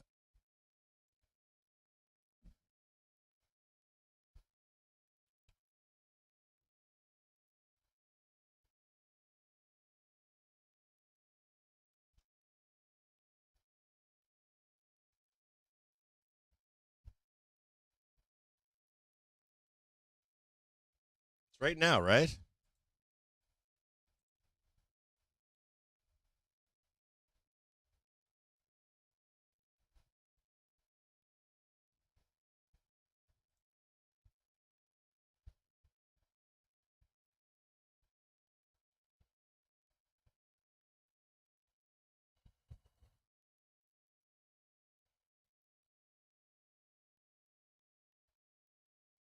Yeah, they're efficient. Yeah, no.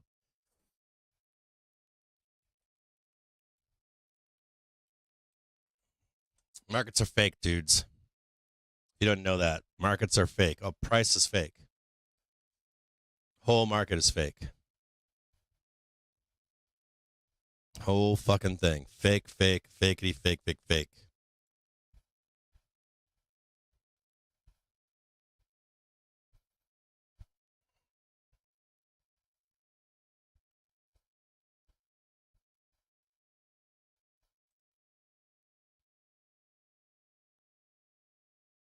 I registered for this fucking thing. I got into this thing already.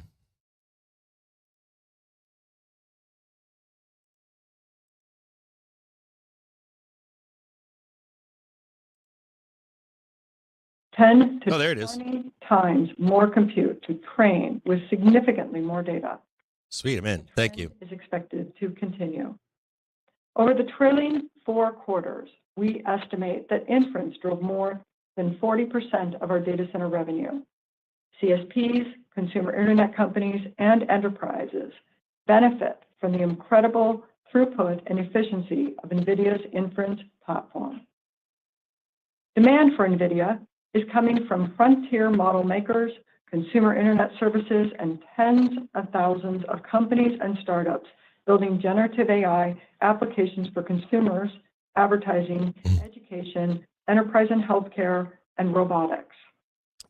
Do any of you think the markets are real? Market price is real, or do you guys think it's fake or no? Do you guys think it's efficient, or do you think it's pre-planned? I think it's pre-planned personally. The broad Market price is pre-planned. and are growing their NVIDIA capacity given the high demand. NVIDIA H200 platform began ramping in Q2, shipping to large CSPs. I think they should make more parties. I think we should have like a MAGA party, Republican Party, Democrat Party, Socialist Party, all that shit. The strength of our Hopper architecture and offering over 40% more memory bandwidth compared to the H100. They're trying to take my party over too. I don't like Our that. data center revenue We got our own fucking crazy people in one party. In my personal view, contributor to our data center revenue. As a percentage of total data center revenue, it remains below. What are they ranked choice voting? I'd like to see. Position of export controls.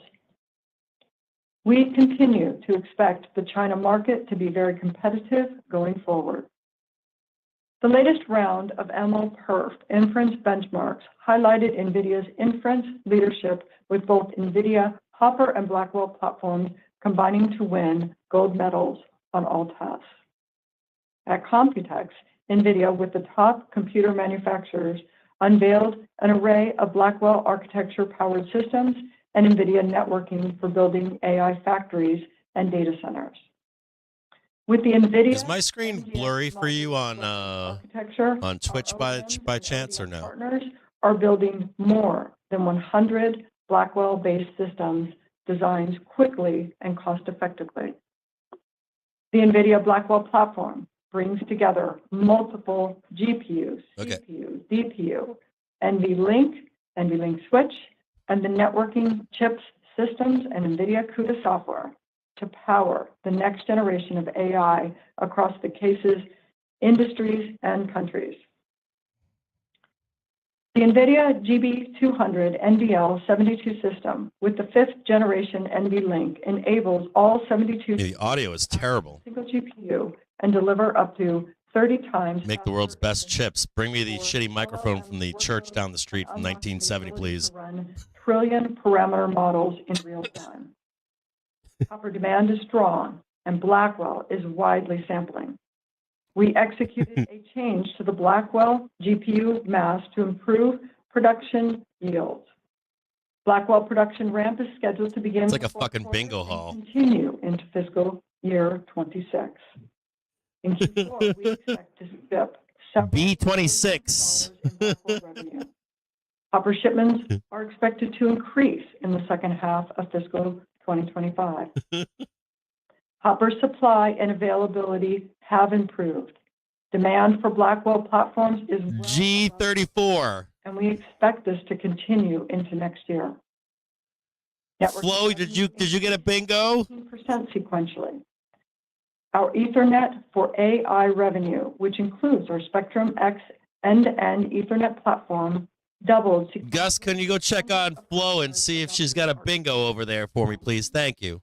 Spectrum X has broad market support from OEM and ODM partners and is being adopted by CSPs, GPU cloud providers, and enterprise, including xAI, to connect the largest GPU compute cluster in the world. She said AI, we got a bump on it. Spectrum X supercharges Ethernet for AI processing and delivers 1.6x the performance. AI, baby, AI.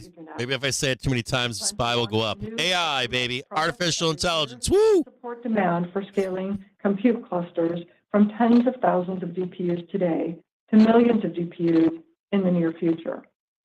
Spectrum X is well on track to begin a messing with JPM's fucking scraping right now. Our sovereign AI opportunities continue to expand as countries recognize AI expertise and infrastructure at national imperatives for their society and industries. Japan's National Institute of Advanced Industrial Science and Technology is building its AI bridging cloud infrastructure 3.0 supercomputer with NVIDIA. Thank you for tuning in to Coast to Coast. We've got NVIDIA here, Coast to Coast AM. The enterprise AI wave has started. Enterprises also drove sequential revenue growth in the quarter. We are working with most of the Fortune 100 companies on AI initiatives across. She's plugging it. She's hammering AI right now. A range of applications are fueling our growth, including AI-powered chatbots, Woo! generative AI copilot. Come on, Lisa. Keep saying AI. New monetizable business applications and enhance employee productivity. Amdocs is using NVIDIA generative AI for baby. transforming the customer experience and reducing customer service costs by 30%. ServiceNow is using NVIDIA for its Now Assist offering, the fastest growing new product in the company's history. SAP is using NVIDIA to build Joule copilots. Cohesity is using NVIDIA to build their generative AI agent and lower generative AI development costs.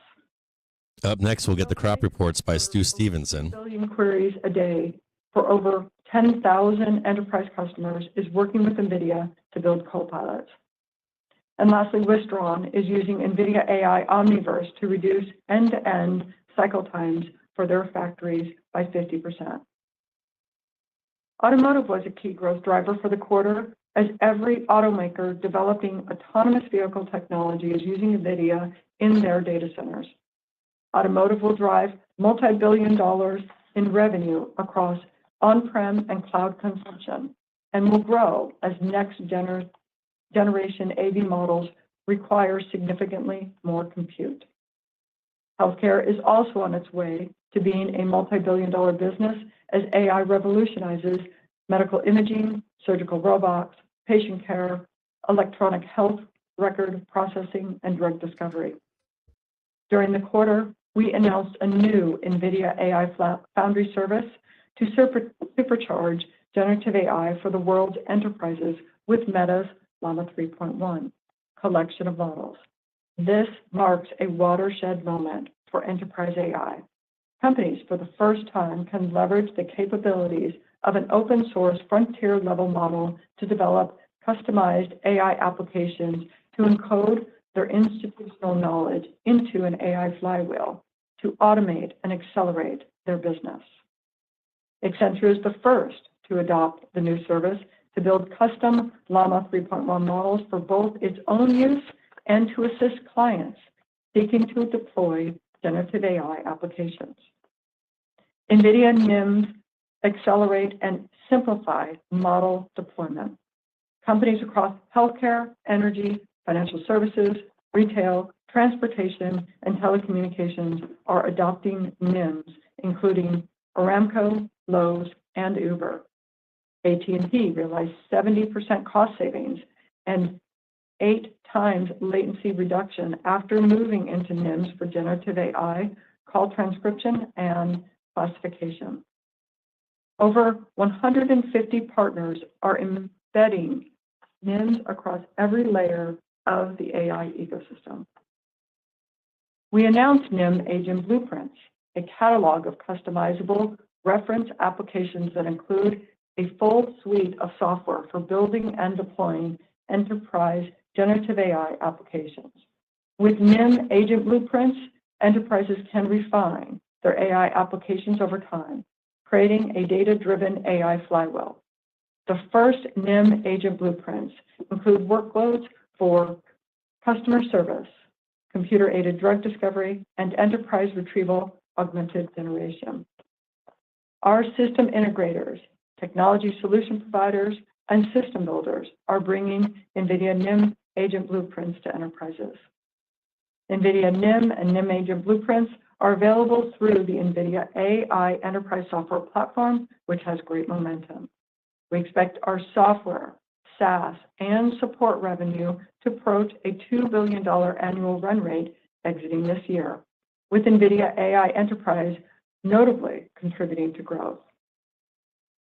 Moving to gaming and AI PCs. Gaming revenue of $2.88 billion increased 9% sequentially and 16% year on year. We saw sequential growth in console, notebook, and desktop revenue, and demand is strong and growing, and channel inventory remains healthy. Every PC with RTX is an AI PC. RTX PCs can deliver up to 1,300 AI TOPS, and there are now over 200 RTX AI laptops designed from leading PC manufacturers. With 600 AI-powered applications and games and an installed base of 100 million devices, RTX is set to revolutionize consumer experiences with generative AI. NVIDIA ACE, a suite of generative AI technologies, is available for RTX AI PCs. Mega Break is the first game to use NVIDIA ACE, including our small language model, Minitron 4B, optimized on device inference. The NVIDIA gaming ecosystem continues to grow. Recently added RTX and DLSS titles include Indiana Jones and the Great Circle, Dune Awakening, and Dragon Age: The Veilguard. The GeForce Now library continues to expand with total catalog size of over 2,000 titles, the most content of any cloud gaming service. Moving to Pro Visualization. Revenue of $454 million was up 6% sequentially and 20% year-on-year. Demand is being driven by AI and graphic use cases, including model fine-tuning and Omniverse-related workloads. Automotive and manufacturing were among the key industry verticals driving growth this quarter. Companies are racing to digitalize workflows to drive efficiency across their operations. The world's largest electronics manufacturer, Foxconn, is using NVIDIA Omniverse to power digital twins of the physical plants that produce NVIDIA Blackwell systems. And several large global enterprises, including Mercedes-Benz, signed multi-year contracts for NVIDIA Omniverse Cloud to build industrial digital twins of factories. We announced new NVIDIA USD NIMs and connectors to open Omniverse to new industries and enable developers to incorporate generative AI copilots and agents into USD workflows, accelerating their ability to build highly accurate virtual worlds. WPP is implementing USD NIM microservices in its generative AI-enabled content creation pipeline for customers, such as the Coca-Cola Company. Moving to automotive and robotics. Revenue was $346 million, up 5% sequentially and up 37% year-on-year. Year-on-year growth was driven by the new customer ramps in self-driving platforms and increased demand for AI cockpit solutions. At the Computer Vision and Pattern Recognition Conference, NVIDIA won the Autonomous Grand Challenge in the end-to-end driving at scale category, outperforming more than 400 entries worldwide. Boston Dynamics, BYD Electronics, Figure, Intrinsic, Siemens, Skilled AI, and Teradyne Robotics are using the NVIDIA Isaac robotics platform for autonomous robot arms, humanoids, and mobile robots. Now moving to the rest of the P&L. GAAP gross margins were 75.1% and non-GAAP gross margins were 75.7%, down sequentially due to a higher mix of new products within data center and inventory provisions for low-yielding Blackwell material. Sequentially, GAAP and non-GAAP operating expenses were up 12%, primarily reflecting higher compensation-related costs. Cash flow from operations was $14.5 billion. In Q2, we utilized cash of $7.4 billion towards shareholder returns in the form of share repurchases and cash dividends, reflecting the increase in dividend per share. Our board of directors recently approved a $50 billion share repurchase authorization to add to our remaining $7.5 billion of authorization at the end of Q2. Let me turn the outlook for the third quarter. Total revenue is expected to be $32.5 billion, plus or minus 2%. Our third quarter revenue outlook incorporates continued growth of our Hopper architecture and sampling of our Blackwell products. We expect Blackwell production ramp in Q4. GAAP and non-GAAP gross margins are expected to be 74.4% and 75% respectively, plus or minus 50 basis points. As our data center mix continues to shift to new products, we expect this trend to continue into the fourth quarter of fiscal 2025. For the full year, we expect gross margins to be in the mid-70% range. GAAP and non-GAAP operating expenses are expected to be approximately $4.3 billion and $3.0 billion, respectively. Dude, where the fuck is Addie? Expenses are Is she here? grow in the mid to upper 40% range as we work on Where's developing Addie? our next generation of products. GAAP and non-GAAP other income and expenses are Sorry, I was on a. I just got a phone call here. including gains and losses Had to take it. from non-affiliated investments and publicly held equity securities.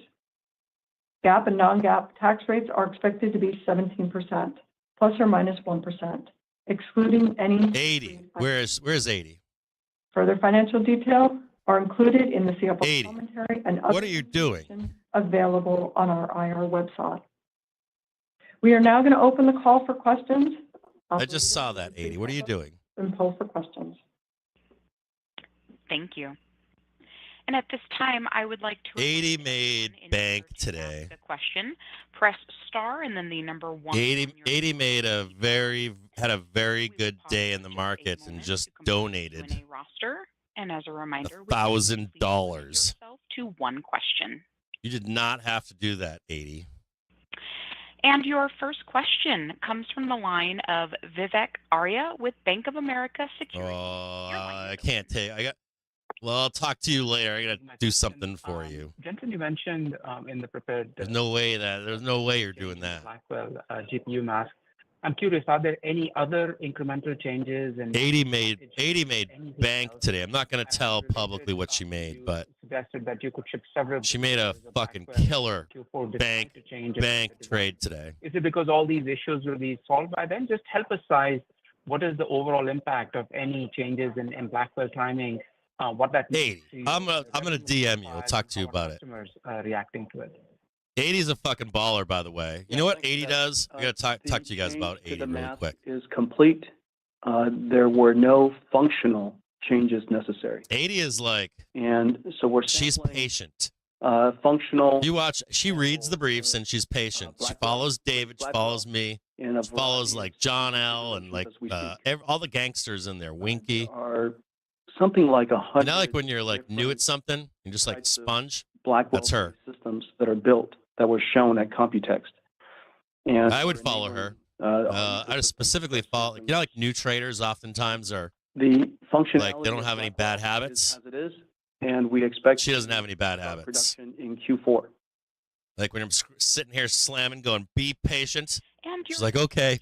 Comes from the line of Toshiya Hari with Goldman Sachs. Your line is open. I'll be patient. Thank you so much for taking the question. Jensen, I had a relatively longer-term question. Only take choice of setups. Okay. In the market on, your customers and customers' return on investment, and what that means for sustainability. The market is changing tomorrow.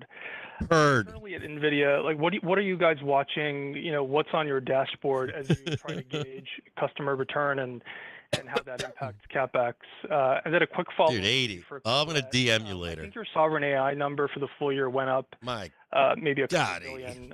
What's driving the what do you want me to do? Do you want me to take the kids out? About fiscal 20. I used to do that. So I used to get no money, like $0. Everything was costing me bank. Q4, like, I mean shipping out. I don't mean starting. I think at that point I'd spent like $100,000 or something stupid. Doing this shit, I was like 130 grand or something at that point. Let's take a step back. Like we calculated how much it cost. And you've heard me say that we're going through two. And I would of course ask for donations because I'm fucking bleeding for years. The first one is transition. So what I would do is even then, you know what I did? I would take the donations and every weekend I would take the kids out to do something. And the reason for that is because CPU. And then like take pictures and stuff of doing stuff with the kids with donations. And so maybe that you got something you want me to do for the kids, take them out somewhere, and I'll take pictures and all that cool stuff.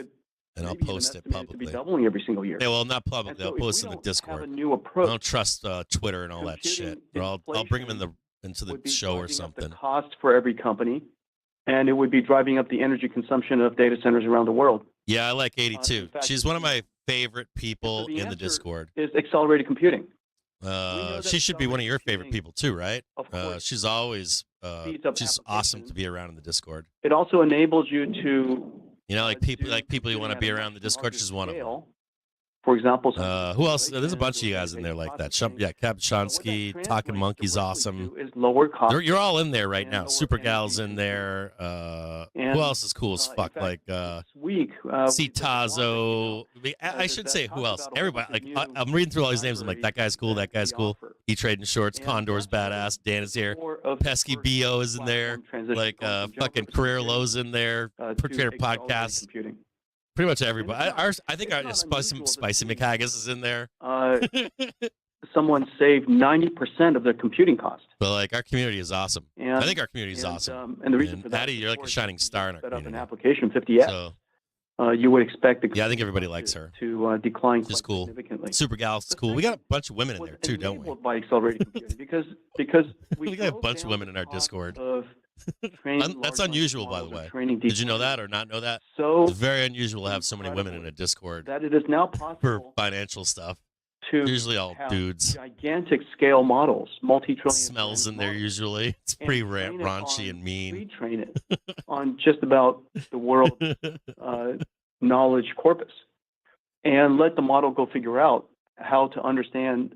So Addie made human bank human today. language representation and how Bank. There was a lot of money, right? There was some serious money its neural they network made today. and how to learn. Serious money. If you hedge the market right in the bell, So money. which- If you bought which that caused last the rip generative higher, AI money. revolution. Now, generative There were some AI, seriously good trades. taking a step back about why it is that we went so deeply into it, is because it's not just a feature, it's not just a capability, it's a fundamental new way damn, of Addie. doing software. Instead of human I'll engineers figure something out for the algorithms, we now girls. I'll have, talk to the girls and see if I can data. do something We special tell over the Labor Day AI, for we them. tell the model, we tell the computer what See what they want to do. What are the expected answers?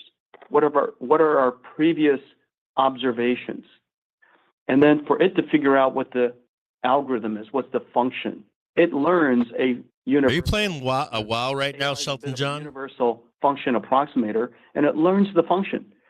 And so you could learn the function of almost anything, and anything that you have that's predictable, anything that has structure, anything. Yeah, Spicy that, McHaggis. It's a great name, isn't it? That you have previous examples of. And so now here we are with generative AI. It's a fundamental new form of computer science. I don't know why, but it was called Talking Monkey, Mr. Talking Monkey. I don't know why. It's done from CPU to GPU. In 80, I call Addie.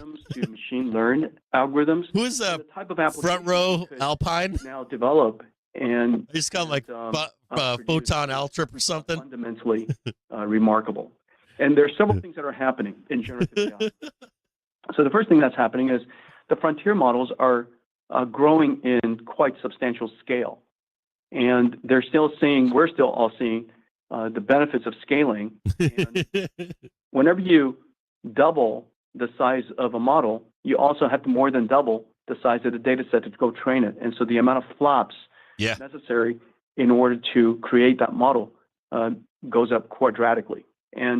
And so, do you guys understand what this guy's talking about right now? Like, you guys, like the scale of what they're going to need for like power and size for compute when they get into super AI. It's going to be insano. The generational performance up quite significantly, so we can drive down the energy consumed and drive down the cost necessary to do it. So the first one is there are larger frontier models trained on more models. A Somalia, not a sommelier. Surprisingly, there are more frontier models sommelier than last year, and so you have more on more on more. That's one of the dynamics going on in generative AI. The second is, although it's below the tip of the iceberg, what we see. Like I don't know if you guys like. It's hard to grasp what these guys are talking about with size. It's monster. We see coding. We use generative AI for coding quite extensively here at NVIDIA now. We, of course, have a lot of digital designers and things like that.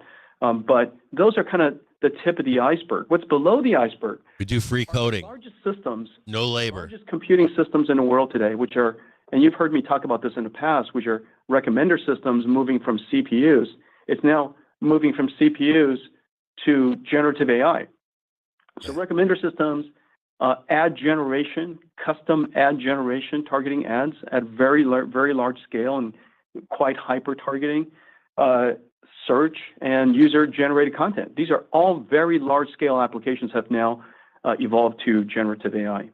Of course, the number of generative AI startups is generating tens of billions of dollars of cloud renting opportunities for our cloud partners, and sovereign AI. Countries that are now realizing that their data is their natural and national resource, and they have to use AI, build their own AI infrastructure so that they could have their own digital intelligence. Enterprise AI, as Colette mentioned earlier, is starting, and you might have seen our announcement that the world's leading IT companies are joining us to take the NVIDIA AI Enterprise platform to the world's enterprises. The companies that we're talking to, so many of them are just so incredibly excited to drive more productivity out of their company, and then general robotics. The big transformation last year as we are able to now learn physical AI from watching video and human demonstration and synthetic data. It's a good point, Talking Monkey. Reinforcement learning from systems like Omniverse.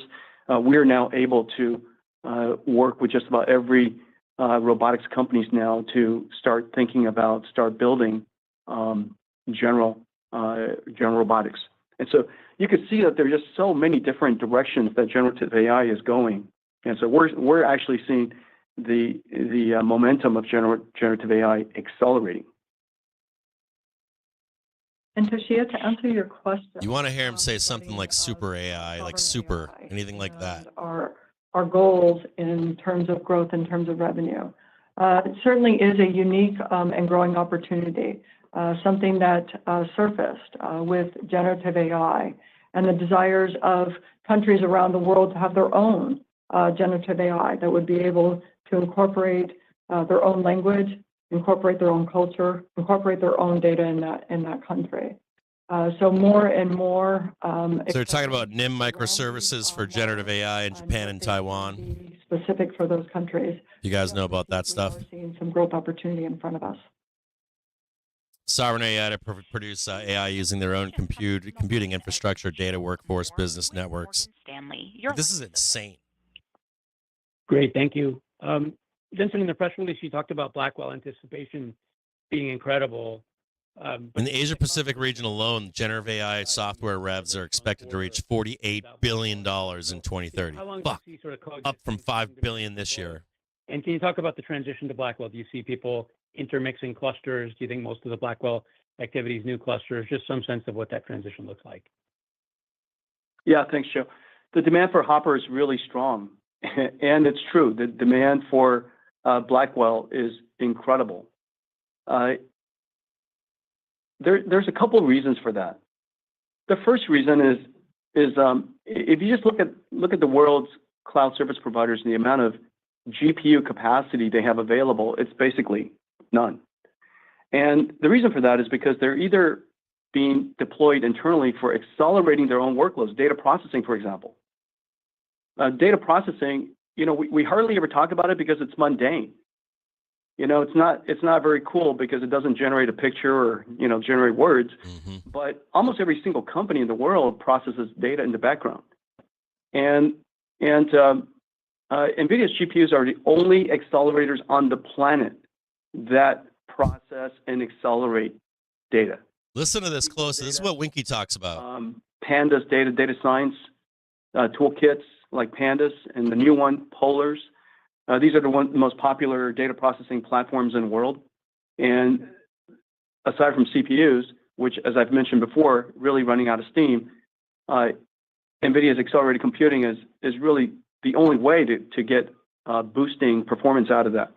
And so that's number one, is the number one use case long before generative AI came along is the migration of applications one after another to accelerated computing. The second. This is in no way guiding down. The rentals. By the way, if you don't know, renting capacity. this is not guiding down. Model makers are renting it to startup. If you want to know, and this is guiding up. The AI company spends the vast majority of their invested capital into infrastructure, so that they. Yeah, you're catching that right now, right? Products. Shitting on Intel. They're not shitting on Intel, AMD. They just simply can't afford. You just raise money. Is AMD reacting negatively? Now, you have processing that you have to do. You can't do it next year. You got to do it today. And so. Oh yeah, AMD. That's one reason. Not healthy. Hopper demand right now is because of the race to the next plateau. The first person to the next plateau gets to be, gets to introduce a revolutionary level of AI. The second person who gets there is incrementally, better or about the same. And so the ability to systematically and consistently race to the next plateau and be the first one there is how you establish leadership. NVIDIA is constantly doing that, and we show that to the world in the GPUs we make and the AI factories that we make, the networking systems that we make, the SoCs we create. I mean, we want to set the pace. We want to. There's a major short on crowd right now, best. And that's the reason why we drive ourselves so hard. Of course, we also want to see our dreams come true, and all of the capabilities that we imagine in the future and the benefits that we can bring to society. We want to see all that come true, and so. NVIDIA Blackwell sets new standard for generative AI and MLF perf inference debut. First submission.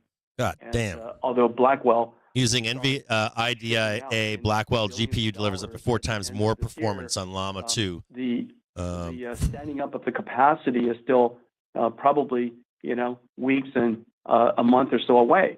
And so between now and then is a lot of generative AI market dynamic. And so everybody is just really in a hurry. It's either operational reasons that they need it. They need accelerated computing. They don't want to build any more general purpose computing infrastructure. And even Hopper, of course, H200 is state of the art. Hopper, if you have a choice between building CPU infrastructure right now for business or Hopper infrastructure for business right now, that decision is relatively clear. And so I think people are just clamoring to transition the $1 trillion of established installed infrastructure to a modern infrastructure, and Hopper is state of the art. And your next question comes from the line of Matt Ramsey with TD Cowen. Your line is open. Thank you very much. Good afternoon, everybody.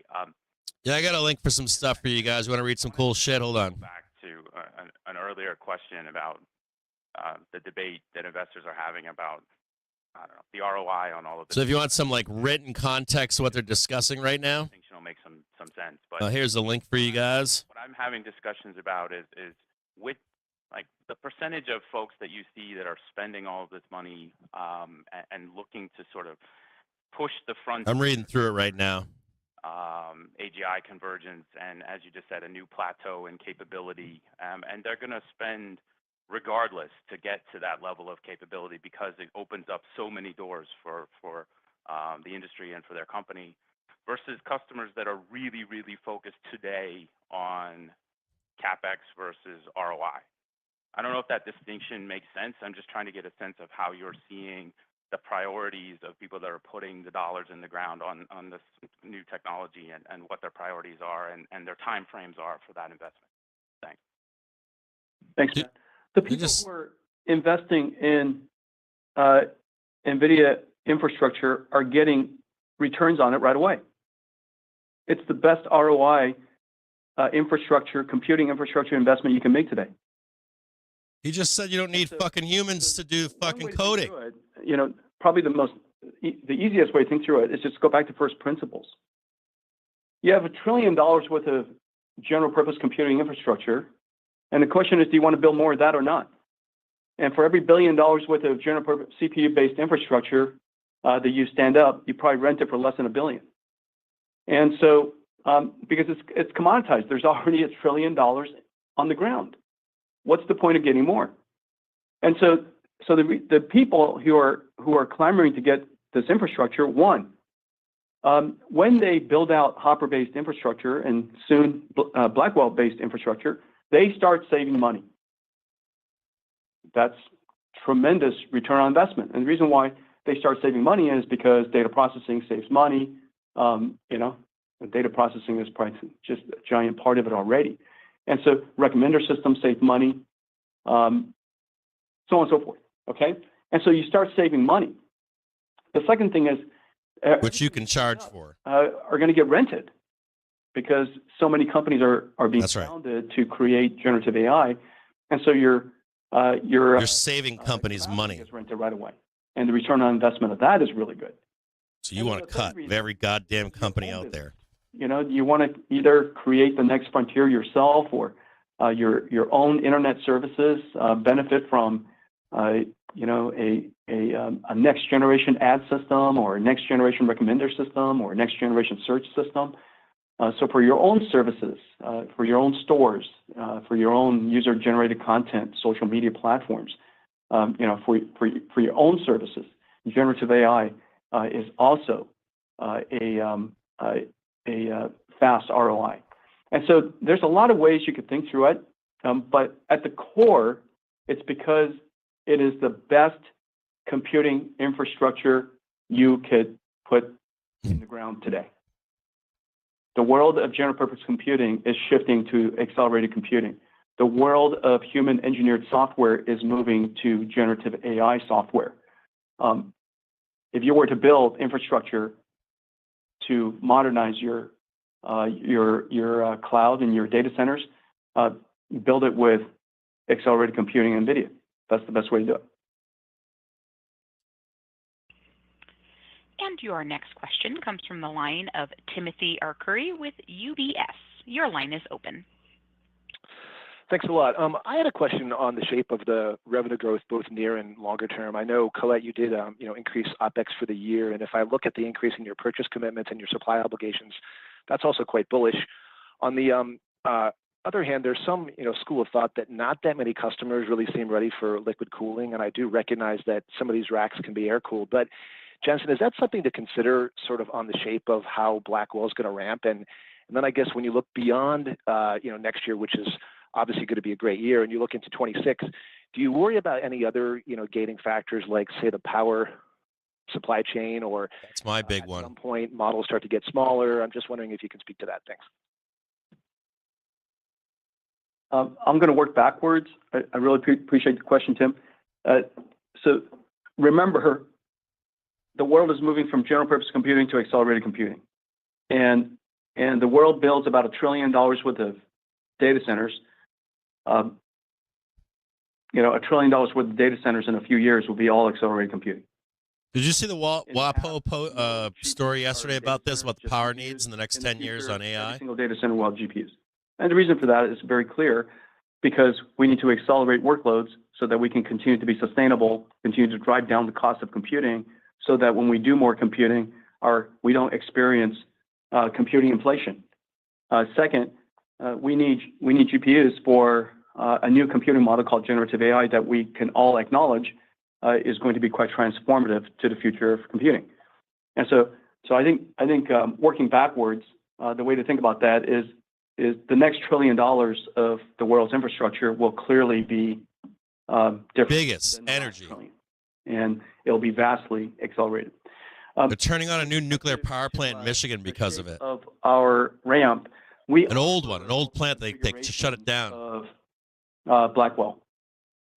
Blackwell comes in either a Blackwell Classic, if you will, that uses the HGX form factor that we pioneered with Volta, and I think it was Volta. And so we've been shipping. Yeah, I'm with you, pink bottles. HGX form factor for some time. It is air cooled. The Grace Blackwell is liquid cooled. However, the number of data centers that want to go liquid cooled is quite significant. And the reason for that is because we can, in a liquid cooled data center, in any data center, power limited data center, whatever size data center you choose, you could install and deploy anywhere from 3 to 5 times the AI throughput compared to the past. And so liquid cooling is cheaper.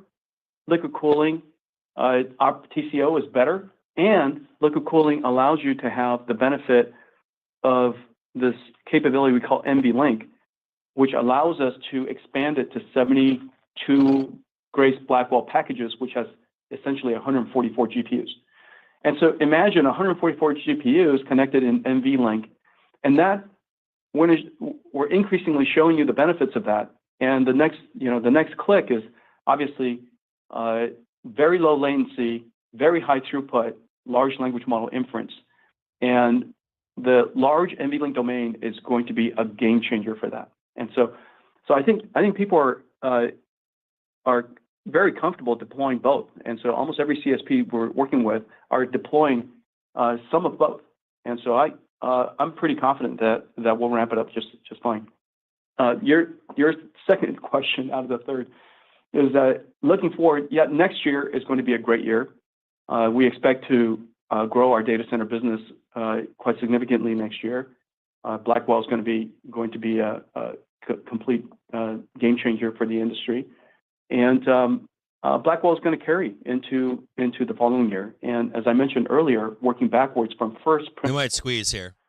Remember that computing is going through 2 platform transitions at the same time, and that's just really, really important to keep your head on, your mind focused on, which is general purpose computing is shifting to accelerated computing, and human engineered software is going to transition to generative AI or artificial intelligence learned software. Okay. And your next question comes from the line of Stacy Raskin with Bernstein Research. Your line is open. Hi, guys. Thanks for taking my questions. I have 2 short questions for Colette. The first, several $1 billion of Blackwell revenue in Q4. Is that additive? You said you expected Hopper demand to strengthen in the second half. Does that mean Hopper strengthens Q3 to Q4 as well, on top of Blackwell adding several $1 billion? And the second question on gross margins, if I have mid-70s for the year, depending where I want to draw that, if I have 75 for the year, I'd be something like 71 to 72 for Q4, somewhere in that range. Is that the kind of exit rate for gross margins that you're expecting? And how should we think about the drivers of gross margin evolution into next year as Blackwell ramps? And I mean, hopefully, I guess the yields and the inventory reserves and everything come up. Yes, so Stacy, let's first take your question that you had about Hopper and Blackwell. So we believe our Hopper will continue to grow into the second half. We have many new products for Hopper, our existing products for Hopper, that we believe will start continuing to ramp in the next quarters, including our Q3 and those new products moving to Q4. So let's say Hopper therefore versus H1 is a growth opportunity for that. Additionally, we have the Blackwell on top of that, and the Blackwell starting of ramping in Q4. So hope that helps you on those 2 pieces. Your second piece is in terms of on our gross margin. We provided gross margin for our Q3. We provided our gross margin on a non-GAAP at about 75. We'll work with all the different transitions that we're going through, but we do believe we can do that 75 in Q3. We provided that we're still on track for the full year, also in the mid-70s or approximately the 75. So we're going to see some slight difference possibly in Q4, again, with our transitions and the different cost structures that we have on our new product introductions. However, I'm not in the same number that you are there. We don't have exactly guidance, but I do believe you're lower than where we are. Nice. And your next question comes from the line of Ben Reitzes with Melius. Your line is. Yeah, hey. Thanks. You're lower than we are. Jensen and Nice. Colette. I wanted to ask about the geographies. There was the 10Q that came out, and the United States was down sequentially, while several Asian geographies were up a lot sequentially. Just wondering what the dynamics are there. Obviously China did very well. You mentioned it in your remarks. What are the puts and takes? And then I just wanted to clarify from Stacy's question if that means the sequential overall revenue growth rates for the company accelerate in the fourth quarter, given all those favorable revenue dynamics. Thanks.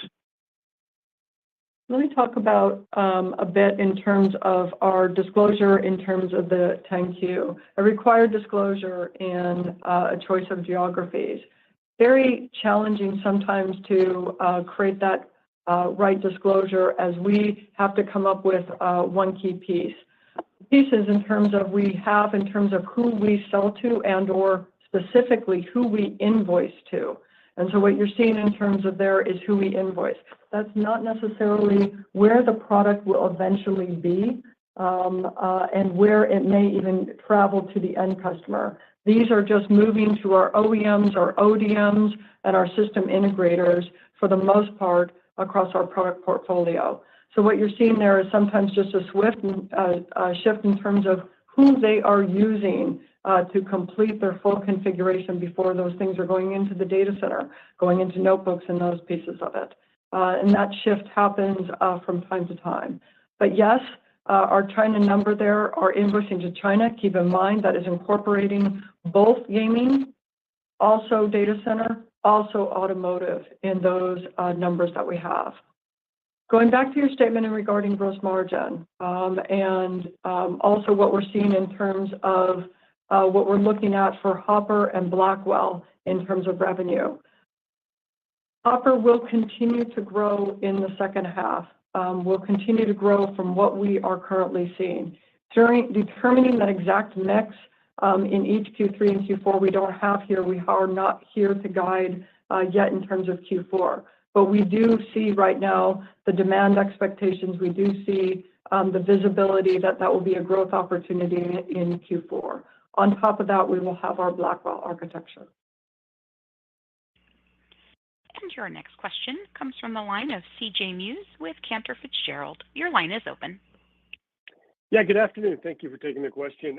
You've embarked on a remarkable annual product cadence with challenges only likely becoming more and more given rising complexity and a reticle limit advanced package world. So curious, if you take a step back, how does this backdrop alter your thinking around potentially greater vertical integration, supply chain partnerships, and then thinking through consequential impact to your margin profile? Thank you. Yeah, thanks. Let's see. I think the answer to your first question is that the reason why our velocity, Captain Shonsky, take it easy, brother, high is simultaneously because the complexity of the model is growing, and we want to continue to drive its cost down. It's growing, so we want to continue to increase its scale. And we believe that by continuing to scale the AI models, that will reach a level of extraordinary usefulness, and that it would open up, realize the next industrial revolution. We believe it, and so we're going to drive ourselves really hard to continue to go up that scale. We have the ability, fairly uniquely, to integrate to design an AI factory because we have all the parts. It's not possible to come up with a new AI factory every year unless you have all the parts.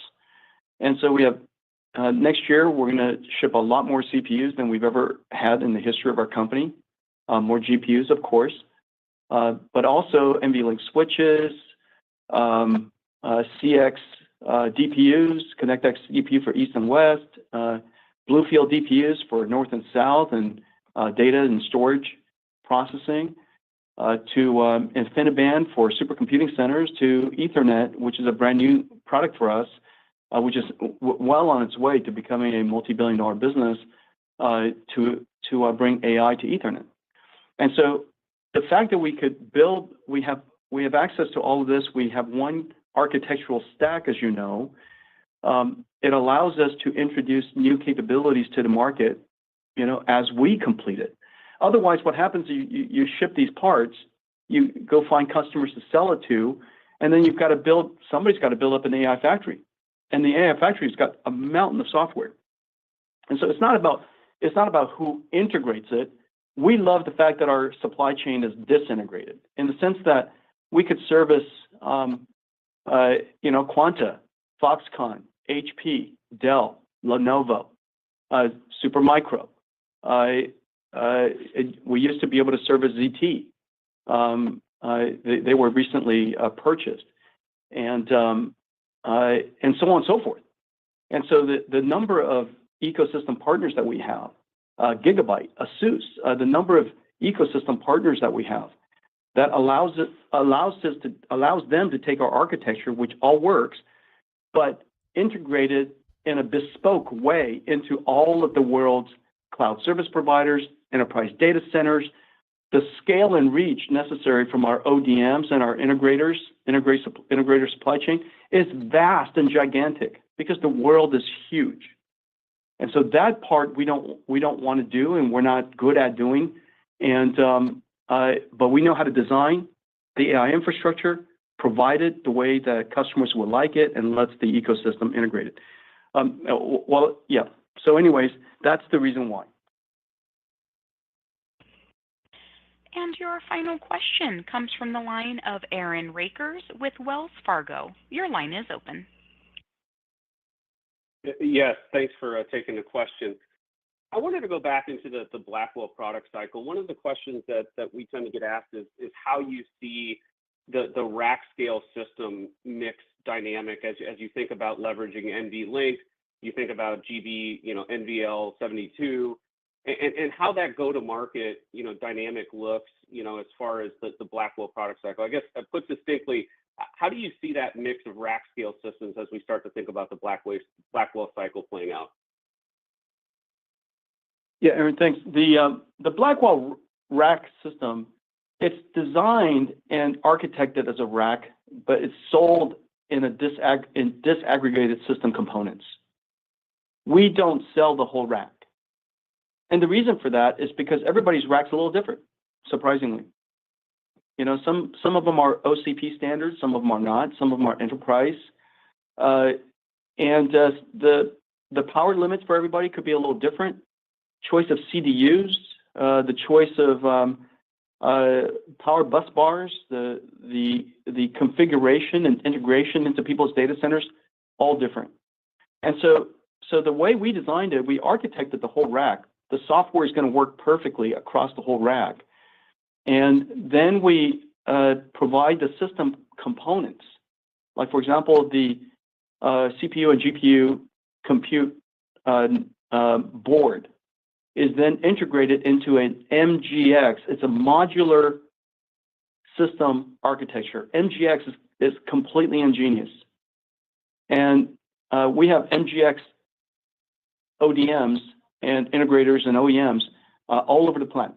And so just about, any configuration you would like, where you would like that 3,000-pound rack to be delivered, it's got to be close to, it has to be integrated and assembled close to the data center because it's fairly heavy.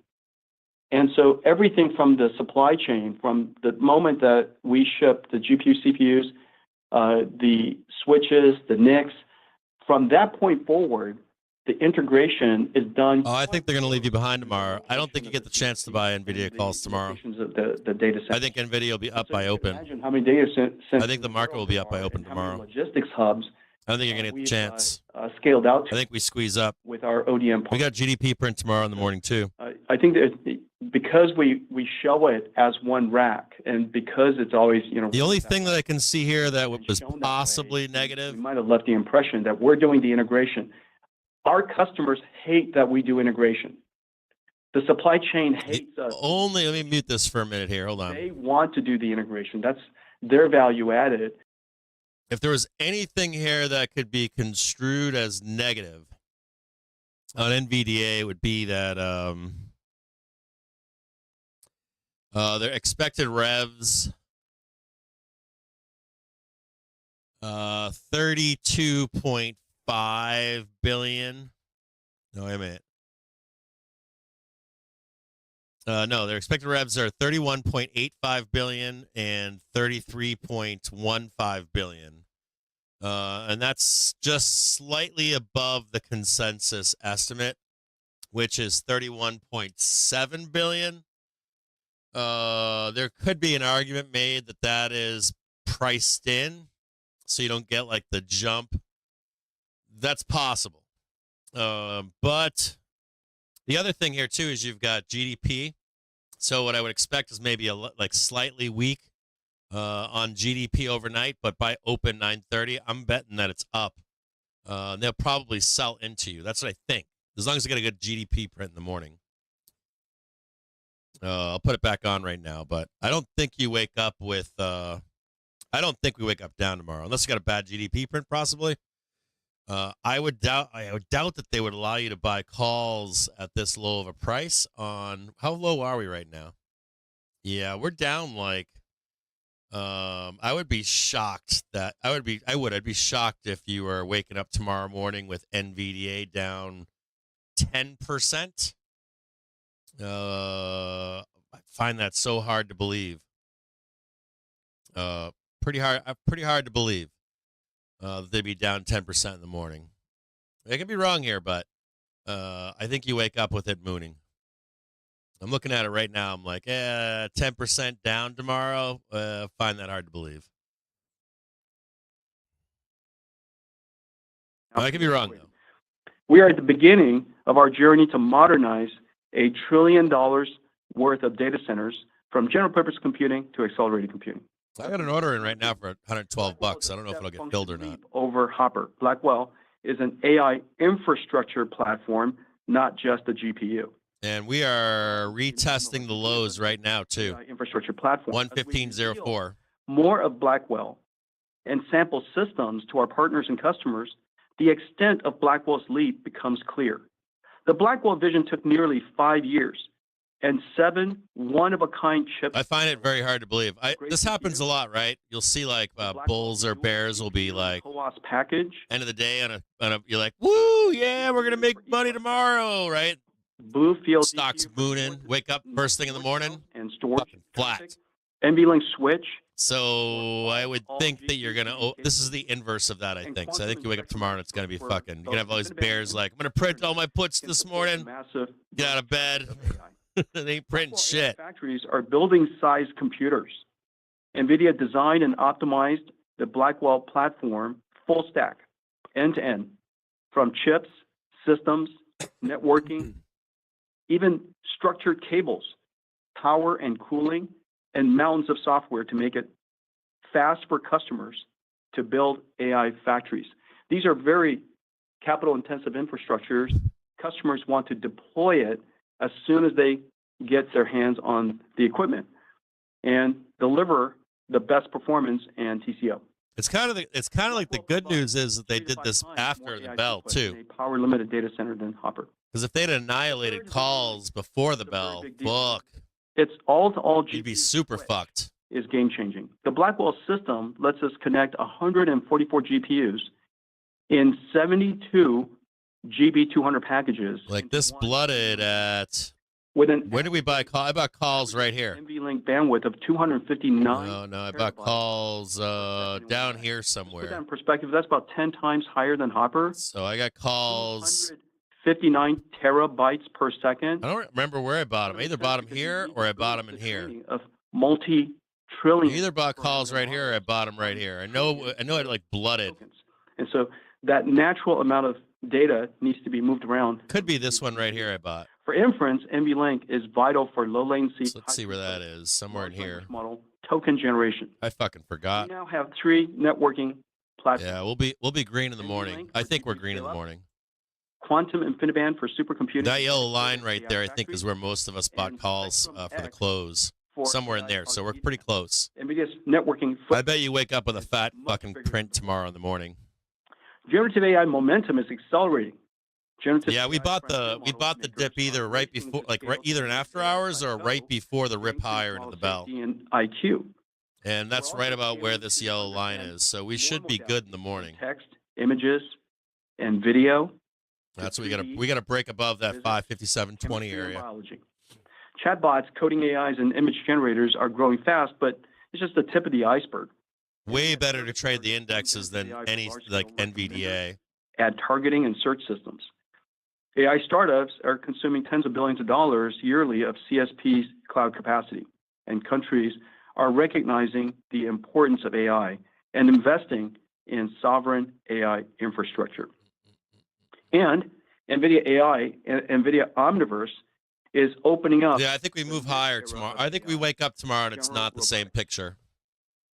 And now the only thing that I can see that would be slightly it's not even really negative. It's just, is it priced in yet? Would be the NVIDIA expectations for Q3 of NeMo, NIMS, NIM agent blueprints, and AI Foundry. That our ecosystem partners, the world-leading IT companies, use to help companies customize AI models and build bespoke AI applications. Enterprises can then deploy on NVIDIA AI Enterprise Runtime. And the crazy part here too is Enterprise is let's look at what AI Anywhere. There's 136, right? Software TAM can be. We're super call heavy right now, right? For like not me, but you know, Joe Blow out there's got 136 he has to hit by the open tomorrow at a $2 billion run rate. I don't know. For joining us today. That's a 20% move, dudes. This concludes today's call, and we thank you for your 20% move. How much is it? Let's look. Not really. 15% move. 15.48% move by open tomorrow if you're a call holder on NVDA. That's fucking insano. You gotta. That's a lot of ground to cover. If you're a call buyer on NVDA directly. Now, if you are buying the dip on Qs, so if you bought the dip on Qs, right? You either bought this dip into the bell here, or you bought this one in here. You could draw another line in there, I guess, but right now it looks like you have a fair chance of being green on the open. If you longed Qs or SPY, at least. SPY and Qs, you should be fine. NVDA call holders, god damn. All they got to do is bring NVDA up. All they got to do tomorrow, right, is bring NVDA like right here. Qs would come up and you'd get a print. SPY would come up, you'd get a print. But they would fucking torch all these put holders. They would torch all these fucking call holders. God damn. And I didn't check to see. I guess I'll have to look tonight and see what the I'll check and see what the calls were worth. Like what were like 126 Cs.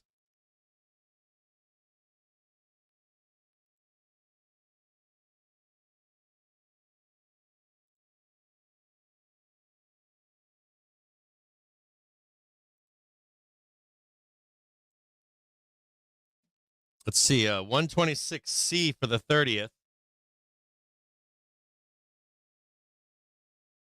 We're $6.55. What's really crazy here, too, is we're at $117, right?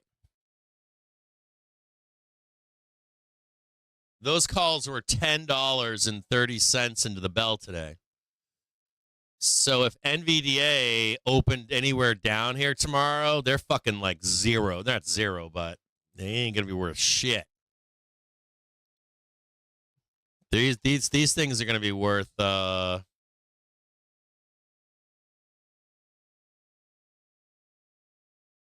Yeah, I don't know. I can't figure out the math in my brain, but like $5 or something, half price. And then you got to question the IV.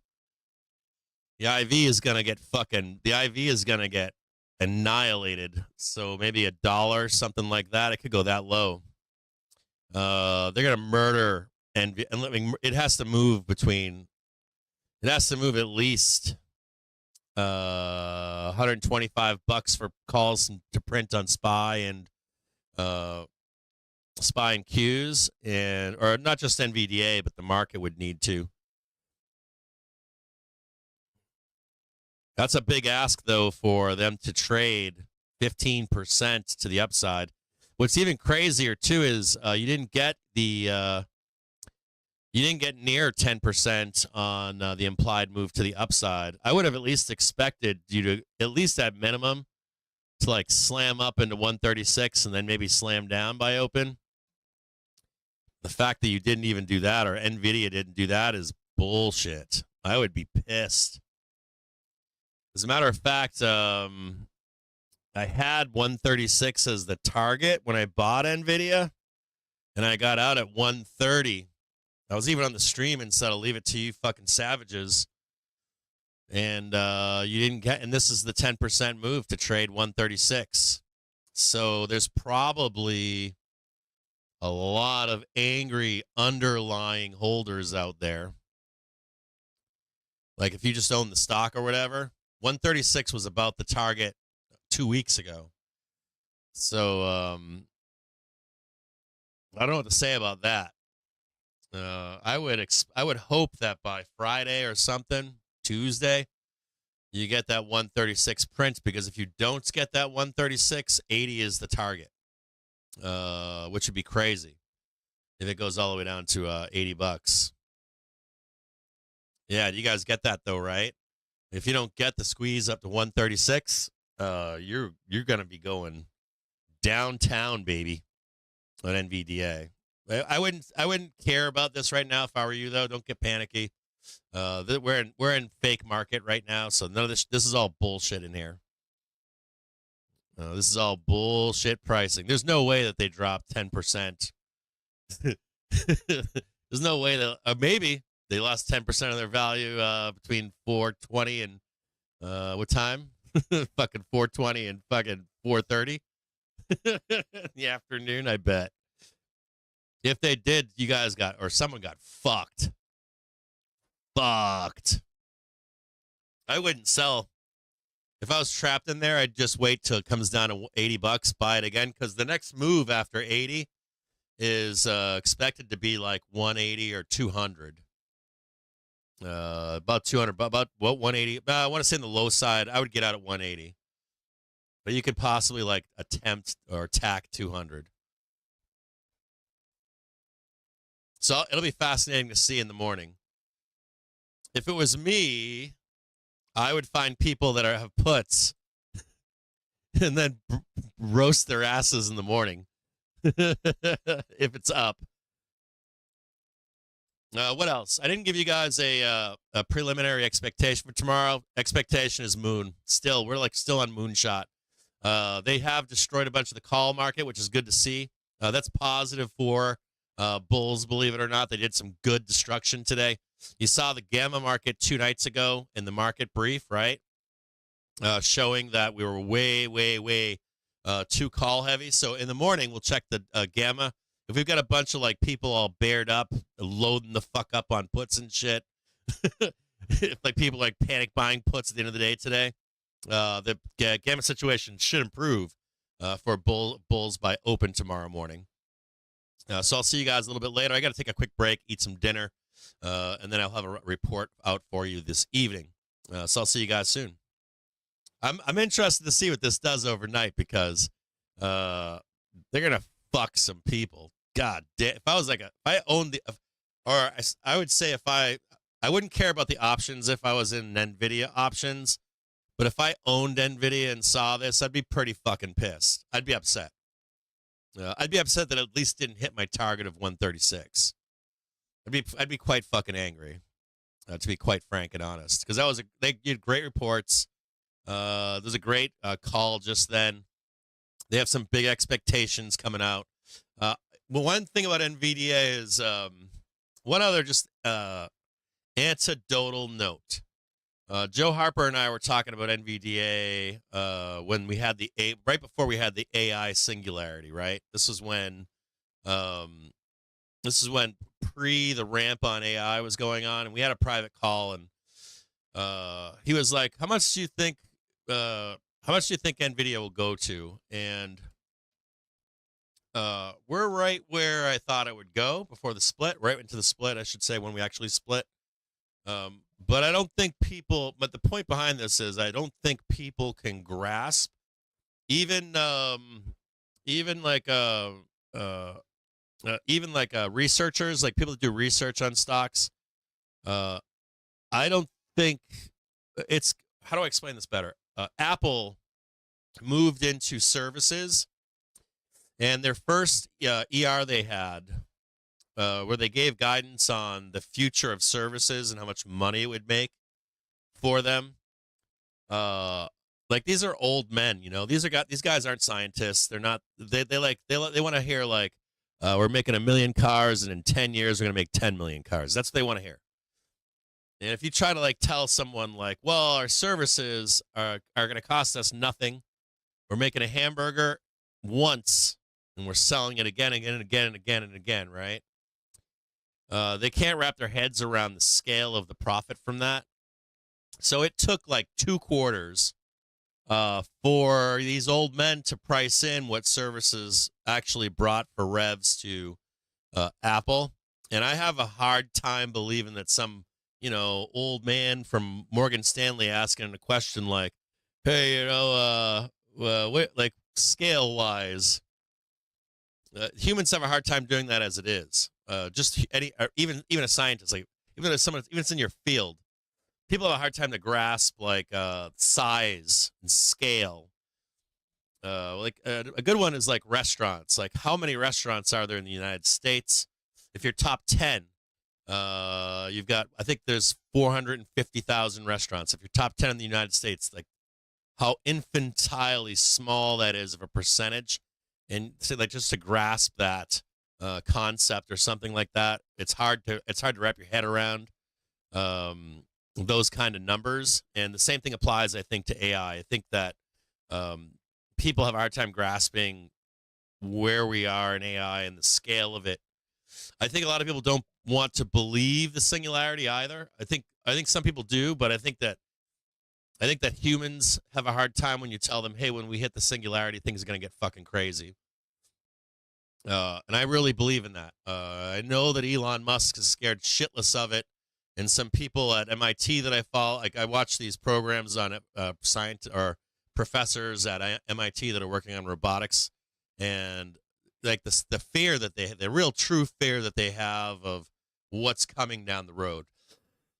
The only thing that would I could think of down the road about the scale of all this would be if the government steps in. That's the only that's the big risk. There are 2 risks: would be war, of course, and the second bigger risk would be reining in the availability of this stuff. That's the one danger that that's the one danger that I heard even from the guidance today.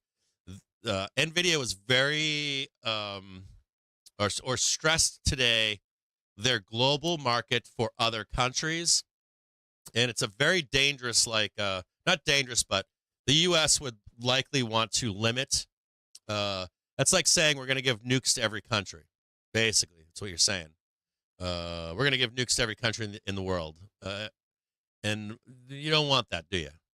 You don't want every country having a nuclear weapon. And they harped on it today. And that would be some risk as well to their growth. That you'd try to limit who has access to some of this stuff as we start to make leaps and bounds.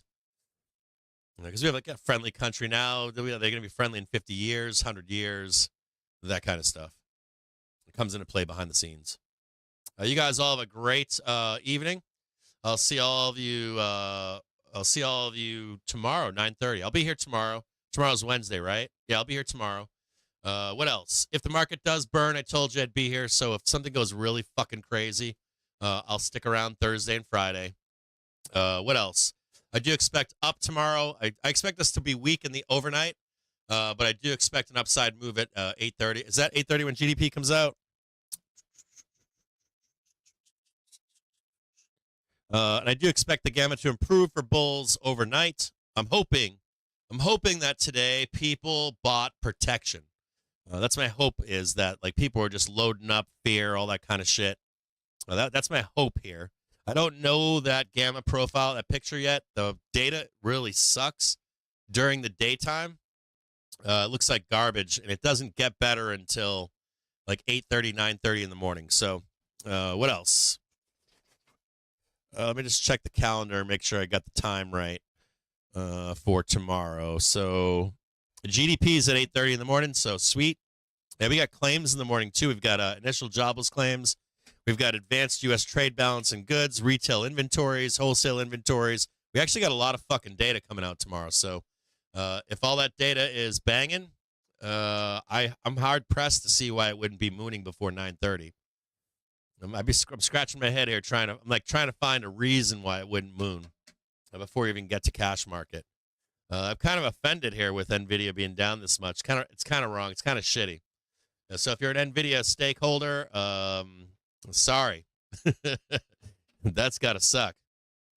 Oh, sorry. Duh. Yeah, did I say Wednesday? Oh, shit. Tomorrow's Thursday. You know what? I will be here then tomorrow. I'm supposed to be packing a truck in the morning, but I'll make sure I'm here. For where the market is right now, I'll make sure I'm here. Bitter fucking end, huh? Goddamn bitter fucking end. I knew this is how this shit was going to play out. I fucking hate the bitter end trade. I really do. Like, this happens like every goddamn Christmas, every goddamn New Year's, every goddamn 4th of July. Seriously, like every fucking holiday, bitter fucking end. Fuck. God damn. All right, I'll see you all in the morning. Ugh. Can we make an 6-day work week, please, and a 3